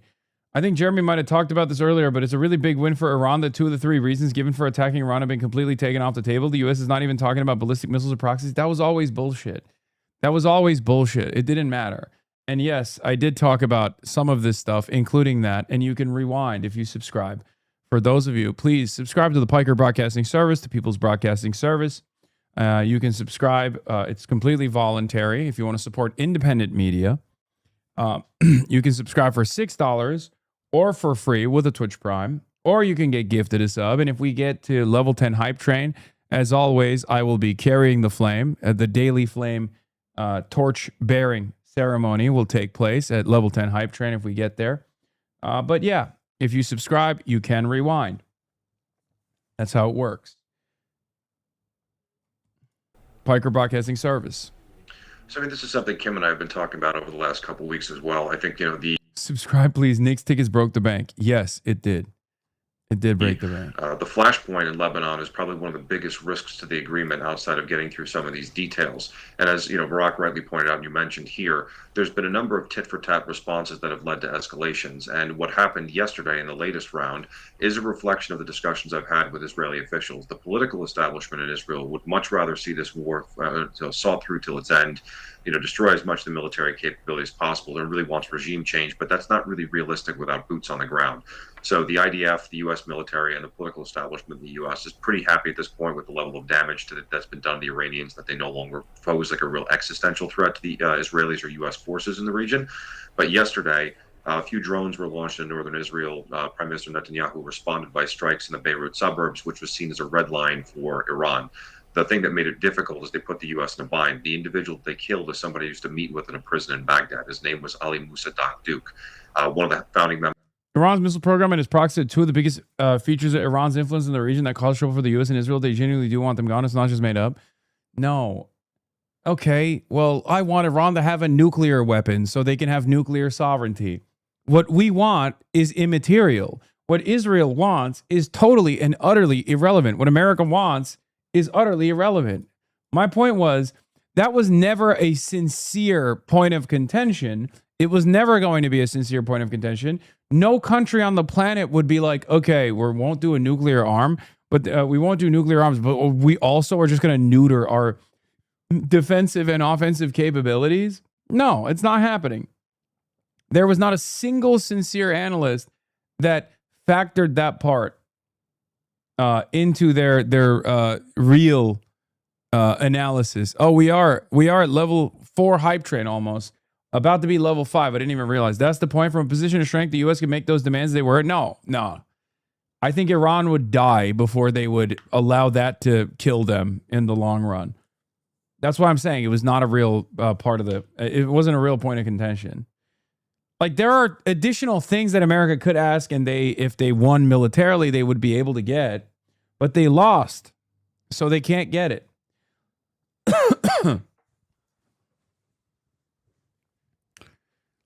This might be a dumb question, but would Russia ever give Iran a nuke to improve its political standing? Abso-fucking-lutely not. Vladimir Putin would give Iran a nuclear weapon.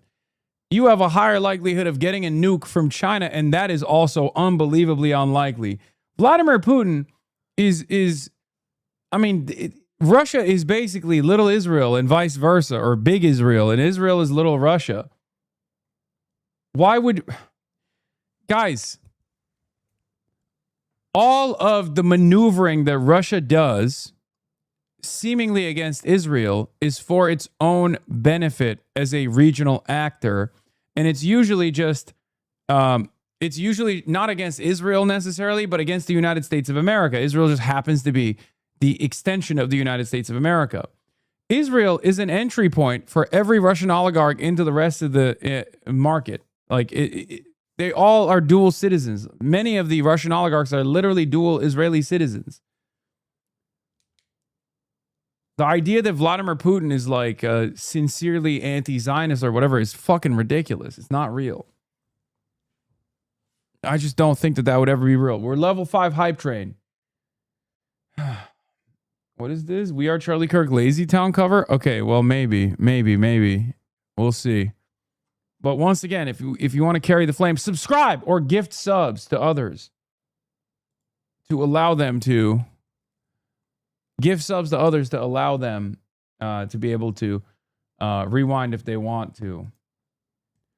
There's a reggaeton dance remix of We Are Charlie Kirk now? Okay, calm down.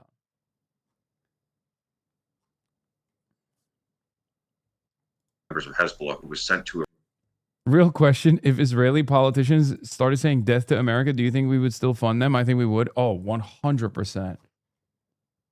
Yes. It's not even a question, dude. 100%. What? The New York Knicks star Jalen Brunson married a Jewish woman in 2023 and then 3 years later wins a rigged NBA championship. All sports are rigged and controlled by certain groups. Yo, this shit is so weird, bro. People are so fucking weird about this shit, man. Please stop being so goddamn weird about Jews. Oh my God. Oh my God. Oh my God. Like, stick to Israel, please. This is totally unnecessary, very unproductive. It makes me so goddamn annoyed.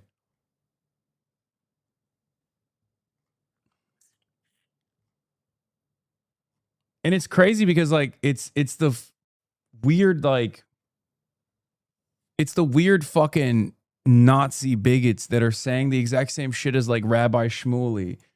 You know? Rabbi Shmuley was saying the exact same thing. Jalen Brunson is our hero. Jalen Brunson, our hero, is married a Jewish woman, has a Jewish daughter, and had a chuppah and a ketubah. Okay, so welcome to New York. The Knicks just won the World Championship. God bless. Yeah. Stop it. Jalen Brunson is a black man. Celebrate the Knicks if you want, but this sudden interest and attempt to change his identity because of his marriage is cringeworthy at the very least. I'm looking askance at anyone sounding even remotely like Boteach. Someone says Jews believe in Jewish lineage only being passed through the mother matrilineal. She says, I know that, but I don't recall Jewish people being so supportive of interfaith and interracial marriage. Why does Rabbi Dildo need a connection with Brunson? What's up with that?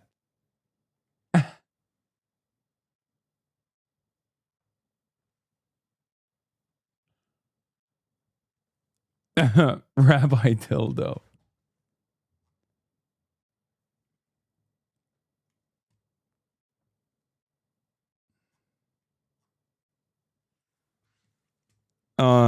Let me check in. We are at level 6 hype train. Only 4 levels remaining until we carry the flame. Subscribe to the Piker Broadcasting Service, the People's Broadcasting Service.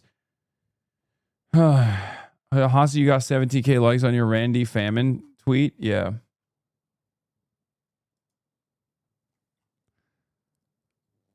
AIPAC is making not so veiled threats against real Donald Trump to use the senators they fund to try and torpedo his Iran deal, just as they attempted to do with Obama's. If Hezbollah is Iran's aircraft carrier in Lebanon, AIPAC is Netanyahu's aircraft carrier in Washington. AIPAC says, for 47 years, the Iranian regime has been at war against America and its own people. Over the past year, at President Trump's direction, America has decimated Iran's leadership, nuclear program, and military assets. Working together with Israel, the U.S. military carried out its mission and created the opportunity for diplomatic agreement. The announced MOU kicks off a new 60-day window for talks. We look forward to learning the full details of the framework for these negotiations, including whether the deal preserves the sovereign right of our democratic ally, Israel, to respond to security threats it confronts. Interesting. Congress will play a critical role in working with the administration throughout these negotiations and in reviewing the ultimate agreement. It must support our efforts to maximize our diplomatic, economic, and military leverage to reach a final deal that permanently and verifiably ends the regime's nuclear program, including the removal of all enriched uranium from Iran and the dismantlement of all enrichment sites. The final deal should also address Iran's illicit ballistic missile and drone program and an end to the regime's financing of terror groups that wreak havoc around the world. Huh. Interesting.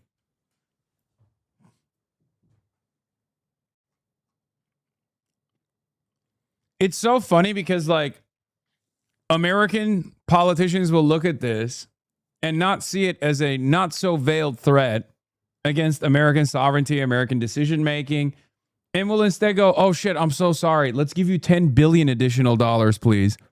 And speaking of $10 billion additional dollars, we are at level 6 of the hype train with 2 minutes remaining at 22%. If you want to carry the flame, gift subs now.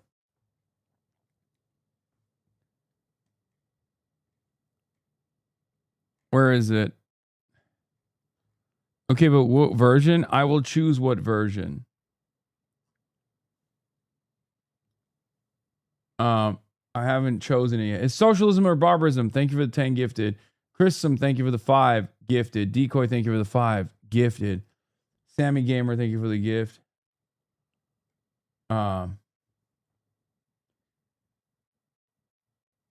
Anyway, that's like saying Israel should not have fighter jets. That's like, yeah. Well, Israel should not have fighter jets. I think that's awesome. We should take away Israel's fighter jets. They clearly don't know what to do with them. They don't use them for any real defensive purpose. They very clearly use them for death, destruction, and genocide. So yeah, we should take their fucking toys away. Socialist Audrey, thank you for the 5 gifted subs. Patty Pegan, thank you for the 5 gifted subs.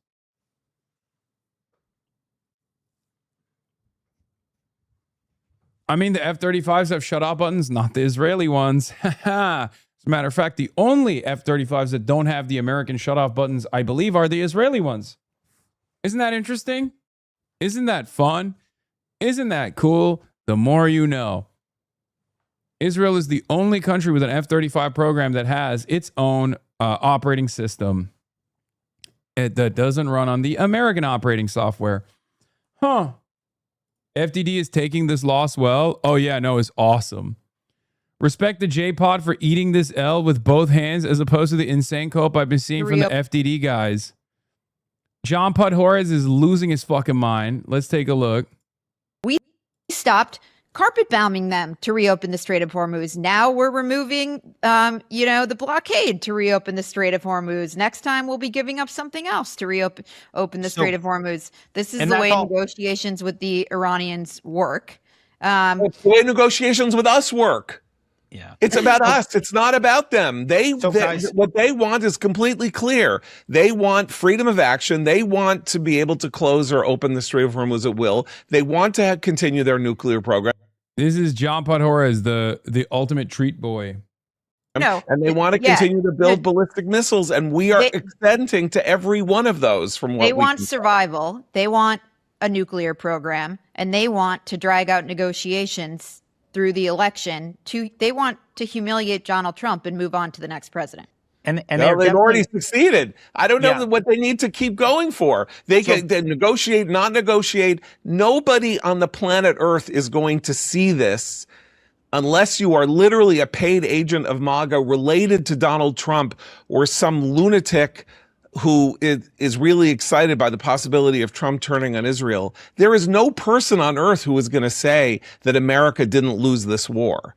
There is nobody. The U.S. has lost this round, but Yeah, but they'll recover. They'll recover. U.S. Air Force planes are literally dying from a broken heart after Trump's betrayal, and you're laughing. Breaking: large U.S. Air Force plane, a B-52 Stratofortress, crashes near Edwards Air Force Base in California. Wow. Wow.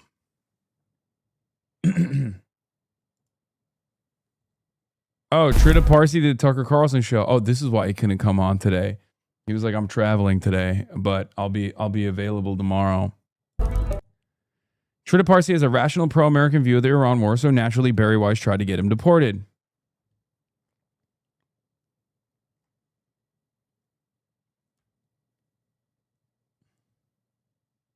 You got big timed? No, dude. No, Trita is my goat. I don't give a shit.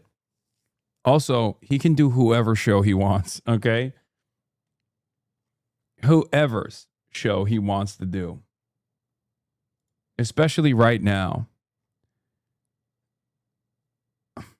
Ends the way I fear it's. John Podhoretz loses it over Trump botching the Iran war. I honestly don't know if this could be worse. Trump is choked. He is chickened out. I'm out of my mind here. If it could be worse, because if this war ends the way I fear it's going to, America is going to be in a strategically, tactically, and militarily worse position than it was. Dog, it's because of you that America is in this position. If America didn't do this to Iran, the Strait of Hormuz would not be closed. That Iran would not have bombed and hollowed out American military bases, showing the world that America doesn't even have the capacity to defend its own assets in the region. Like, literally, it was guys like you that were like, go, go, go, go, bomb Iran, bomb Iran. It's going to be fucking awesome. You were there every step of the fucking way, egging it on. HasanAbi would go on Tucker's show in a heartbeat if he could make it happen. Well, I haven't talked about this already, but yeah, that is already something that I have put into works. It's just a matter of like whether I can travel or not. So. Under Biden and before Trump came back into power. That is to say, he made a choice to test America's resolve, America's ability to win war, to exert its will, to change the nature of the map, and he has choked. Are you saying he's egging it on because of his egg-shaped head? No. Yeah, Mark Dubowitz. Now, the FDD guys are coping extreme style, okay? Refuel energy markets, rest and rearm the military, develop a plan to support Iranians to cripple the regime, enforce sanctions with relentless pressure, don't get played at the negotiating table, test Tehran early, give little, demand results, walk away fast, hit harder. Bruh, give up. Bruh. Give up, bro. It's over. Bruh. It's over, man. Stop coping. if these guys had any investment in maintaining long-standing aid to Israel in American hands, they would recognize what time it is. They would recognize that America o'clock is coming to a close. And if America no longer is this towering force, this domineering, hegemonic superpower, what the fuck do you think happens to Israel in the process, you idiot? This is what's funny about the Israeli agents. Okay? They're so horny for death and destruction that they can't see anything beyond their immediate needs. Okay? What these guys don't understand is they're like, come on, keep bombing Iran. Just one more bomb, just one more school. Please blow up one more school. Please, I'm begging you. It's going to be awesome. It will surely turn the tide of this battle. What they don't realize is if America went into a long-standing, real battle against Iran, tried to invade Iran militarily, the Strait of Hormuz would be extra cooked. The global energy markets would be extra cooked. And at that point, I suspect China would have no other option but to militarily support Iran. And what America has failed to do in Ukraine, they would lose a millionfold in Iran. I mean, look at Russia. Look at Russia. With the entirety of the Western world support, Ukraine was able to at least hold Russia back from completely taking over the country. But on the other side, Russia still made significant gains into Ukrainian territory in spite of the entire Western world and America backing Ukraine to the hilt. So obviously, the dynamic of battle has shifted quite a bit. And countries that are capable of engaging in asymmetric warfare through their drone program, which Iran obviously has, in more significant ways than Ukraine ever did. All of the Western forces trying to militarily dominate Iran at the behest of Israel's ambitions of regional expansion would be met with tremendous force and backing from China, greatly accelerating America's demise.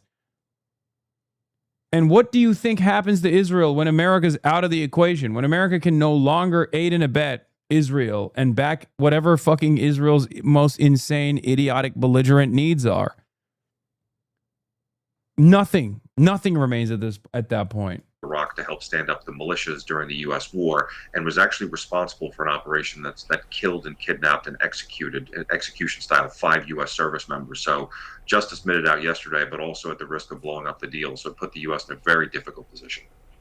Kim, I do want to get your take on this relationship between Benjamin Netanyahu, the Prime Minister of Israel, and President Trump, which has been a very tight one, but now it's a very tense one. Where do you see this going? Yeah, you know, Netanyahu's got elections coming up, and he has to posture to the Israeli people that if hit... Sorry to be the actually guy, but Ukraine has probably the best drone warfare program in the world right now. No, it's probably still Iran. The fuck? I mean, Ukraine's indigenous drone warfare program is exceptional. Make no mistake. But Iran was able to stop the United States of America. And I mean, we don't even know what the Chinese drone warfare program looks like because they've never really fucking deployed it. But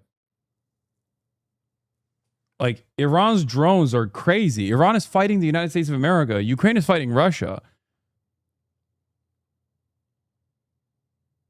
I hate to be that guy, but scoreboard.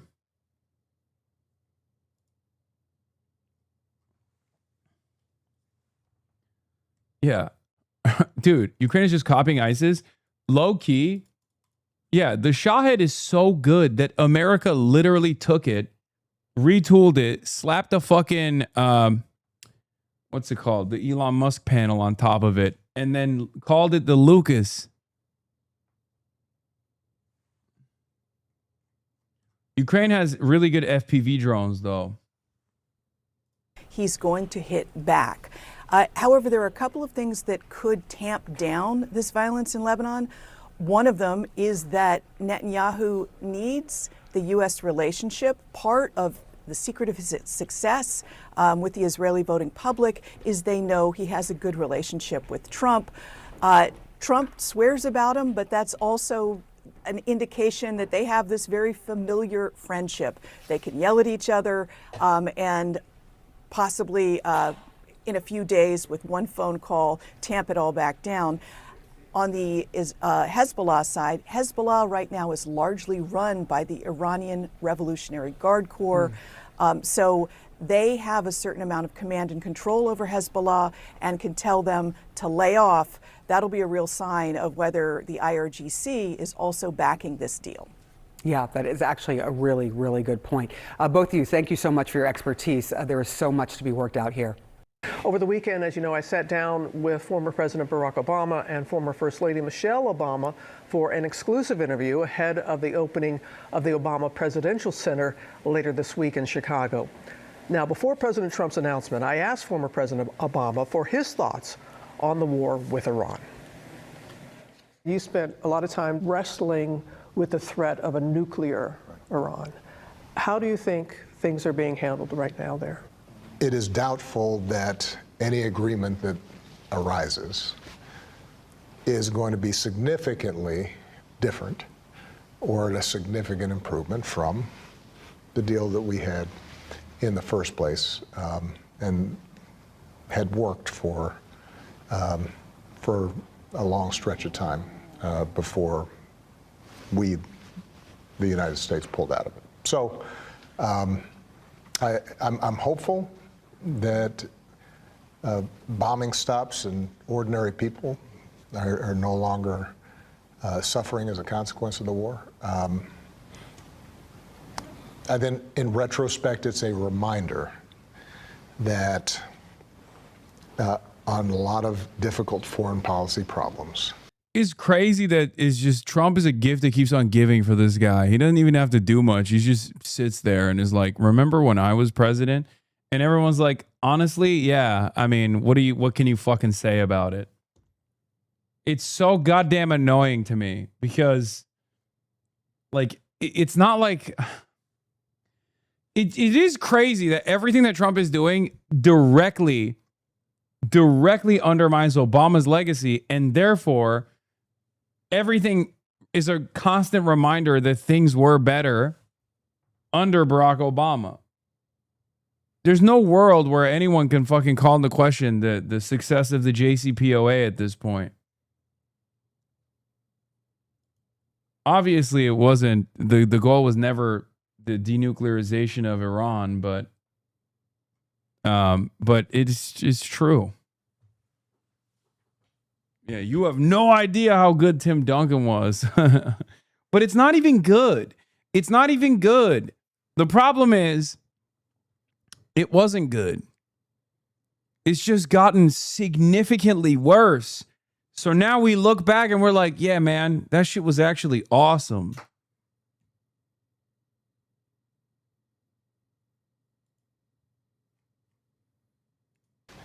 The notion that we can just bully our way or bomb our way to solutions may sometimes seem appealing, but the fact of the matter is that taking the time to explore diplomacy and exhaust the possibilities of coming up with deals that don't solve 100% of the problem, but solve 80, 90% of the problem, while avoiding the necessity of going to war.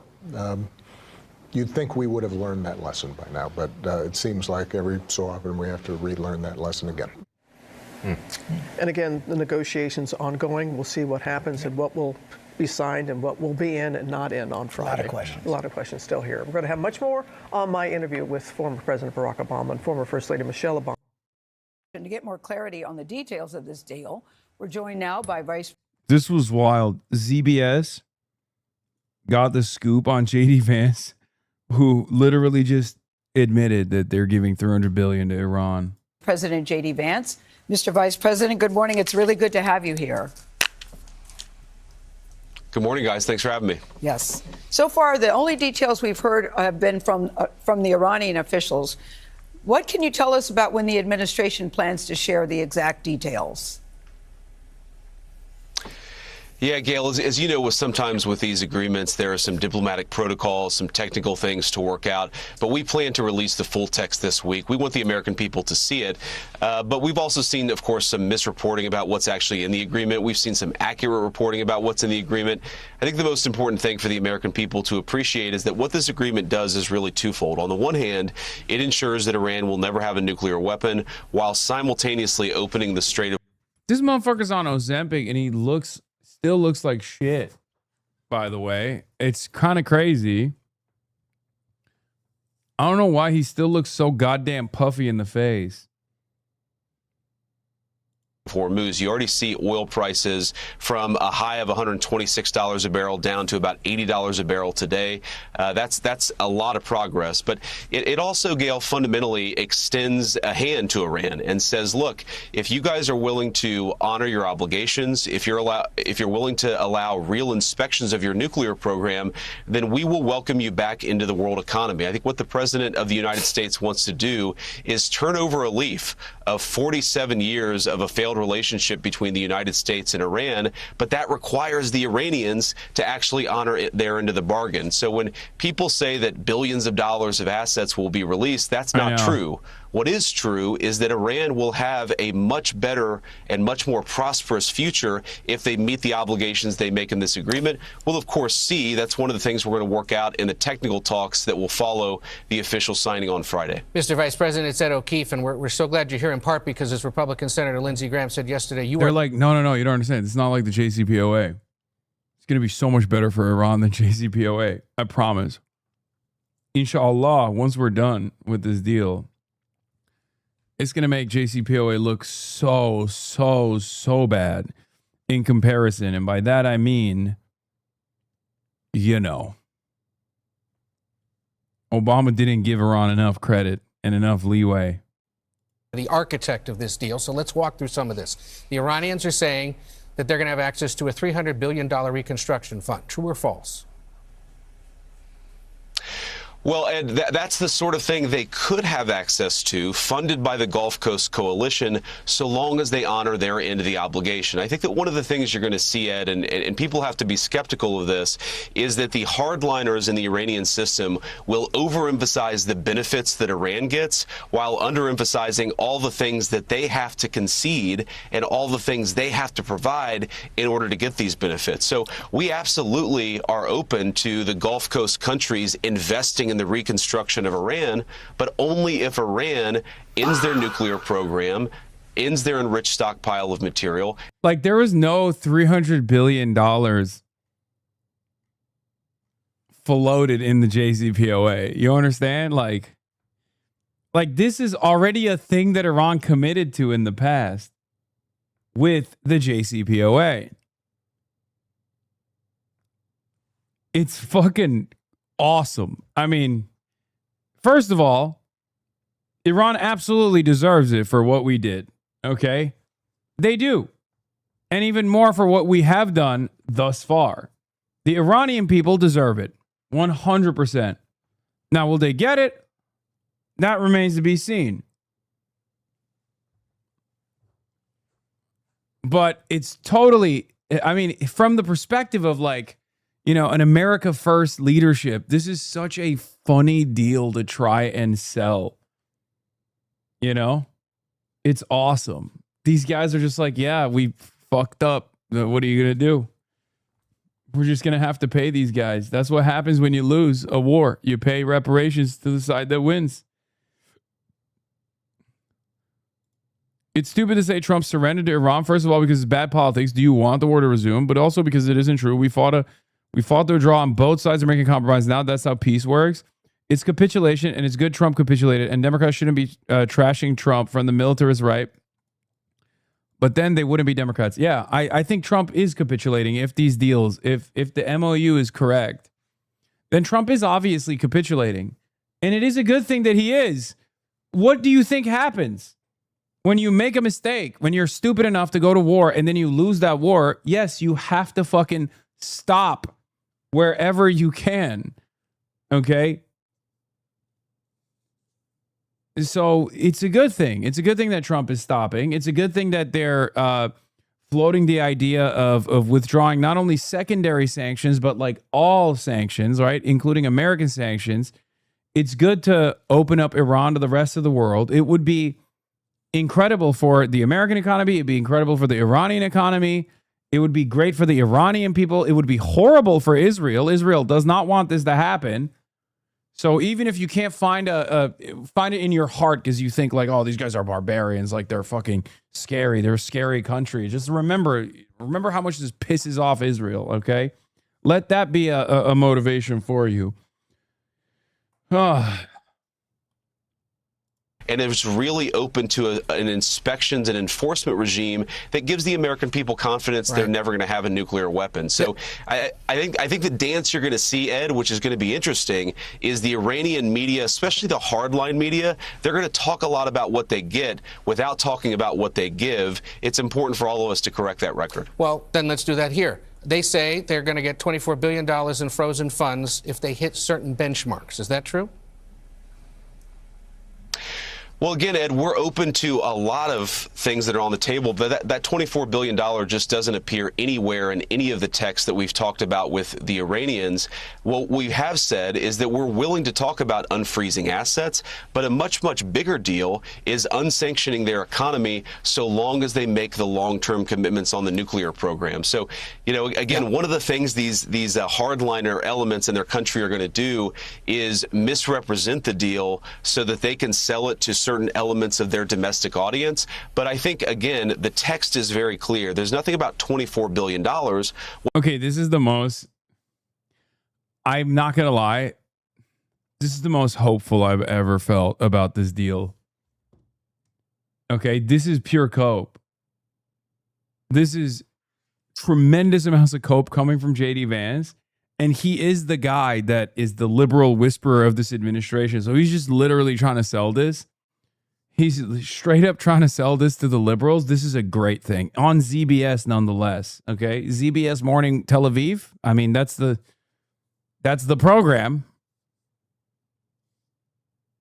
He just straight up selling it. He's like, no, you don't understand. It's actually great. Iran is getting money from the regional partners, of course, if they abide by the thing that the JCPOA accomplished. But this is certainly much better than the JCPOA. Yeah, much better for Iran. But also at the same time, you know, it's as long as they behave. Obviously, they're trying to sell it to their side and trying to make it seem like they got a much better end of the bargain than they actually did. It's like, okay, but what happens when we get the fucking final MOU? And it turns out, you know, America did actually cave on so many key parts, key Iranian demands. What then? What there is clarity about. He's literally trying to sell it. This is good. This is not a bad thing. This is actually, this is hopeful. Though, Ed, is that Iran gives up their nuclear program for the long haul. Yeah, keep hammering that point, which was definitely a thing that Iran had never done before, except they did during the JCPOA. And they certainly did during the talks that were happening in Oman. Okay? Interesting. Just saying, that's an interesting assessment. That was always the gimme. That was the easiest concession from the Iranian side because it was something that they had conceded to. They allow a real inspections regime. And then, of course, we want them to have a lot of benefits. The president has said we want them to be a successful country. Right. We want to turn over a new leaf with Iran, but that requires them to meet us in the middle. You said a responsible, how exactly then are these benchmarks going to be measured by the United States or by the international community? Who's going in to verify, for example, that all the nuclear material has been accounted for, that they're not in fact developing some kind of a weapon? Is it U.S. officials? Is it U.S. military forces? Well, it's going to be a combination, of course, of the United States monitoring and enforcing this thing, but also the IAEA, the organization that sort of has the expertise to ensure that that enriched stockpile is destroyed and that Iran over the long haul doesn't try to might not rebuild be it. involved in this? Will U.S. ground troops go in to make sure that we have everything? Well, look, Ed, we certainly talked with the Iranians about how we're going to destroy that enriched stockpile. The technical details are one of the things that we're going to work on when we start those technical talks on Friday. But absolutely, we're talking about working with the IAEA and working with the Iranians to go in and destroy that enriched stockpile of material. Whether we play an observer role or whether we play a more active role, these are the sorts of things that we'll figure out in technical talks. But what the president has made very clear is the United States will be there to confirm that enriched stockpile of material is destroyed. So you don't rule out that U.S. military forces might be part of ensuring this, that they may have to go in? Well, Ed, I don't think that U.S. military forces are going to be necessary. I do think that we have some expertise on the non-military side in the destruction of nuclear material. And again, that's one of the things the president cares so much about, is ensuring they don't rebuild that enriched stockpile. And Ed, one final point on this. You know, you hear a lot of comparisons. How is this different? How is this the same from the JCPOA? I think that fundamentally misunderstands where we are. We have comprehensively destroyed their nuclear program, and this agreement is about ensuring that they don't rebuild it. The JCPOA was fundamentally about bribing them to stop the construction or to cease a nuclear program that was already in progress. It's a very different background, a very different sort of leverage. Sure, dude. Sure, bud. And I think really a different outcome for the American people. Okay, that is one point of view, Mr. Vice President. But let me ask you this before you go. Is Israel on board with this? It doesn't appear so at this time. What are you hearing? What are you thinking? Ooh. Forgot about that part. Let's see what the Vice President of the United States of America has to say about the real president and what the real president of the United States has to say. Ooh, let's hear from the have you forgotten someone? I consent. Is there someone you forgot to ask? And that someone is always Benjamin Netanyahu. Well, Gail, of course, Israel's been a good partner, but we do expect everybody in the region. They've been participating in this peace agreement. They've been participating in our talks with Iran. They understand where our perspective is. And what the president has said is that we expect everybody to honor this agreement. There are always, Gail, these bumpy moments with these ceasefires. Sometimes someone will fire and sometimes somebody responds. We think right now that there are probably people within Iran, because of the internet blackout, that are not even aware that this deal has happened. So we certainly expect the Israelis are going to be a participant in this peace process, but we think it's going to be good for them. It's going to be good for us. It's going to be good for the Gulf Coast Coalition. And Gail, if the Iranians comply with their end of the bargain, it's going to be good for Iran. It's going to totally change their relationship with the region in a way that will generate a lot of prosperity for their people. But again, only if they meet their end of the bargain. All right, we'll see what happens on Friday. A lot of people are saying, why don't we sign it today? But you say Friday's a day. We'll all be watching. Well, we thank you, J.D. Vance, for your time this morning. It's Monday here in Tehran, and it marks a moment that many Iranians did not expect to come this quickly. After months of war, intense diplomacy, and a period of uncertainty that affected almost every part of daily life here in Tehran. Is that a Saudi accent? For the Gulf chatters in here. Or that was the hardest B of all time. I felt like we are here on the street of Tehran to ask people how they feel about this potential agreement to end. No, that's Iranian. No, that's not a fucking Iranian accent. What are you, crazy? That is absolutely not an Iranian accent at all. But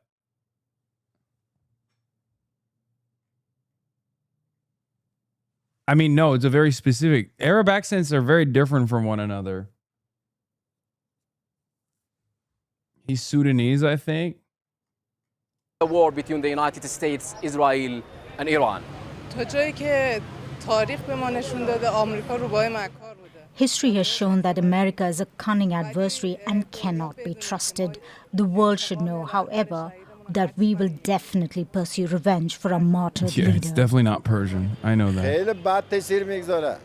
War hurts business, raises prices, and increases rents. No one benefits from it. Not Iran, not America. I hope for peace. I remain skeptical about how long this agreement will last, as I do not believe the United States is willing to meet even Iran's minimum demands. In my view, the agreement is unlikely to hold, as past patterns suggest it may be violated again. This is why some argue that firm positions will remain important going forward. The United States has a history of not fully honoring its commitments or following through on agreements. So while this agreement marks the end of one chapter of confrontation, Iranian officials are saying this is really just the beginning of a much more complicated phase where implementation and mutual compliance will determine whether a lasting agreement is actually possible. Al-Miqdad al-Ruhayd from the Iranian capital, Tehran. So that peace deal announced on the eve of Iran's big World Cup match. Yeah, this was also lame as fuck, dude. There are Iranian monarchists, from what I understand, back in the day, were far more favorable to like Iranian displays of national pride. And something shifted where there was like a lot more overt Zionist infiltration. Many of them were still obviously Zionists, but there was a level of like a feeling of pride in being Iranian. And I guess what remains of like the pro-Israel Iranian monarchist movement has completely turned into this fucking behemoth where they're shitting on their own countrymen coming to the United States of America to participate in the World Cup. Here in LA, thousands of Iranian Americans are expected, many holding mixed feelings about the situation overseas. Fox 7's Matthew Seedorf live tonight outside. Like, it wasn't enough that you just fucking demanded that the American and Israeli government kill your grandparents, that you have no shame whatsoever, that you're just going to shit on your own fucking national team that already has to go through this like humiliation where they're not even fucking allowed into the country. They can only get bussed in the day of the actual event. Like, it's nasty business. It's unbelievably pathetic.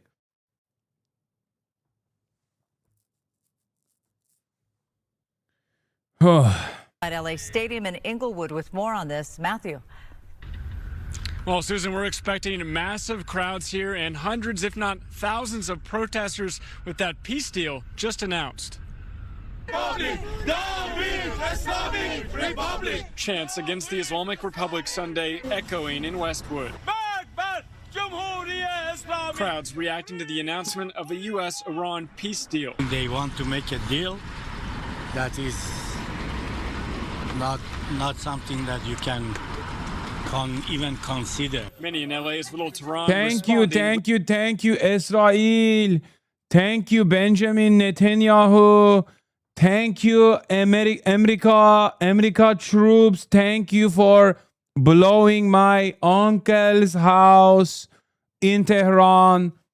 I don't like my uncle. Thank you, Benjamin Netanyahu. With mixed feelings. We want peace, but we don't want peace with the Islamic terror government down there. If President Trump wants to call it a deal, it's fine. I don't believe that. I don't believe he's done. I think this is all just to make some peace for the World Cup. LA Stadium home to Monday's highly anticipated FIFA World Cup matchup between Iran and New Zealand. Security already on patrol alongside high fencing, drones, surveillance cameras, and more. These cameras are high-tech. They can pick up even the smallest items hidden in your pocket. Regime that executes athletes. Protest already erupting Sunday outside the stadium. Crowds angry over FIFA's decision to ban Iran's pre-1979 lion and sun flag, considering it a political symbol of opposition to the current regime. If we can't bring in the flag of Iran, which is the lion and sun, we may just bring some other things that are not banned that will be directed towards FIFA, because FIFA, that's disgusting. With peace talks continuing overseas, are you going to be protesting tomorrow? I will be, and then I'm going to go to the game. Some Iranian fans with mixed feelings on who to root for. So as an Iranian, are you going to root for this team tomorrow? I'm not a cheers for the Islamic Republic at all. Bro, I'm fucking rooting for Iran, bro. That is the principal stance to take. You always have to root for the little guys in every circumstance. That's what the fucking World Cup is about. The fuck do you mean? It's happening in 2 hours, by the way, in Los Angeles.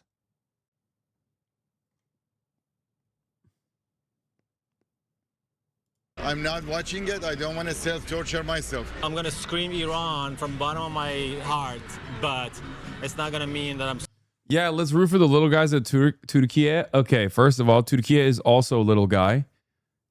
Turkey, small nation. Surrounded by evil countries. Turkey is small nation. Turkey, it's the table.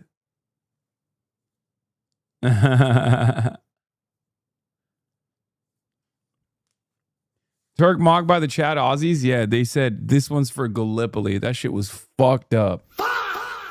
Okay. That shit was fucked up. They said, we didn't forget what you did in Gallipoli, mate, for the fucking Anzac forces. We did not forget what y'all did in... What you fucking Turks did in Gallipoli, mate.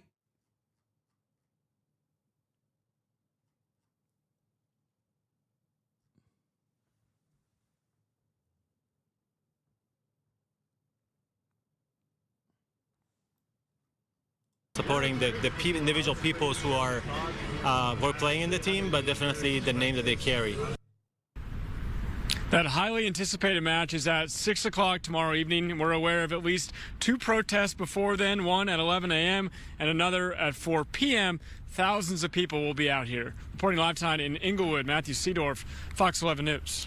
The team arrived here in L.A. this afternoon, ready to play tomorrow. Eyewitness News reporter Abigail Velez is live at SoFi Stadium, temporarily known as Los Angeles Stadium, where the head coach was asked about the political pressure the team faces. Abigail? Someone said they stopped at a Chipotle, and it made me kind of happy, you know? Let them have some Chipotle, dude. Give the Iranian team some fucking tacos. Yeah, I mean, I guess they're in Mexico, so they're getting plenty of it, you know? Give them some American food, man. Well, Liz, Iran opens up their tournament run in less than 24 hours here at Los Angeles Stadium when they take on New Zealand tomorrow evening. And most teams in that position would be worried about scoring goals. But Iran is worried about political pressure, not just from the host country, the United States, during an active war, but from their own regime, a deadly and an oppressive one. What? For Iran's national team, the World Cup comes with pressure on and off the field. The team. Bro, this shit is so ass. They used to do this about North Korea too. My friends, Iranian in school with me, it's possible to hate both Israel and the Iranian government. Sadly, when the Iranian people try to make change, they kill thousands. So he's happy at least Israel and the U.S. try to do something to make change. Though obviously now it didn't work out for the better. Your friend's a fucking idiot, dude. Yeah, America and Israel really wanted to save the Iranians. Sorry. Oh, that was really funny. Like the first couple of weeks when everyone would just come in here and be like, how dare you? How dare you say that the only salvation for the Iranian people now is to hope and pray that the fucking IRGC remains intact and is able to defend Iranian sovereignty. How dare you? And I was like, listen, big dog, I've seen the way this fucking dance happens, okay? Far too many times. And guess what?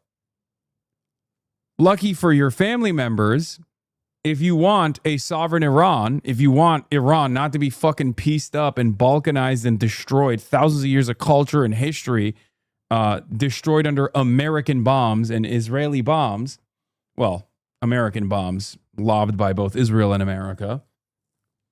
Okay? If you're excited the prospect that Iran didn't turn into fucking Tehran, didn't turn into fucking Gaza, then, you know, you should be thanking the IRGC. You should be thanking the Islamic Republic.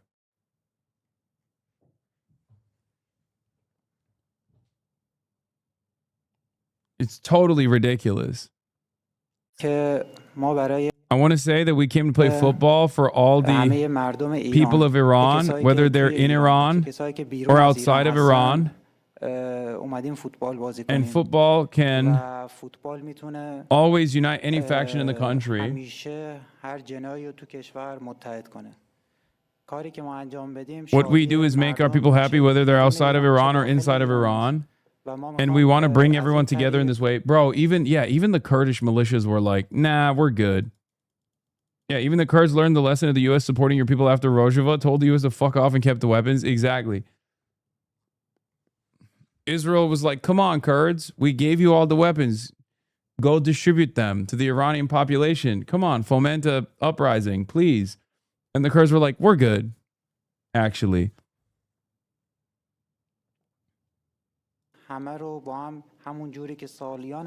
Just as the civilized country of Iran has been united for many, yeah, they're going to be like, no, he's saying that because he's being held, his family's being held at gunpoint. Iranian forward Mehdi Taremi pushed back at the U.S. journalists who asked about safety concerns around the squad. How sure are you that the U.S. is a safe country for us? How do you see us? As politicians or as sportsmen? We are sportsmen. Trump has to see it the same way.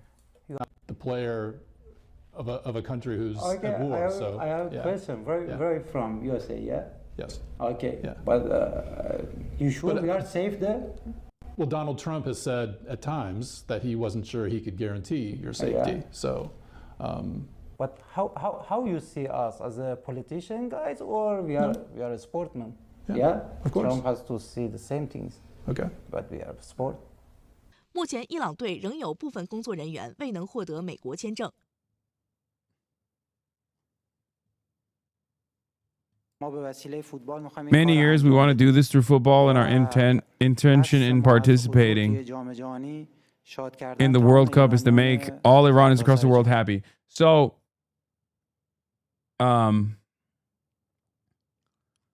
it's a common trope because like sports obviously has a lot to do with politics. For the record, it's always been very political, right? So it's not an accident that FIFA is behaving this way.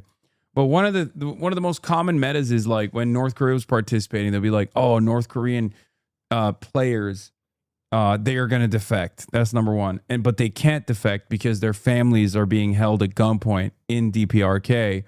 And if they actually fucking lose their matches, their family members get assassinated. It's fucking bullshit, okay? Get the fuck out of here. He moved its training camp to Mexico after the war broke out between Iran and the United States and has faced visa and travel challenges since. Still, in a press conference Sunday, Iranian team leaders stressed unity, saying, "We want to unite everyone in the same way Iran has been unified for years, and we want to do that through football."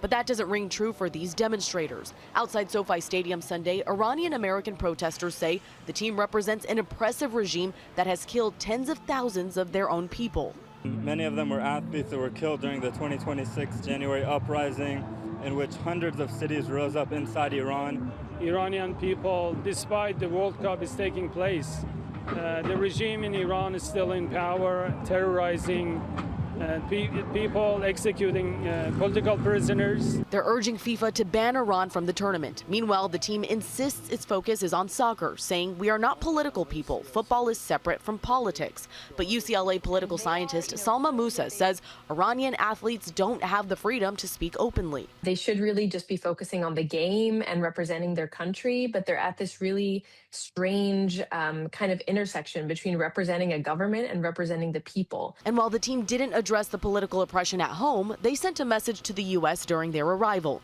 Players arriving in Mexico this week wore gold pins with the number 168, honoring the victims of a February strike on a children's school in southern Iran, an attack widely attributed to the United States. And if you remember, FIFA actually banned South Africa in the 60s for decades for their apartheid, while Iranian Americans here demonstrating today say they... That's crazy to say that when, you know, Israel participates in every fucking event, every international event. Yeah, they should ban Iran for what? For what? Because we fucking blew them up? Like, what do you mean? They should ban Iran for offending Israel? Get the fuck out of here, dude. Jesus Christ. Our media is so busted. Holy shit.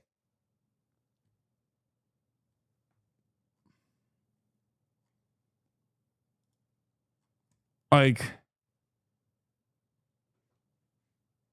American propaganda is so effective. You got diaspora from other countries parroting it. I mean, that makes sense. It's like diaspora always behaves that way.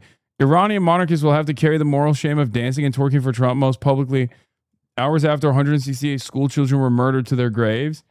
Yeah, if they had the capacity to feel shame, they would feel it right now, but they don't. Clearly, as evidenced by the fact that they're still running this bullshit ass narrative talking about how the Iranian national soccer team is protesting their presence. Beyond disgraceful, says Trita Parsi, the Iranian national soccer team, which will play New Zealand tomorrow in LA, arrived at their hotel only to see a handful of Iranian monarchists protesting our presence and accusing them of being terrorists. It should be noted, Iranian monarchists used to cheer for their national soccer team. Just to see all the videos of the former crown prince cheering them. But that all appears to have changed after the monarchists joined forces with Israel.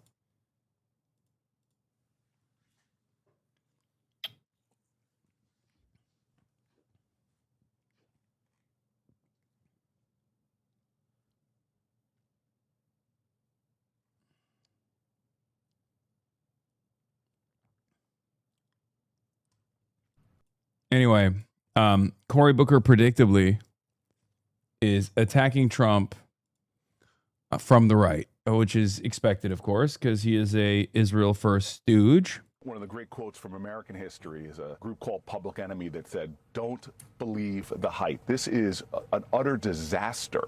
And this president, what he's advertising right now, is nothing more than getting something open that was open before. And what's the price that we're also going to be paying? We're going to be releasing billions of dollars to this enemy that now Iran is going to have billions of more dollars to rebuild their military and to fund their.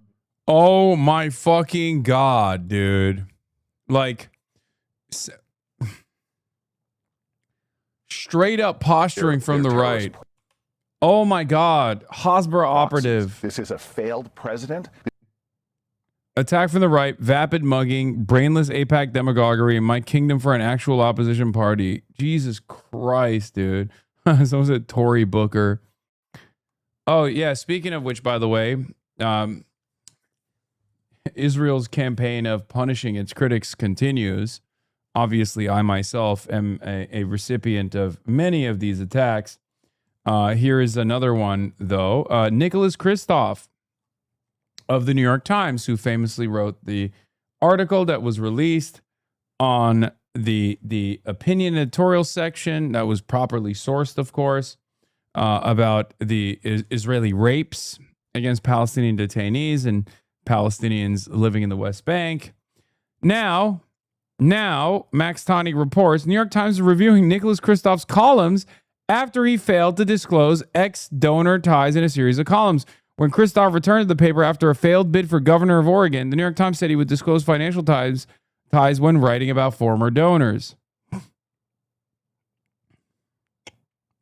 Washington public relations firm SKDK's work on behalf of a pro-Israel organization included extensive opposition research work cataloging tweets from a then Washington Post reporter covering the Middle East.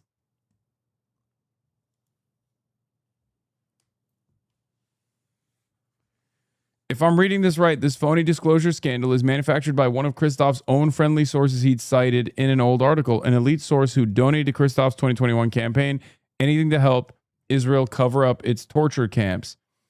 A source flagged Kristof's failures to disclose after his May column was published, though it wasn't immediately clear what had prompted the source's interest in Kristof's work now. Oh my God. I hope everyone knows exactly what's going on here, right? I mean, it's very obvious. A good faith effort to document conflicts of interest among New York Times columnists. I'm sure this will be forthcoming for all New York Times reporters and opinion writers.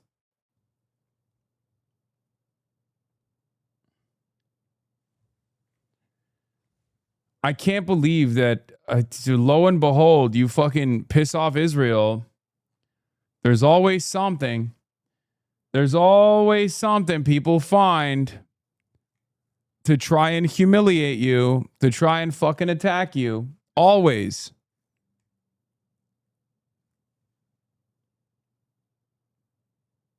They're trying hard to axe anything they can. Yeah, CIA Director Ratcliffe told President Trump and other officials that intelligence gathered by the U.S. raises some serious doubts about Iran's willingness to make nuclear concessions as the U.S. is seeking any final deal. That one is actually surprising because I thought the CIA at this point would be not as on board with whatever the Israeli ambition is.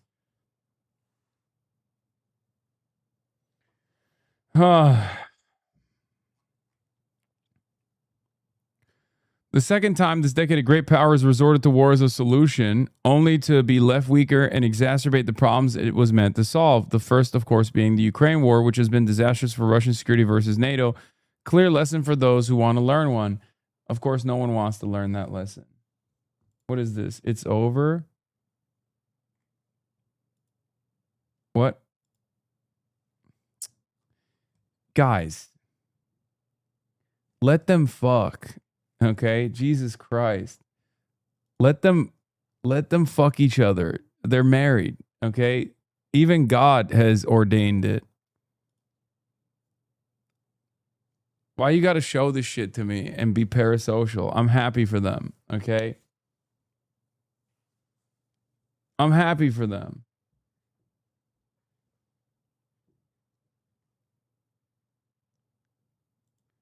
Checking in on our greatest ally. Don't bullshit us, Trump. Netanyahu loyalists rage at treacherous United States over Iran deal. What is this? UK kids react to the ban? Oh.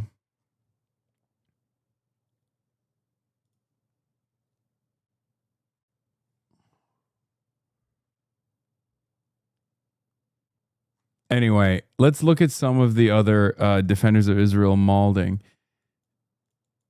So, while Netanyahu is avoiding confrontation on pro-Netanyahu Channel 14, presenters who once called Trump the greatest gift to the Jewish people denounced him today as a loser. One Likud source privately compared him to the Emperor of Japan in defeat. Okay? It turns out people in Israel are not very happy. We covered Yair Golan's statements, but I want to repeat it again. The Democrats, leader of the Democrats. This is, of course, Yair Golan is the woke opposition to Benjamin Netanyahu. A tough morning for Israel. This morning, Israeli citizens are waking up to an agreement between the United States and Iran made over Israel's head. In one signature stroke, immense military achievements secured with the courage of our pilots and the blood of our fighters have been erased, while Netanyahu stood on the sidelines, weak, ill, isolated, and powerless. Trump signs an agreement that funnels billions to the Ayatollah's regime, leaves the nuclear infrastructure intact, preserves the ballistic threat as is, and throws a lifeline to the murderous regime in Tehran. This is the culmination of long years of failure. Netanyahu is the man who, for years, sold the public the false image of Mr. Security, and in reality became the father of Israel's greatest strategic failure in its history. The man who built the notion of Hamas as an asset, who enabled the flow of Qatari money. I love that they have so much smoke for Qatar. It's so funny. Like, Qatar has to live in the ass cheeks of Iran. They literally share a gas field. And for that crime, Israel will never stop yelling about them. It's always funny when Israel's like, you know who really actually has tremendous outsized control over American politics? Not Israel, it's Qatar, okay? Anyway, who abandoned the diplomatic arena, who dismantled Israel's alliances and left it isolated at the moment of truth. Netanyahu is good for Hamas. Netanyahu is good for Iran. Netanyahu is good for Hezbollah. Netanyahu is not good for Israel. The one who promised total victory ends his tenure with Israel's enemy stronger, Israel weaker, and the deterrence built with the blood of our fighters eroding before our very eyes. Replacing him is not just a political necessity, it's an existential security imperative.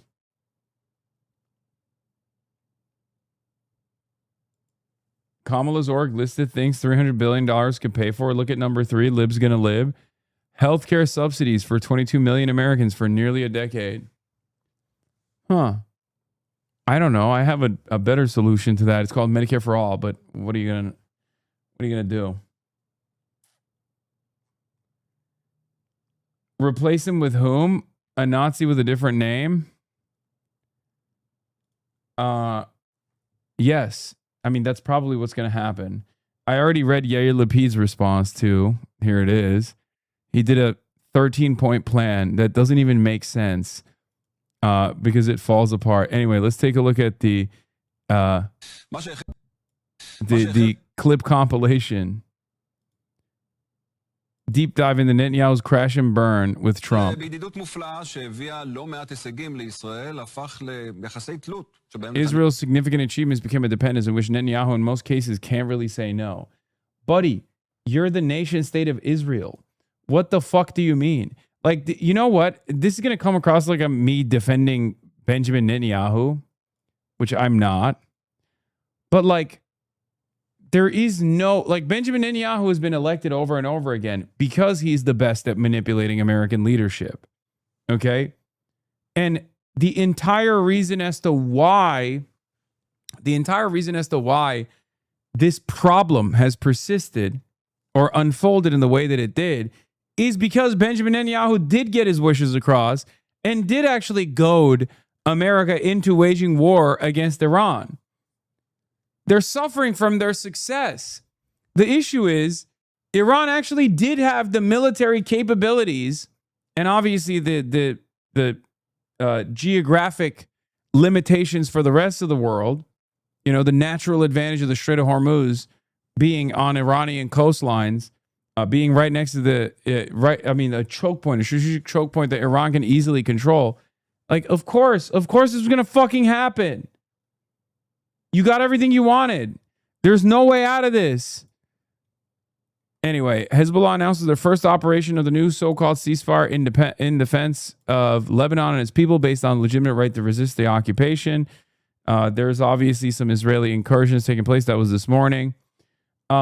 J Street had a interesting take. Chris Murphy echoing Cory Booker.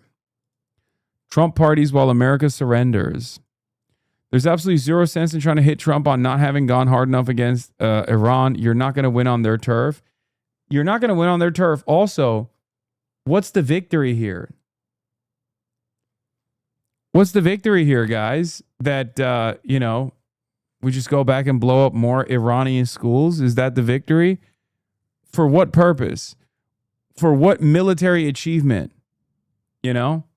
But of course, here it is, another malding moment. Jewish Dems not supportive of Trump's negotiated MOU with Iran. The Jewish Democratic Council of America calls it, at best, just a statement of intention, lacking details, and at worst, an admission of defeat by the United States. A lot of people showing their priorities here, by the way. A lot of people showing their fucking priorities. Here is Democratic majority for Israel, again, from Jacob Kornbluth.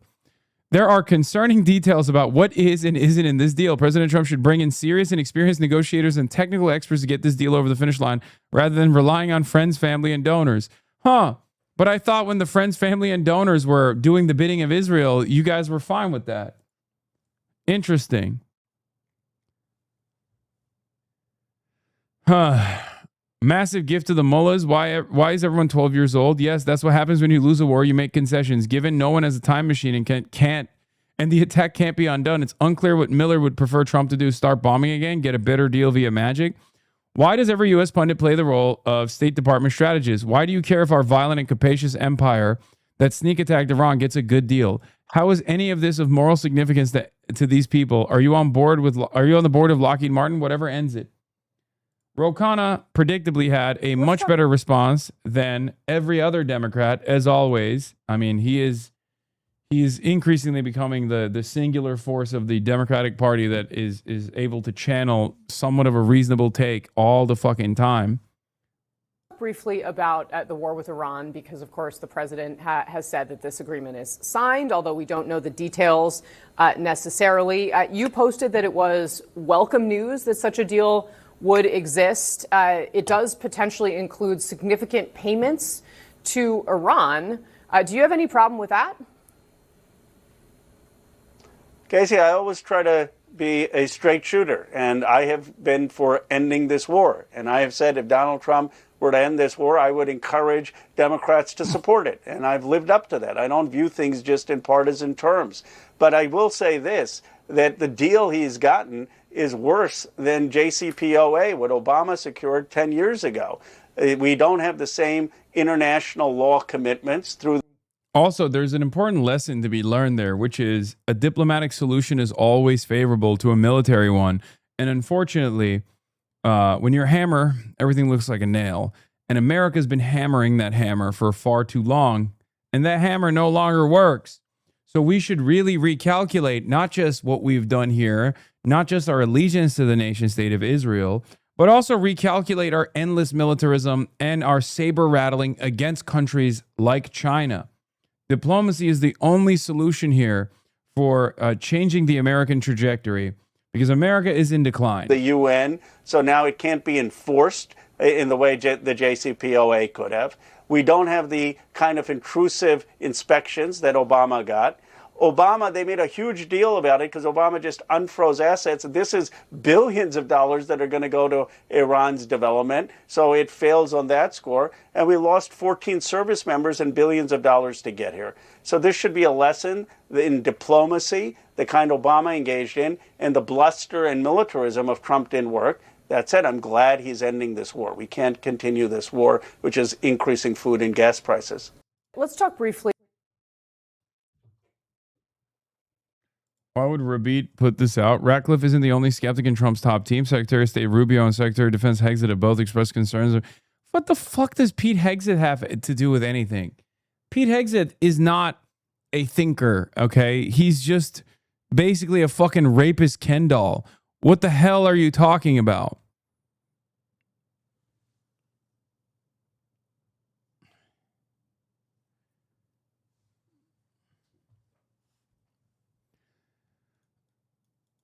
Fuck it, make Elon pay for it. That's funny. Israel out here Hitler maxing. I can't stop the hammering. Fuck it, make Elon pay for it. I like that. I like that. That's what we should all unite behind. Too much money. It's only one guy can afford to lose $300 billion. Okay. An Israeli stab in the back myth focused on Witkoff and Kushner, which, much like the original one, centers around one on supposed Jewish disloyalty. Yeah. That's really funny. Just so you understand the level of derangement of the BB cult, this Channel 14 host, who's close to Netanyahu, calls VP Vance scum, and Kushner and Witkoff, two K words bought off by Qatar for the MOU with Iran. Who is not to blame for this whole situation? Netanyahu. Yeah, they're doing... I did see someone sincerely post the classic stab in the back poster, but this time... it was America, and it was the American face that was like supposed to be the Jewish face. And then instead of the German face, it was Israel, Lebanon, the monarchist flag of Iran, and I forget who else, but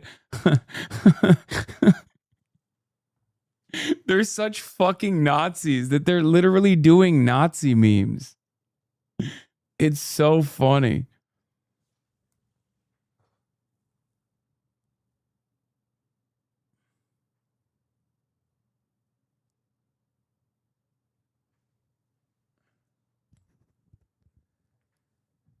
Anyway.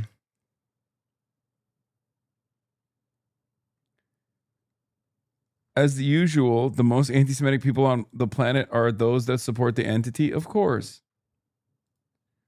Of course. Oh, Mark Levin. He's been crying nonstop. Appalling. They fought besides us. Now we celebrate talks with the enemy. And the enemy knows more than our ally. This is shocking. Netanyahu at the press conferences, we still don't know what the agreement will be. Oh my God. Eat shit, Netanyahu, you fucking piece of shit.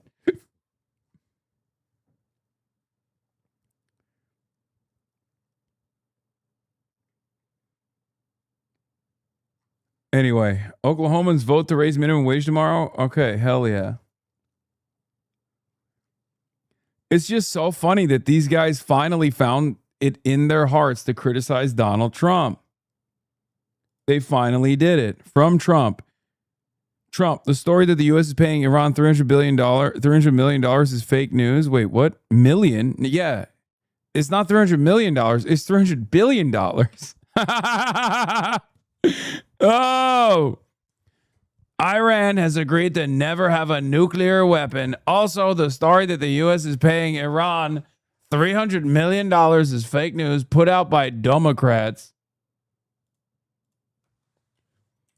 Yeah, because it's not 300 mil, but 300 bill.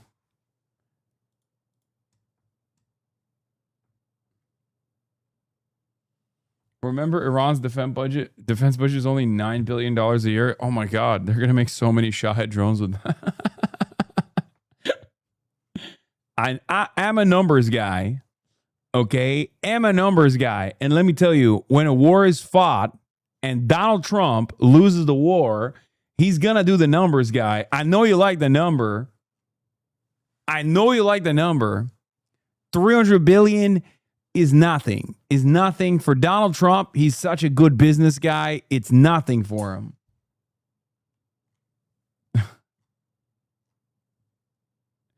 I do like that Donald Trump's assessment. Donald Trump's like way out here is to be like, no, it wasn't us. It's just like unfrozen assets. And also the Gulf countries are paying for it. So it's fine. Donald Trump, he's like, Mexico will pay for the wall. Mexico will pay for the wall. And Dubai will pay for Iran. You need to teach Uncle Sam how to do the Patrick Bet-David voice. It's tough. It takes a lot. Oh yeah, I saw this one. I think this is a bit though.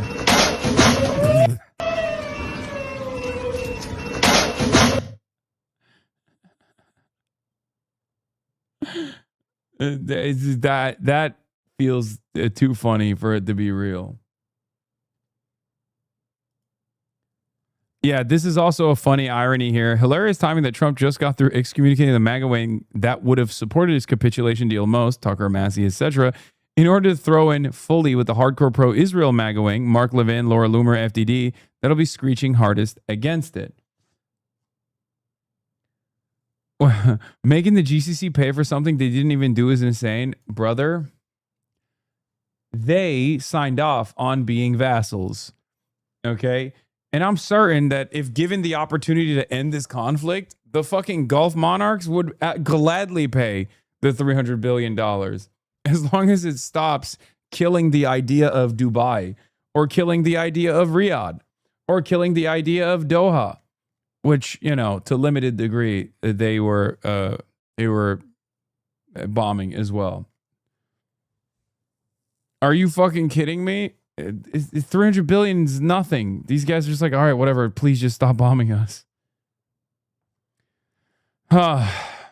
Yeah. Adam Johnson also giving it to Chris Murphy. Chris Murphy talks about how Trump is surrendering. He says the idea that U.S. is surrendering to Iran is very funny. I'm pretty sure Iran is not occupying Dallas or Kalamazoo or installing a puppet regime in D.C. Tom Nichols is a consistent warmonger and neocon, and it'd be cool if top Dems didn't let him shape messaging around this.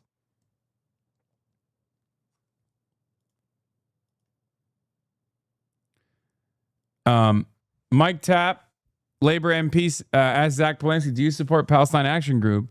Zach Palensky says, the fact that your government has made it illegal for me to answer yes is a damning testament to your flagrant disregard for civil liberties. This may be targeted at those taking action against the genocide, but it sets a very dangerous precedent that puts everyone at risk.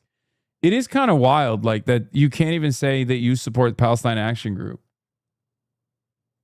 It's like, it's one of those things that is really interesting because like everyone knows that it's stupid, right? Like everyone knows that this is a totally ridiculous thing to do.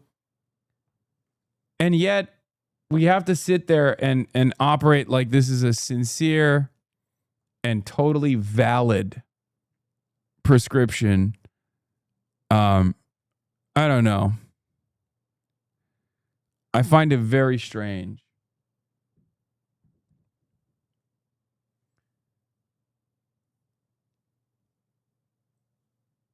Have you seen the Israeli Telegram shitting on Trump? Yes, it's my favorite as far as hog posting. Israeli Telegram with 180,000 members is mourning and fury.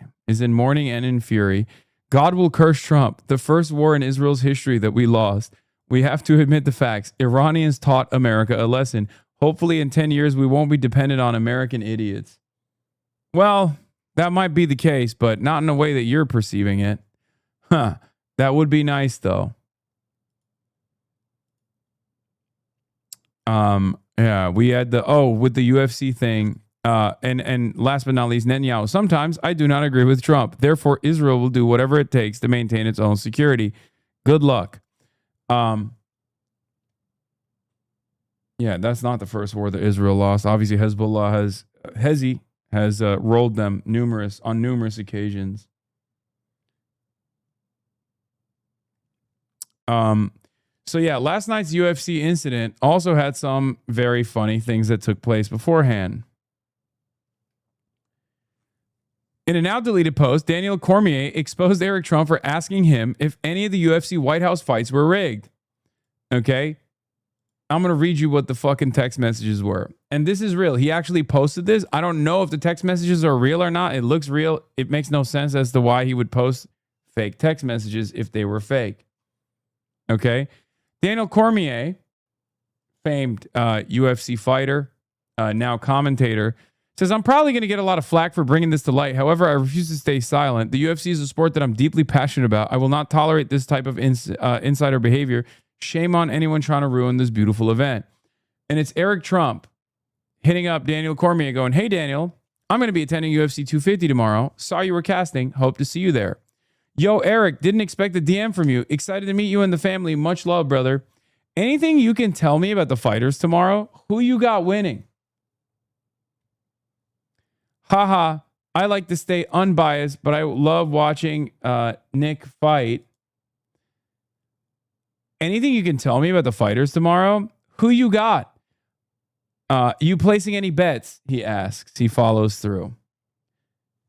Nah, I'm actually not allowed to bet on any cards or anything. Are any of the fighters injured that you know of? I'm not quite sure why you're asking me this, but I think they're all in good shape, ... I'll just cut to the chase. Are any of the fights tomorrow rigged? I've been eyeing the Lopez fight, and I think an upset wouldn't be too unrealistic. $. And he responded with, no, none of our fights rigged. And honestly, I'm appalled that you would even ask me something like that. And then he obviously posted it, and then he deleted it, right? Nickel is how his name is pronounced? Okay, thank you. So, and then it's even funnier. He turned around and he claimed that his account was hacked. First, he said he did not do it. First, he was like, no, this didn't happen. What? Upgrade to enjoy all the times? No, man. I'm not going to upgrade.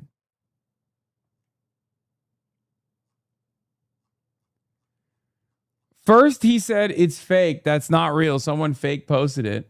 Then he realized that obviously, yeah, we're supposed to believe Daniel Cormier was hacked, but then he regained access to the account 2 minutes later without help from Twitter. Right. Eric Trump is as corrupt as his daddy.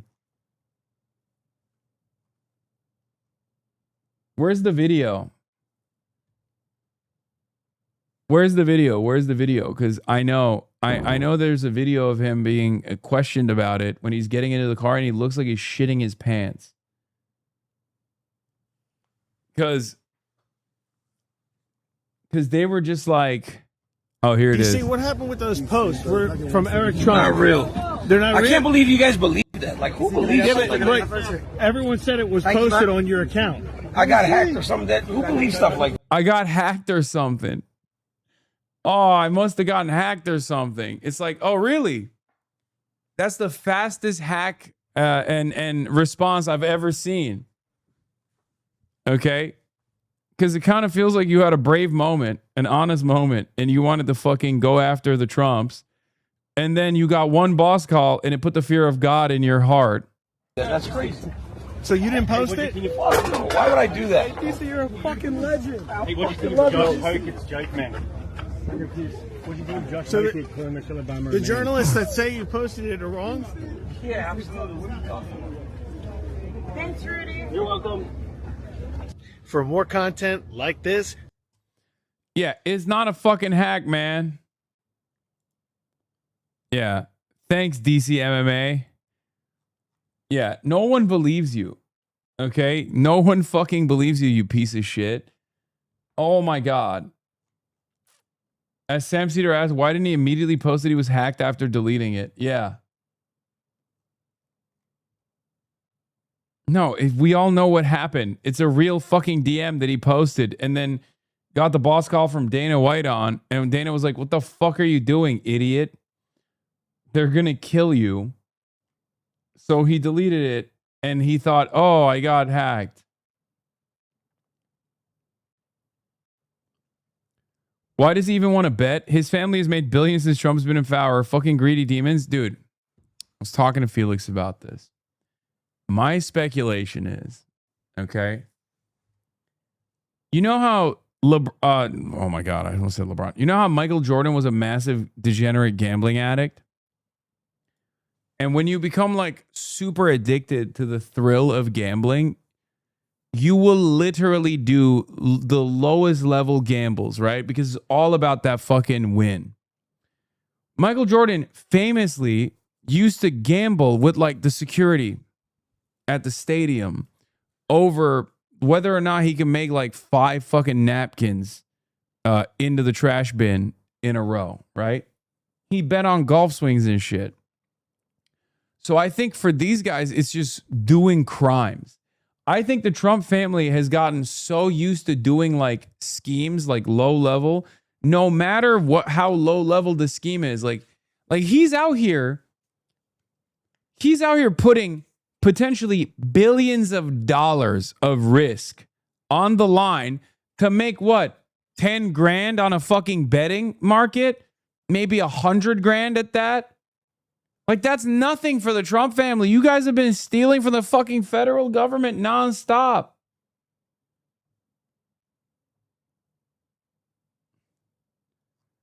It's so ridiculous, dude. Beyond parody, another precog started using bleeding edge technologies like AI, which means artificial intelligence. God, Homelander reminds me of Austin so much sometimes. Yeah, it's very clear he posted it and then, like, obviously chickened out. What is this? I don't watch UFC and don't know anything about Sean Strickland, but why is this Fed wearing splitter tarn camo? It's literally the SS camo pattern and nothing else. Well, you know.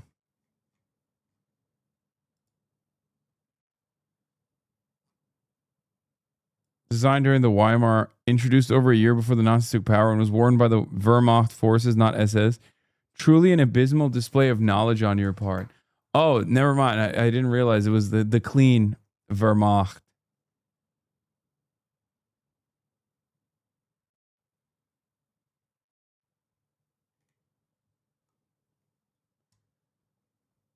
Oh, cool. It was the Wehrmacht. Anyway,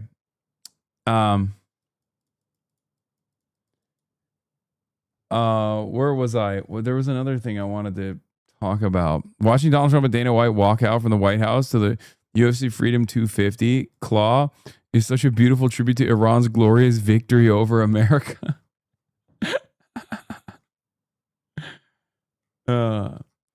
Yeah, look, you guys know where I stand on this shit. I mean, it's idiocracy 100%.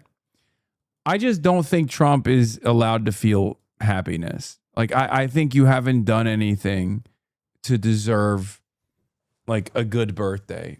I know that sounds stupid and maybe it is, but that's my principle on this. It's like, you get to do weird shit at the White House if you're actually, winning, right? If you're actually doing things, doing right by the American working class.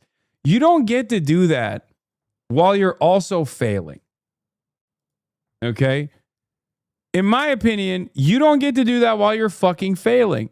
And the other side of the story, of course, is I'm reminded of a time when a lot of the very same people that are now celebrating the Trump White House initiatives, the UFC initiatives, used to say Barack Obama's going to turn the White House into a black house. is going to turn it into a crack house because he's black. Get it? Like, they were being unbelievably racist, including, but not limited to, the freak out that endured when Barack Obama converted the tennis court on the East Lawn, I think, or South Lawn, one of the fucking lawns. There's a tennis court.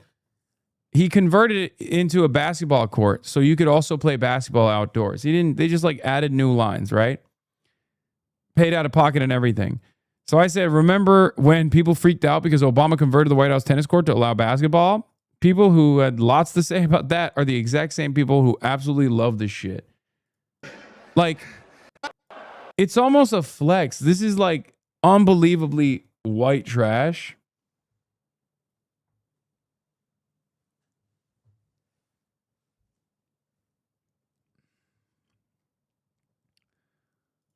But I guess when you're Trump, you get to do it. You get to do whatever you want. And lastly, Michelle Obama is a man. Am I right, America? Joe Rogan trying to pull the fucking mic away. Look at this. This is so funny. Am I right, America? Look. Michelle Obama is a man. Am I right, America? He's like, Early CTE symptoms? Yeah. Sponsored by Bud Light. Sponsored by Trump's own cryptocurrency.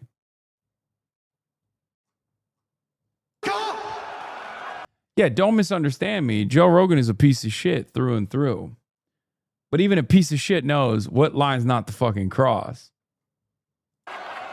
Ladies and gentlemen.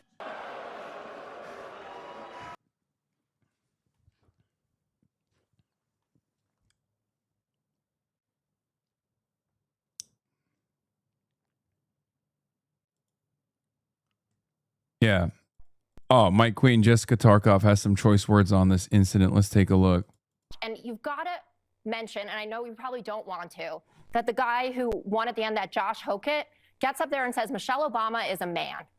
That was his final message. So you had a guy who vomited on himself during a weigh-in the day before, stands up there, Joe Rogan.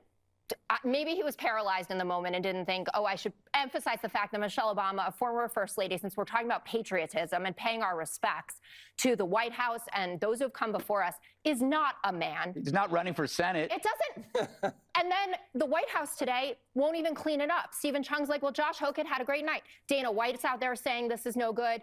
Portnoy, Shane Gillis, everybody knows that it is repulsive. And I presume you guys know this as well, that shouldn't How about be. Plattner? Why can't you just say that the guy should never have said that Michelle Obama I'm merely pointing out, there's nobody on the left that has any credibility to ask us that question. Because we don't know what a woman is? Is that what you're trying? No, because you guys have kept silent on everything. Hell, I seem to remember not too long ago how often I heard that Melania Trump was an escort. Not for. Wait. Okay. I'm sorry. That's real. Like, you can't get mad that people were pointing to a real thing and then use that as a counter to what people are mad about that is a fake thing. What the fuck? She quite literally was an escort. What the fuck are you talking about? I'm just mad that you said a truthful thing. Remember when you said the truthful thing? Which is why it's appropriate that now our side is saying the fake thing. From a lot of people who are now huffing and huffing. People who say that a black kid who stabs a white kid, that was just him. What? What does that have anything to do with this?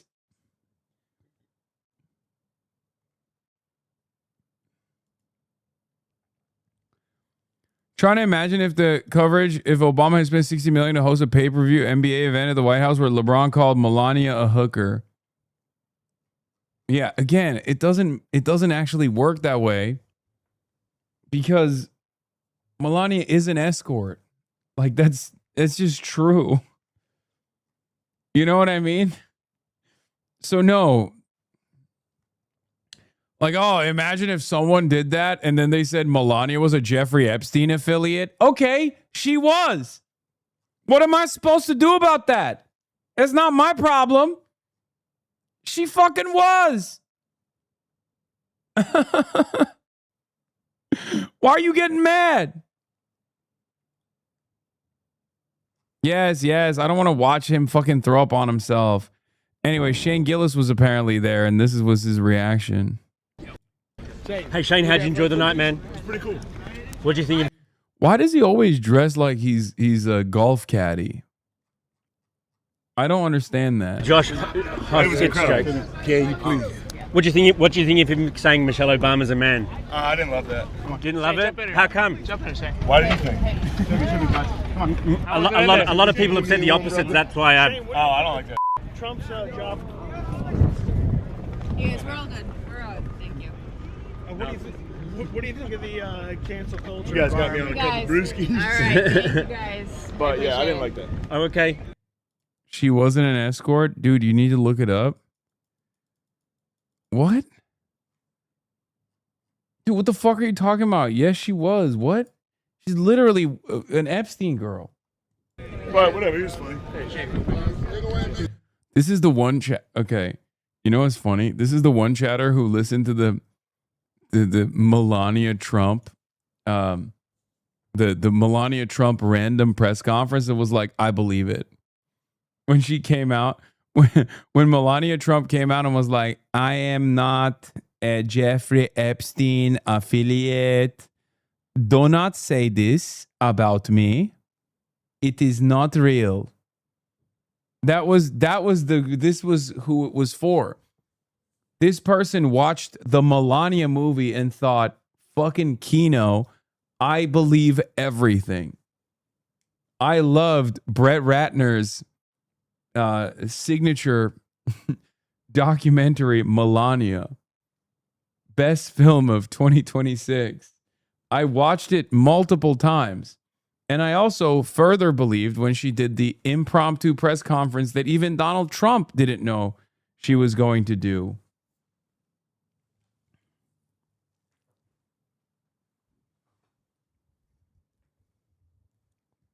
Excuse us. Hey guys, we're heading back. Thank you. All right, thank you, Shane. Did you actually watch the movie? Fuck no, dude. What are you, fucking crazy? What are you, crazy? All right, social media ban. Starmer announced a social media ban on all teenagers under the age of 16. Today could be the day childhood Classic labor hurting the Tories once again. How will they engage in pedophilia if those under the age of 16 are not on the internet?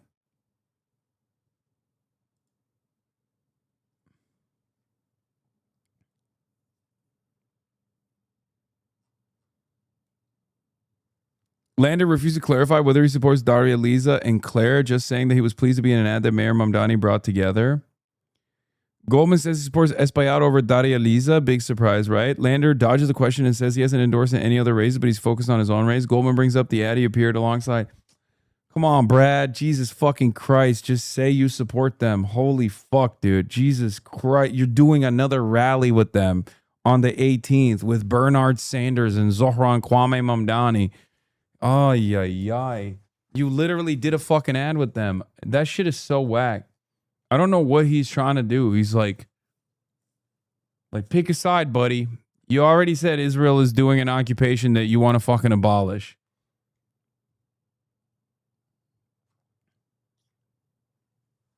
It's just crazy. It's just crazy to me. Ugh. Pick a side.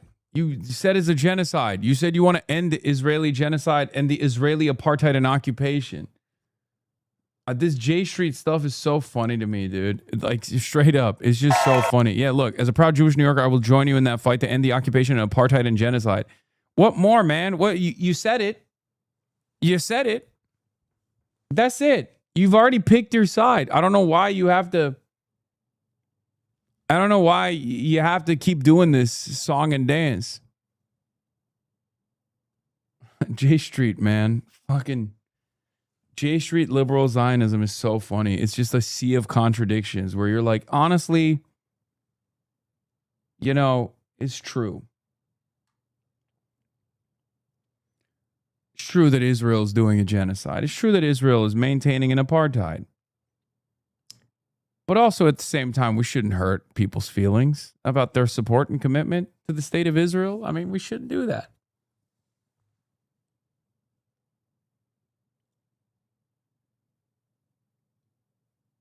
As a proud Jewish New Yorker, I will join you in that fight to end occupation and apartheid and genocide. Genocide. Genocide is a word, a term developed by a Jewish person, by Raphael Lemkin, who lost 49 members of his family to the Nazis, and who knew that genocide had happened before and that it would happen again, and that we had... Yeah, look at Zoran shaking his head right next to it. Yeah, where did that word originate? The Armenian genocide, for those of you who don't know, initially, okay? Both of them anti-Turkish, once again. Okay, I shouldn't even joke about that because Clippers love this shit. To name it and fight it together. Like, the reason why I say it's just a sea of contradictions is because it's like, on the one hand, you're saying it's a genocide, it's an apartheid. And on the other hand, you're like, but we also shouldn't, like, I don't know, apply any pressure. We shouldn't apply any pressure at all. Like, it's just so unbelievably inconsistent. You know what I mean?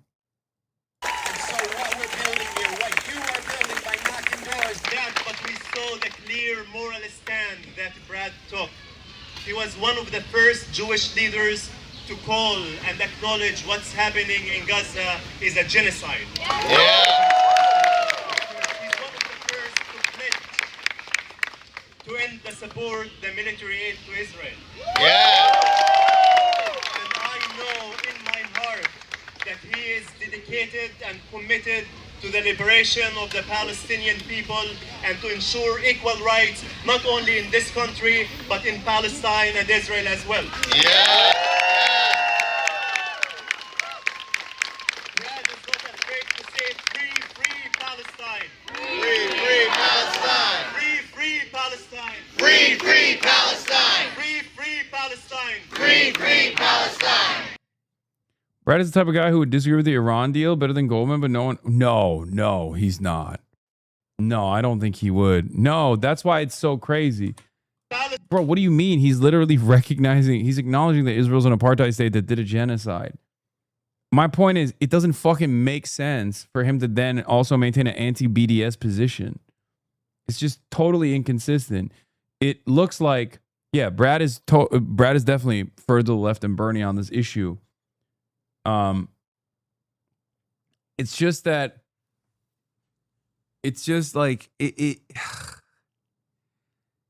I think guys like Brad are on the tip but just can't fucking fully commit because it's just like too much of a emotional hang up, which again is totally ridiculous because it's like, what are you talking about? We're talking about like, if you actually believe it and you're not just saying the words, then what is the hang up at this point? You know, sever it. Finkelstein is against it too? No, not anymore. That's old Finkelstein.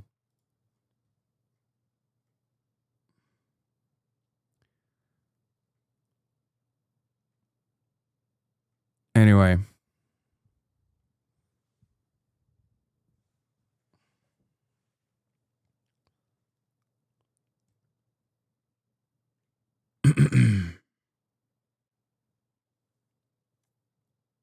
Will we watch the debate tomorrow between Adriana Espaillat and progressive challenger Daria Liza Avila Chevalier? Sure. What about the Nadler seat? I don't even talk about the Nadler seat. I don't even want to think about the Nadler seat.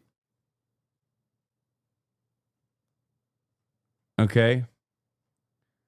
that seat is going to be occupied by someone who, weirdly enough, is probably going to be further to the right than Nadler.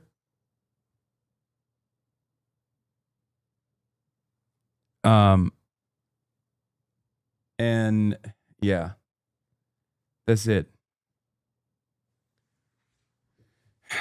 I guess Boris is the only one that's not as bad, but even then he's like obviously wheeling and dealing. And I don't know what else to say about it.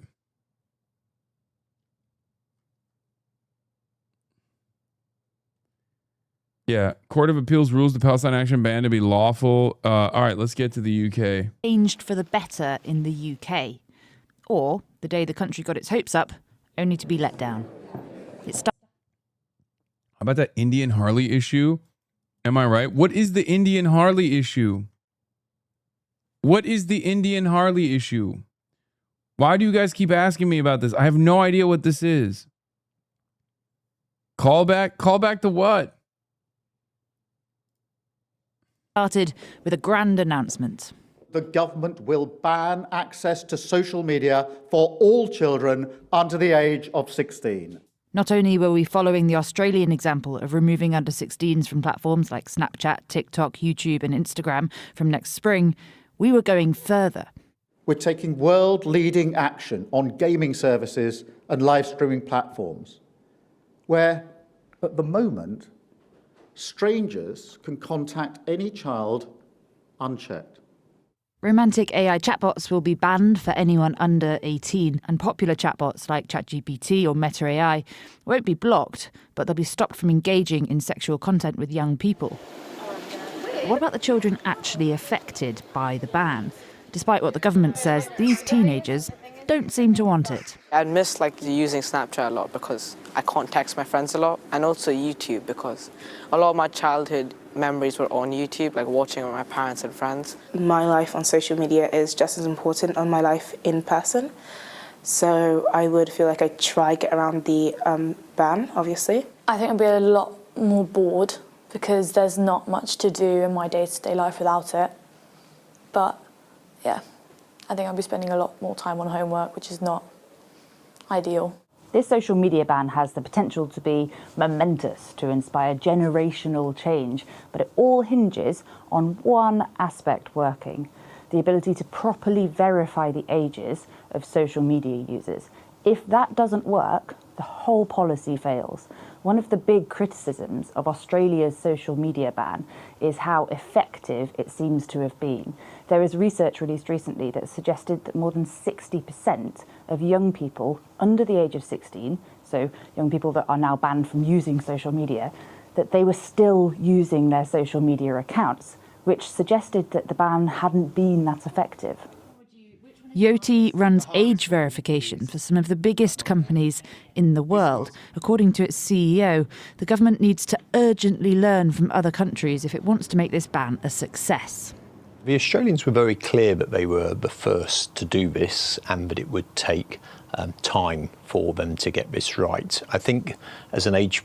I don't feel good about this because on the one hand, I do think that... on the one hand, I think this has nothing to do with like children and their media diet. Or, I mean, I guess it does have something to do with their media diet. They just don't want like the kids to get radicalized, but not in the direction of like neo-Nazi stuff, because I don't think they give a fuck about that much. I think they just don't like that kids learn too much about Israel too early without getting the sufficient social conditioning. And I think that's what pushed it over the edge. But I also think it's beneficial because it creates mass surveillance, an opportunity for mass surveillance for people. But also on the other side, I don't know. I feel like it could potentially be, don't destroy me over this. Like, I do think that the internet is rotting people's brains, but I don't think this is the solution to it. Okay?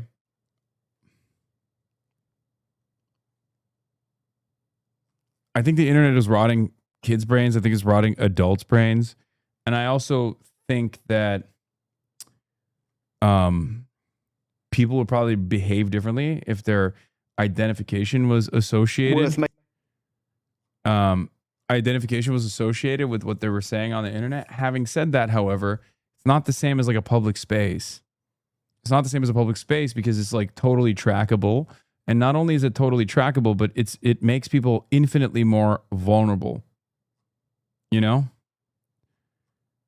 The internet is an unbelievably important tool for communication.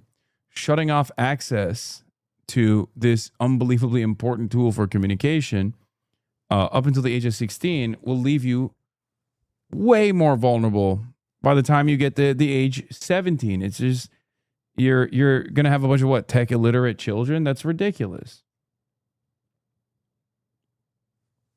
So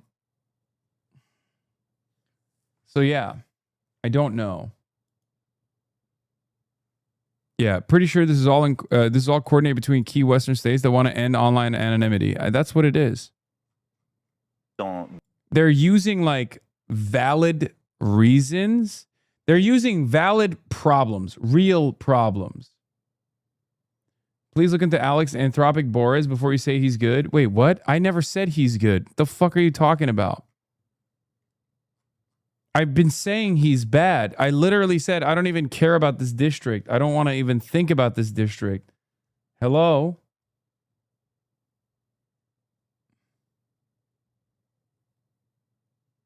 Y'all are turning into mainstream media where like, oh, well, you interviewed Tom Steyer, so you love him. You want him to be your dad. You want Tom Steyer to be president because you interviewed him. It's like, I just mentioned him in comparison to the other candidates, but the fuck do you mean? Be careful before you endorse Alex Boris. I'm not going to endorse him.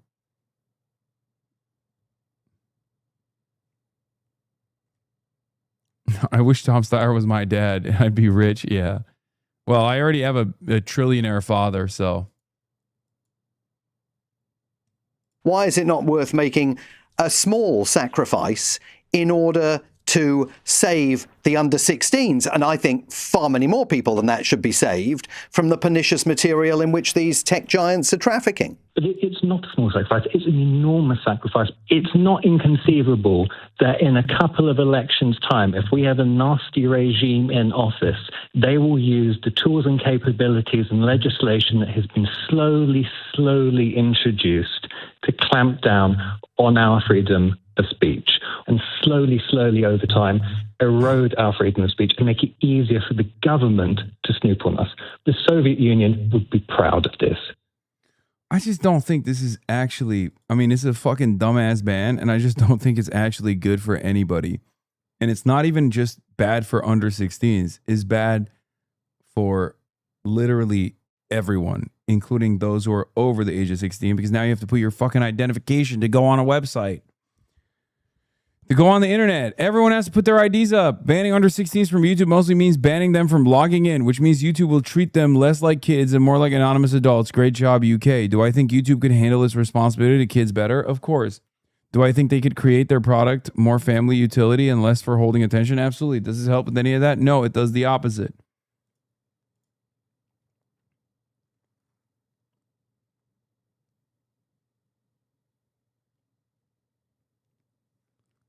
Yeah, I genuinely think the entire point of this is to de-anonymize the internet.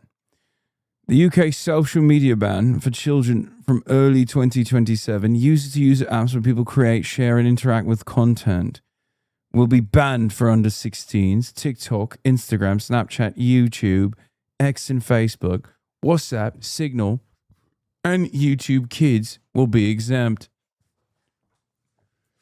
Under 16s will also be banned from live streaming, messaging strangers on gaming apps like Discord, and using disappearing messages. 16 and 17-year-olds will face nightly social media curfews and limits on infinite scrolling with more details next month. AI romantic companion chatbots will be banned for under 18s. This should just be banned altogether. How about they just do a mass ban on that? Why is that good for over 18s? Like, just ban that entirely. What the fuck purpose does that serve? Actually. Genuinely, I don't understand that one at all. Like, oh, just, you know, if you're over the age of 18, yeah, you can, you know, engage with these insane apps. So stupid. Adults can, some of us have no social skills. Yeah, buddy, let me tell you, okay? Here's how you're never going to fucking develop them with the AI romantic companion app.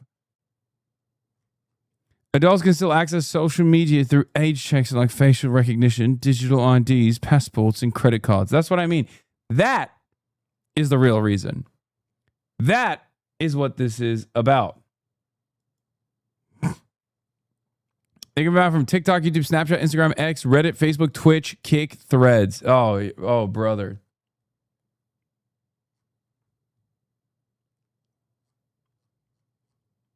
I mean, this will create an onslaught of less viewership for every one of these platforms too, because like a lot of people are just not going to fucking put their ID on the internet to access these apps. Company, we think that not requiring a buffer between the age of 16 and, for instance, a threshold of 18 to ensure that effectively anybody who is a young teenager wouldn't pass for 18, but possibly might pass for 16, hasn't helped. And tech companies like Meta, YouTube and Snapchat, maybe unsurprisingly, say the ban won't work. In fact, they argue it'll push children to unregulated platforms. But this is all detail of the ban, which seems to be missing from today's announcement. Instead, the government says it will flesh out the finer points in the coming months. We're making the big decision on the basis of the British public's voice. We want to get the implementation right alongside them as well. And so today is a big decision, but the detail we're going to work through with the British public, with experts, with what is technically feasible. It seems today was just the big idea.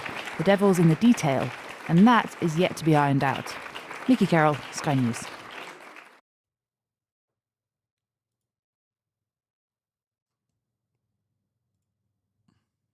I know in the future it will have a positive impact on young people's lives and their mental health. I think the issue is right now is the lack of guidance from parents. So I really think it should be. Bro, what did they find? Like, how did they find kids that were like, no, this is great? They must have tried basically every child in the UK to find like 3 that are on board with this, right? The parents is what did they do? Give them candy? What the fuck? Did they bribe these children somehow to get them to say this script?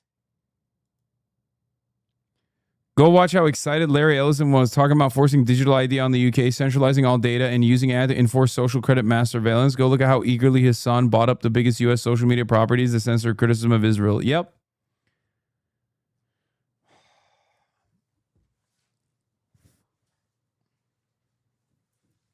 Like, there are a million different tools and things that actually aid minors on the internet when they're, you know, being abused, for example. Like, there's so many ways in which this will be bad. There's so many ways in which this will be fucking bad. And we're all kind of bouldering down this like mass surveillance situation. Because like everyone over a certain age, in my generation and above, understand that like the internet is not great for social development. Yeah, they're not trying to give children their childhood back. That's once again exploiting the same frame Jonathan Haidt uses to smuggle his reactionary anti-secularization frame into college education liberal households. What they want to do is stamp out left views and censor criticism. In order to enforce the ban, it's going to dramatically expand ID verification for all adults and shred anonymity on the internet. That process alone will cut off baseline access to information for a huge percentage of adults.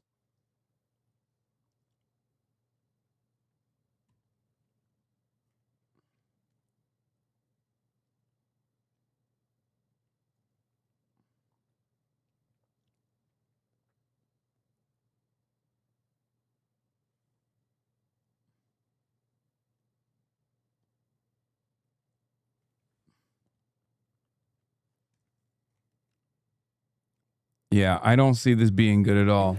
Responsibility to guide us children.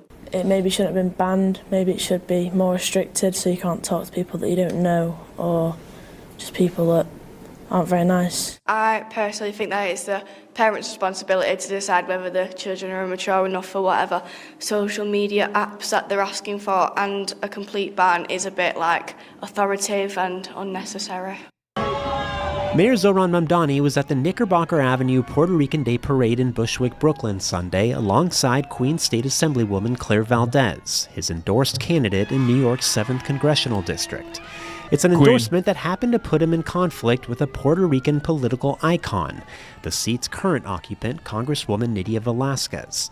She walked the parade route trying to drum up enthusiasm for her preferred successor, Brooklyn Borough President Antonio Reynoso. There's no more popular, more influential person that has contributed so much to the island than Nydia Velázquez. The fact that I have her endorsement, it makes all the difference. These people trust her. And the fact that she's endorsed me really means something. We're here at the Puerto Rican Day Parade, which is really exciting because we need to be fighting for Puerto Rico, for self-determination, for the resources the island needs, and for the diaspora that calls Bushwick and Williamsburg home. By endorsing Valdez, a fellow Democratic socialist, the mayor seems to have alienated a former ally. See, this is what I don't understand, by the way. Like, why is she why does she get to determine who becomes her successor?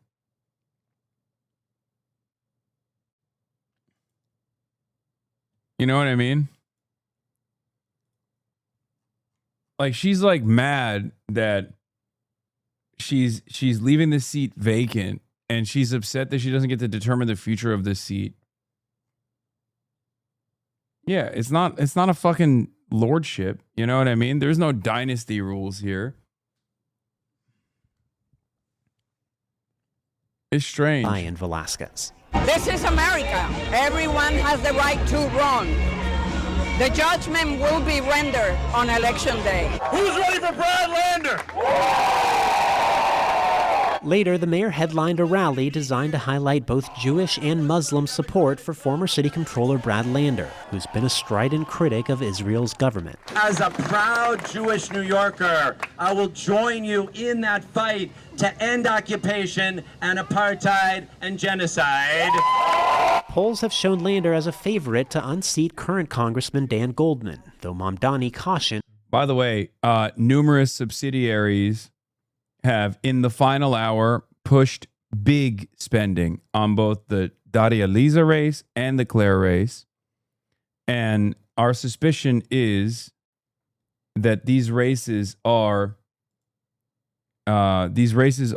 absolutely. Adriana is now up 8, new internal poll by opponent. Rough internal for a 10-year incumbent. What's even more rough is that this poll was done by the National Black Empowerment Action Fund, a group funded by former AIPAC staffers that also spent $500K against Jamal Bowman last cycle. They're promising $500K for Espaillat too. Mamdani-backed DSA House candidate trails longtime New York rep Espaillat by just 8 points.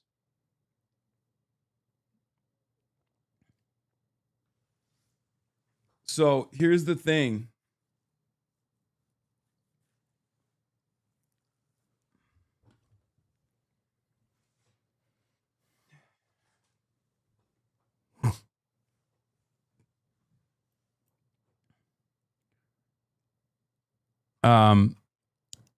This is still, she's still behind, but to be fair, this is a pretty solid poll because, again, this is a long-term incumbent. A long-term incumbent is not supposed to be, only 8 points up this close out from the election. And not only are AIPAC subsidiaries pumping this race, a massive spending push powered by pro-Israel donors comes at the last minute in an attempt to save the chairman of the Hispanic Caucus, Congressional Hispanic Caucus chair, Adriana Espaillat, from a defeat in June 23rd primary against DSA-backed Daria Lisa Avila Chevalier. Early voting has already started, by the way. You can go out and vote. In New York, go to dsa.nyc/vote to figure out where your polling station is and who the DSA endorsed candidates are in the slate. And then a similar thing is happening with Yeah, imagine being a 10-year incumbent and leaking internal showing you're 35%. Espaillat has a hard ceiling. The only question is whether Avila Chevalier can blow past it. Typically doesn't bode well for incumbents when there's this many undecideds and a decent name recognition gap. So what we have to do is get her name out there in front of voters, because the more voters hear, the more internal polls are not always accurate. No, of course not. Internal polls are favorable to whichever candidate is funding the internal poll. This is a pro-Espaillat internal poll. So internal polls are not, internal polls are showing 8, then Daria Liza is at striking distance, like is in a margin of error.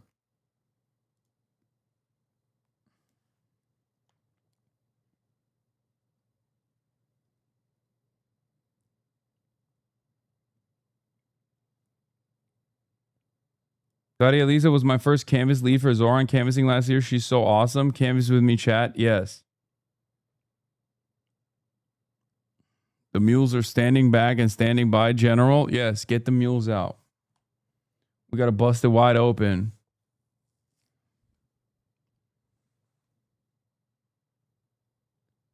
Hey, Hasan, I know that a DC is a city without much power from its constituents and not a state with electoral influence, but we really appreciate it if you consider checking out and possibly supporting our mayoral candidate, Janice E. Lewis George. She's leaps and bounds better than her opponent, Kenyon McDuffie. DC chatters want to know.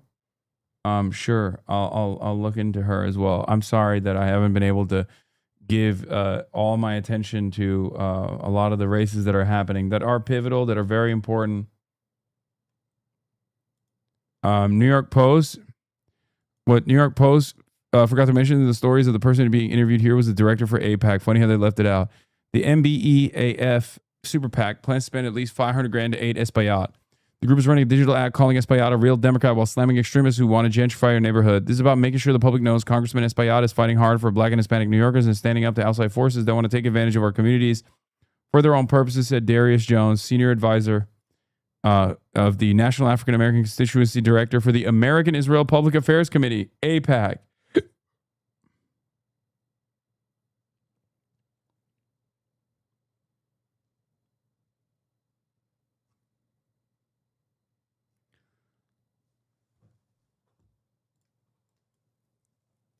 Okay. What? Sean Strickland, other chuds. Kevin Sorbo recently started this posting about how they're getting rid of their hogs, Harleys, and switching to Indian motorcycles. Indian motorcycles got bought out by a private equity firm last year and hired a PR firm, Noise Media, headed by Brad Parscale, who is the ex-campaign manager for Trump, who also works for Israel. Okay, that's the story. Yeah, I already covered this. Yes. Drop site just dropped.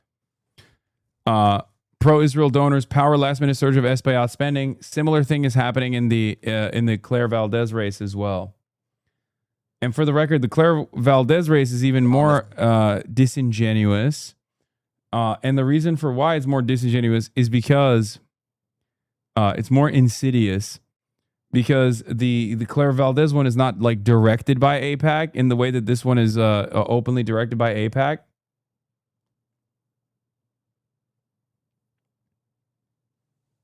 The story is they're doing an ad campaign and that is anti-work, saying that Harley's never killed his DEI stuff. Okay, I don't care about the Harley campaign right now, man. I'm sorry. Holy fuck. Guys, I don't care about chuds no longer driving Harleys, but are instead driving Indian motorcycles or whatever the fuck.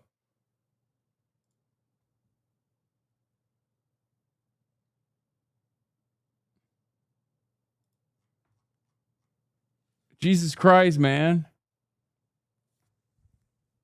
What is it that you do care about right now? Number one rule follower. Great question, number one rule follower. It's what I'm covering currently.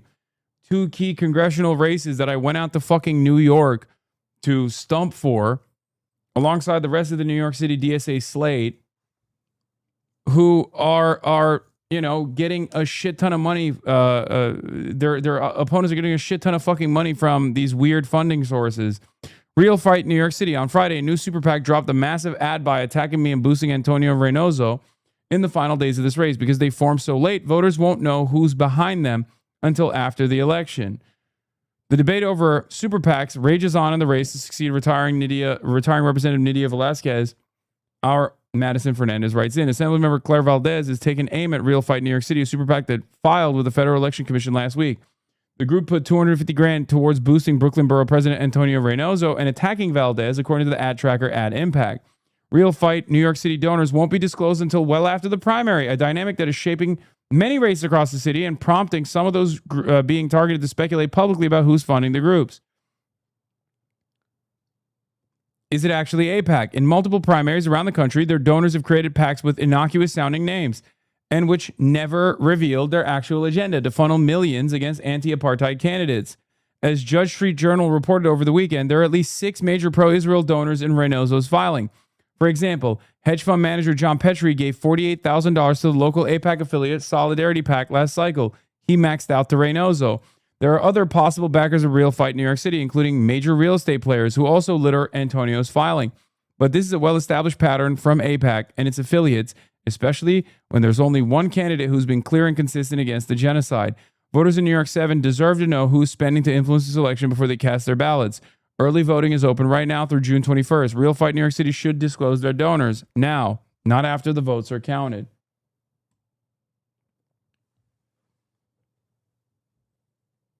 I'm in New York City. I've been seeing some really weird replies on Reddit and X attacking Valdez and hyping Reynoso in the last day or so. Yes, they got bots too. They do everything, okay? Israel will do everything in its fucking power to make sure that an anti-Israel candidate does not win their races.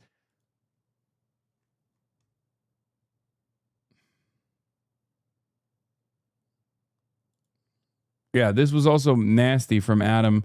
I've stayed mum on this race, and I'll get shit for this, but I don't care. That's a disappointing accusation from someone I have a lot of respect for. While Claire may have called it a genocide first, she and Antonio have virtually identical views. No, they don't.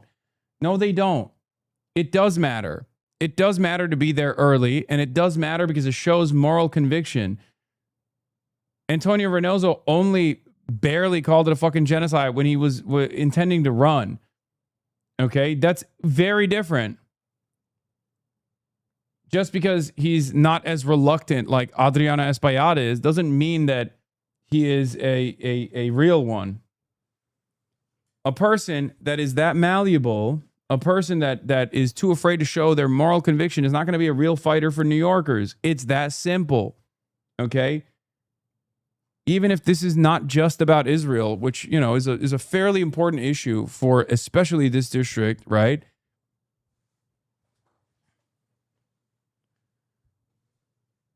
It's obvious to me that people who were there early should absolutely get to showcase their moral conviction. Because people who were there early did it in spite of the onslaught and the barrage of attacks. People who were there early were there actually risking their careers because they saw right from wrong. They recognized the horrifying nature of what Israel was doing in Gaza. Okay? And in spite of the barrage of attacks, in spite of the fears that they might not be able to hold their positions to maintain their jobs, they recognized that it was far more important to address the truth about what was going on with the lives and livelihoods of Palestinians. That, to me, didn't bro shock his dog? I shocked your mother's pussy last night with my penis. She was like, oh my God, I can't believe it. I've never come so hard in my life.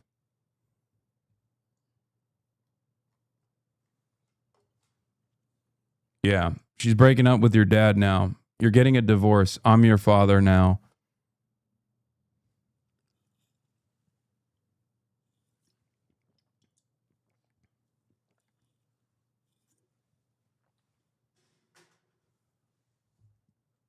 I'll fuck your dad too. Anyway.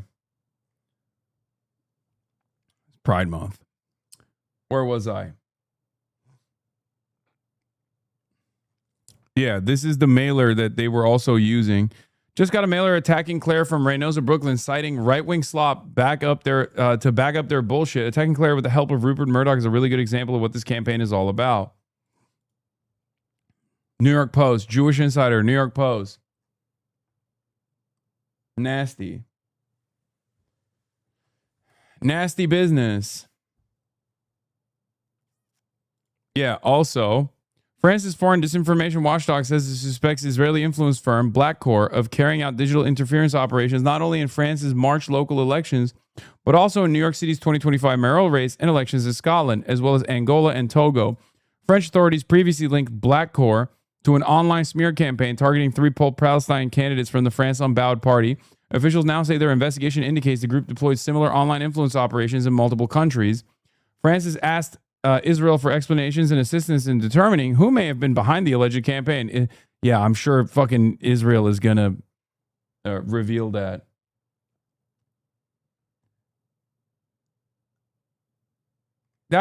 Here's what's up, okay?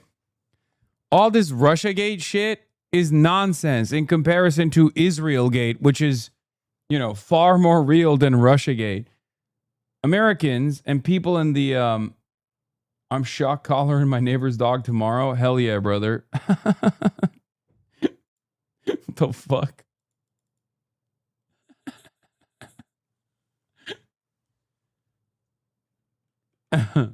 It's so stupid. What a lot of people think is happening with fucking Russiagate or with China and this kind of interference is actually happening in broad daylight with Israel. This is there are varying degrees of transparency with like how Israel manipulates American elections. Okay, you have direct interference. You have direct statements that Israel launches against candidates, right, like Zoran or even electeds. You have AIPAC that's openly funding races. And then you have the more opaque funding structure that AIPAC is committed to. And then outside of that, there's also this level of involvement that is directly illegal, right? Deploying bots and things of that nature. Ironically enough, I feel like although I'm not an elected representative, I've been on the receiving end of these sorts of initiatives myself. And obviously some of the examples of this have been, sometimes perfectly demonstrated by chatters that come in here, gray name chatters, or my replies. If you ever look at my fucking replies on Twitter, you'll see what that looks like. And then also coordinated and organized smear campaigns by way of Jewish Insider and all these other outlets that then are used as reasonable and credible outlets that are reporting on real issues when justifying, venues in fucking Denver, Colorado from stopping myself and numerous other candidates from doing a fucking rally. Yeah, saying someone who was a close ally to Richie Torres taking propaganda trips to Israel shares the same views as someone who has been protesting for Palestinian rights most of her life is insane. The donors clearly know he's just saying what he can to get elected. Yes, it's ridiculous.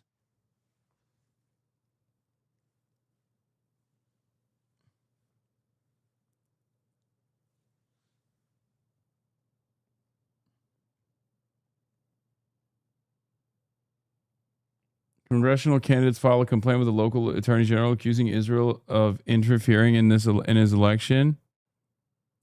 Kai Newkirk, running for Arizona's 4th district. This guy's good, right? He's a really good guy, right? He's political. Isn't he like DSA endorsed too, or DSA backed? Yeah. I mean, unfortunate last name, yes, but like he's actually chill. Yeah, Newkirk just dropped. A bunch of upset Americans on their way to reply to my latest tweet.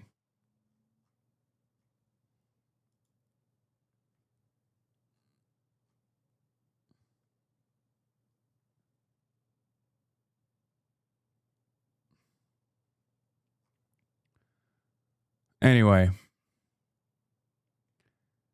All right. I'm fucking tired. But I wanted to cover this. But there's also a really good article from City and State New York, like AOC, but to the left. In the summer of 2014, Adriana Espaillat was locked in his second ill-fated primary battle against Representative Charlie Rangel. That same summer, 20-year-old Daria Elisa Avila Chevalier was in Palestine, and her entire worldview was being turned upside down.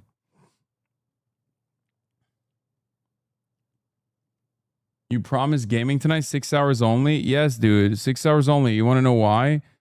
Because I'm fucking tired. I just traveled for the last week. Give me a goddamn break, please. Can I? You said you were going to do more fun stuff? Yeah, I'm not going to do that right now. And I didn't even get to cover the iDubbbz apology to Ethan thing, which I don't think he should have ever apologized to Ethan Klein. Let's be real. But if it gets his ass, out of costly litigation, even though it's like totally defensible litigation, you know, you got to do what you got to do. A little bit of pressure from Moist Critical, by the way, and Ethan Klein folded like a fucking picnic table. Folded like a goddamn napkin. Ethan Klein has dropped his defamation suit against iDubbbz after being widely mocked online. He had attempted to sue iDubbbz for showing a comment written by streamer Destiny accusing Ethan of molesting his own children. Klein has not yet sued Destiny. Klein, after iDubbbz films an apology for the message he did not post, wrote, "I appreciate the thoughtful apology. I've instructed my attorneys to drop the lawsuit." Ethan Klein's only statement on potentially suing Destiny for the message is, "Destiny was joking."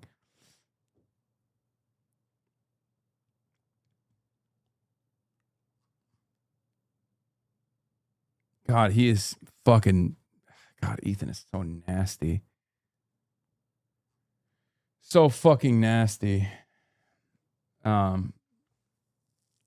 Straight up. All right, drop the rest of the fucking suits then, big guy. You know?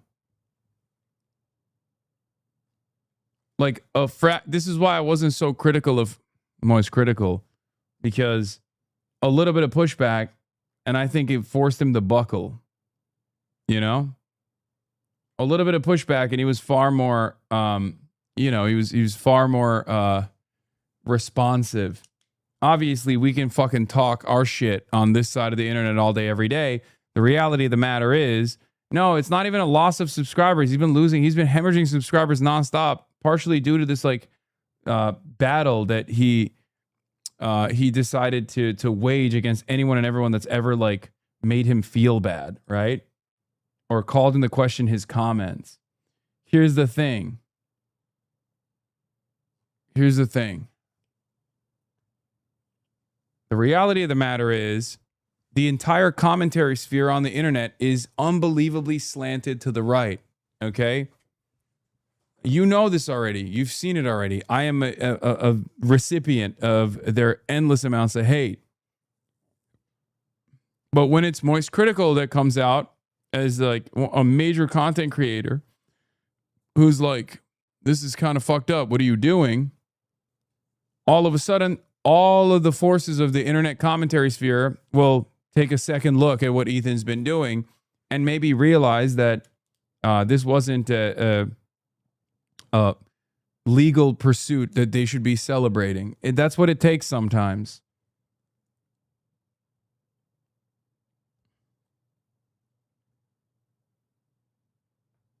Here, let's see what iDubbbz said before I end it then. Hello, everyone. I am going to be talking about a very important and heavy topic for me.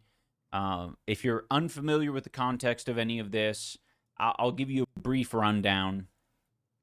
But that is not the main purpose of this video. I do think it's important to share a little bit of my side of the story, but I don't want to take away from the purpose of this video, and that is to apologize to Ethan Klein and his family, especially his kids.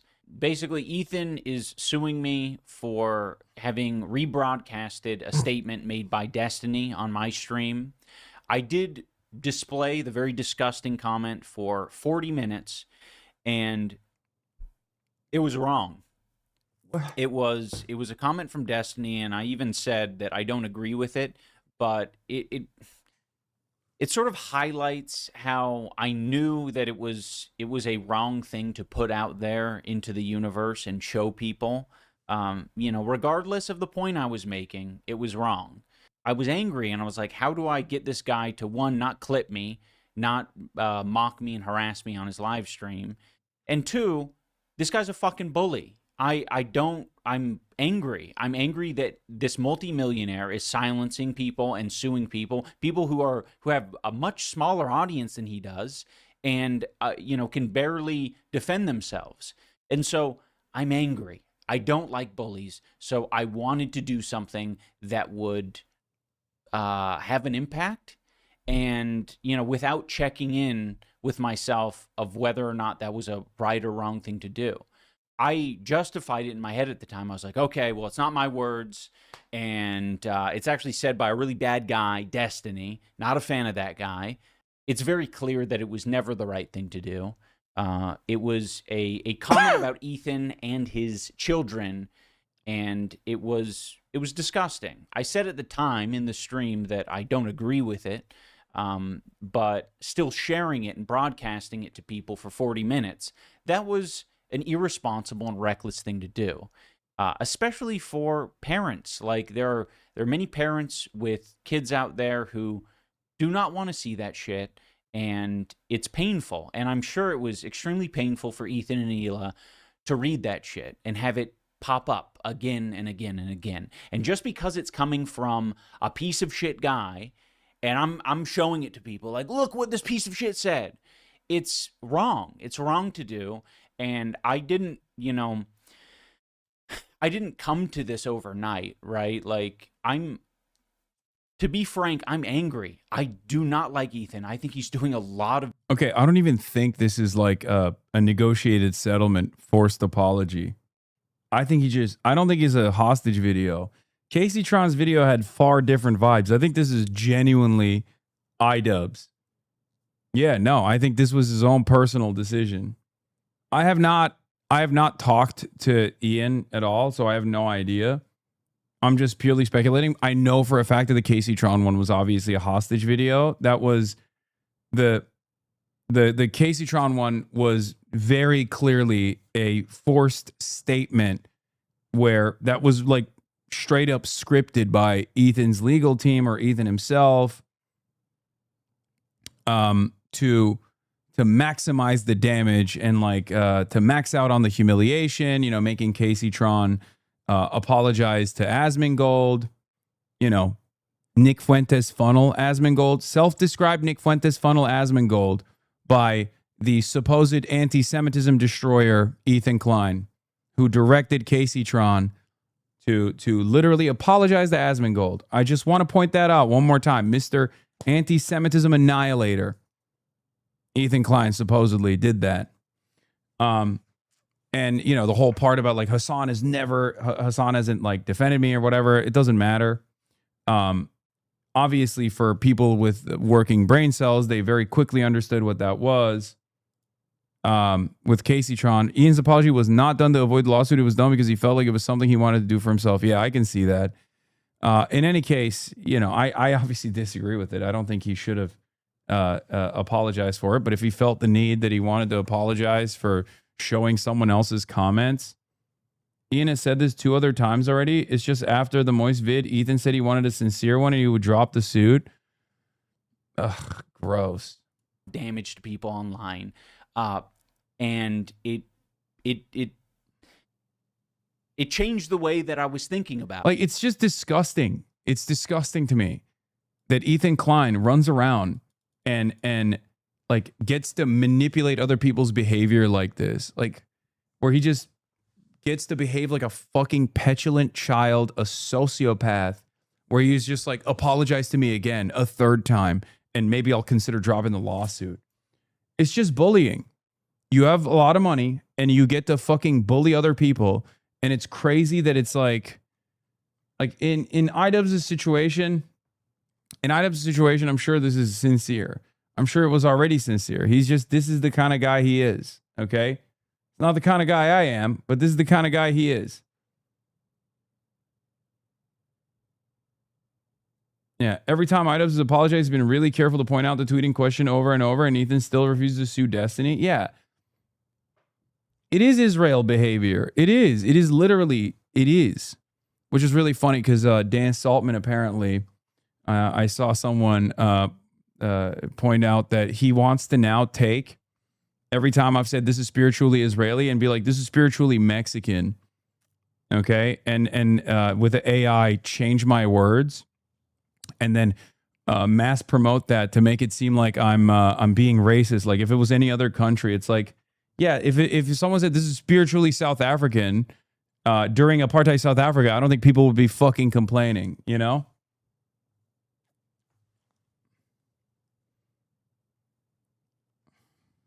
So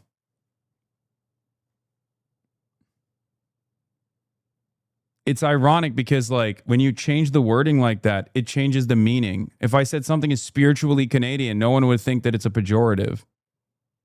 If I say something is spiritually Rhodesian, though, people will understand exactly what I'm talking about. They're so fucking stupid. I thought you were online. How the fuck do you know this shit? Who the fuck is Dan Saltman? He's Dan Stalkman. He's like a 60-year-old who spends every waking moment trying to fucking harass, you know, people like iDubbbz. Myself. Yeah, saying something is spiritually Mexican is a compliment.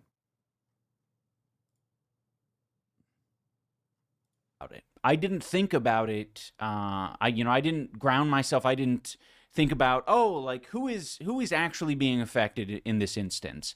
And Ethan's family and his kids are being affected.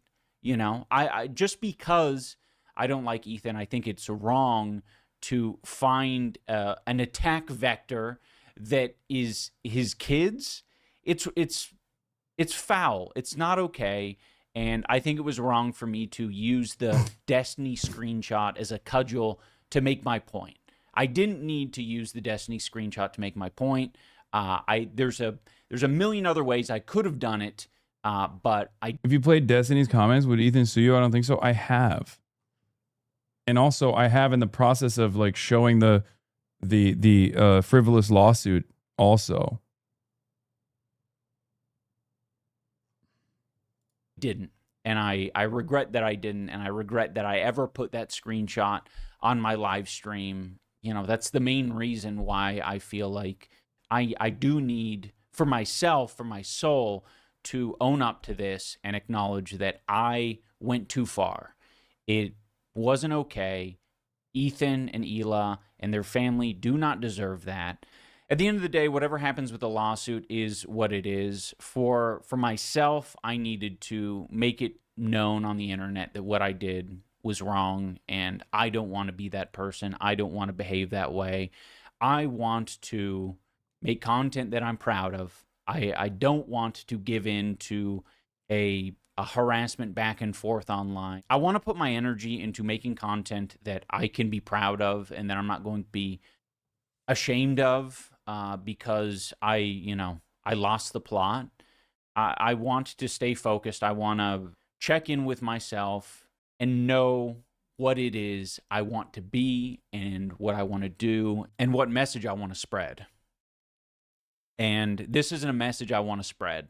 So I'm sorry to Ethan and Hila and your family. You guys didn't deserve that. I'm going to think about all of this a lot more, I'm sure.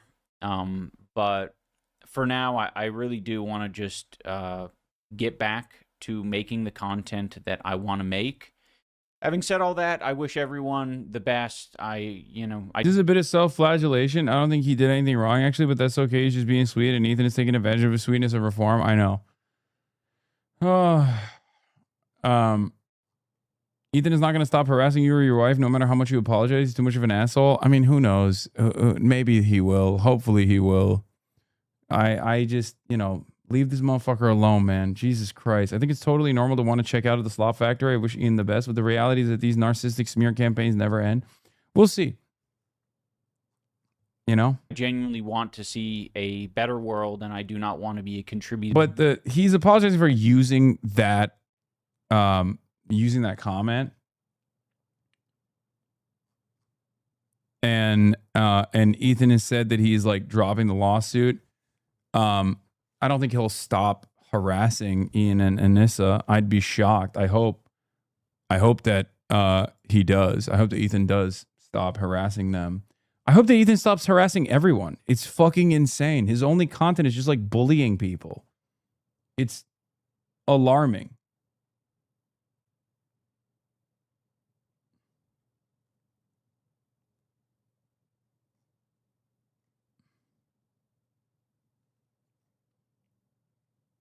It's so strange. Anyway, that's all I got for tonight, though, folks. I'm tired. Okay, 6 hours and 26 minutes. It's fucking over, you know?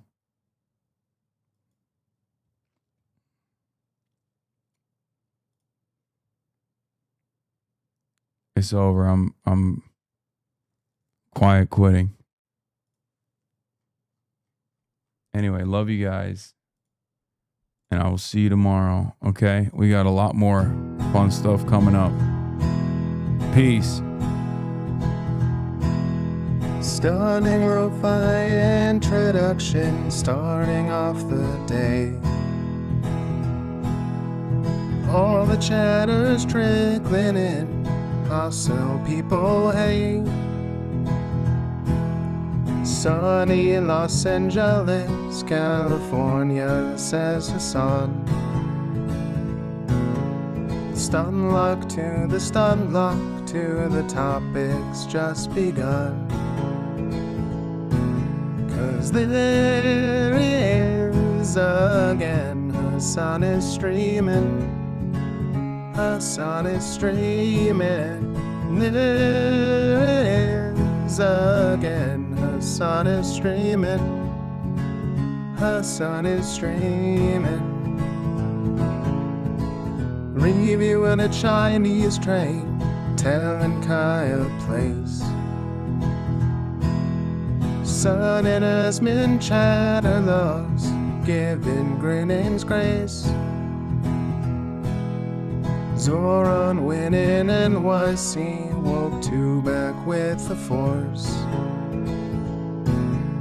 The Rogan of the left, to me a dumb himbo still of course. The Charlie Kirk assassination, the Fear and Online show. 8 full fucking years of this, and plenty more to go. Doing fun stuff tomorrow, throw PBS up on the screen. A man-made horror reaction brought to you by this life's dream. 'Cause there he is again, Hasan is streaming. Hasan is streaming. There he is again, Hasan is streaming. Hasan is streaming. Kicked out of the DNC, IRL with March the Goat. Combating the propaganda that shoved down people's throats. CBS Israeli news, a coup, a regime falls. A full-blown fascist takeover, and still the duty calls. Total radicalization coming out to see. The system will always fail, it's up to you and me. On these daily streets, whether short or whether long, have helped millions of people keep it moving right along. 'Cause there he is again, Hasan is streaming. Hasan is streaming. There he is again, Hasan is streaming. Hasan is streaming. But hey, what can you say? That's BBS for you. But he'll play games real soon. Just you wait. Say, hey, what can you say? That's BBS for you. But he'll move on real soon. Just you wait. Ba-da-da, ba-da-da, ba-da-da-da-da-da. Hey, what can you say? That's BBS for you. But he'll pull your lungs real soon. Just you wait. Sha-da-da, sha-da-da, sha-da-da-da-da-da. Hey, what can you say? That's PBS for you. But he'll do your advice real soon. Just you wait. But hey, what can you say? That's PBS for you. Brought on by viewers like you. Just you wait. Just you wait.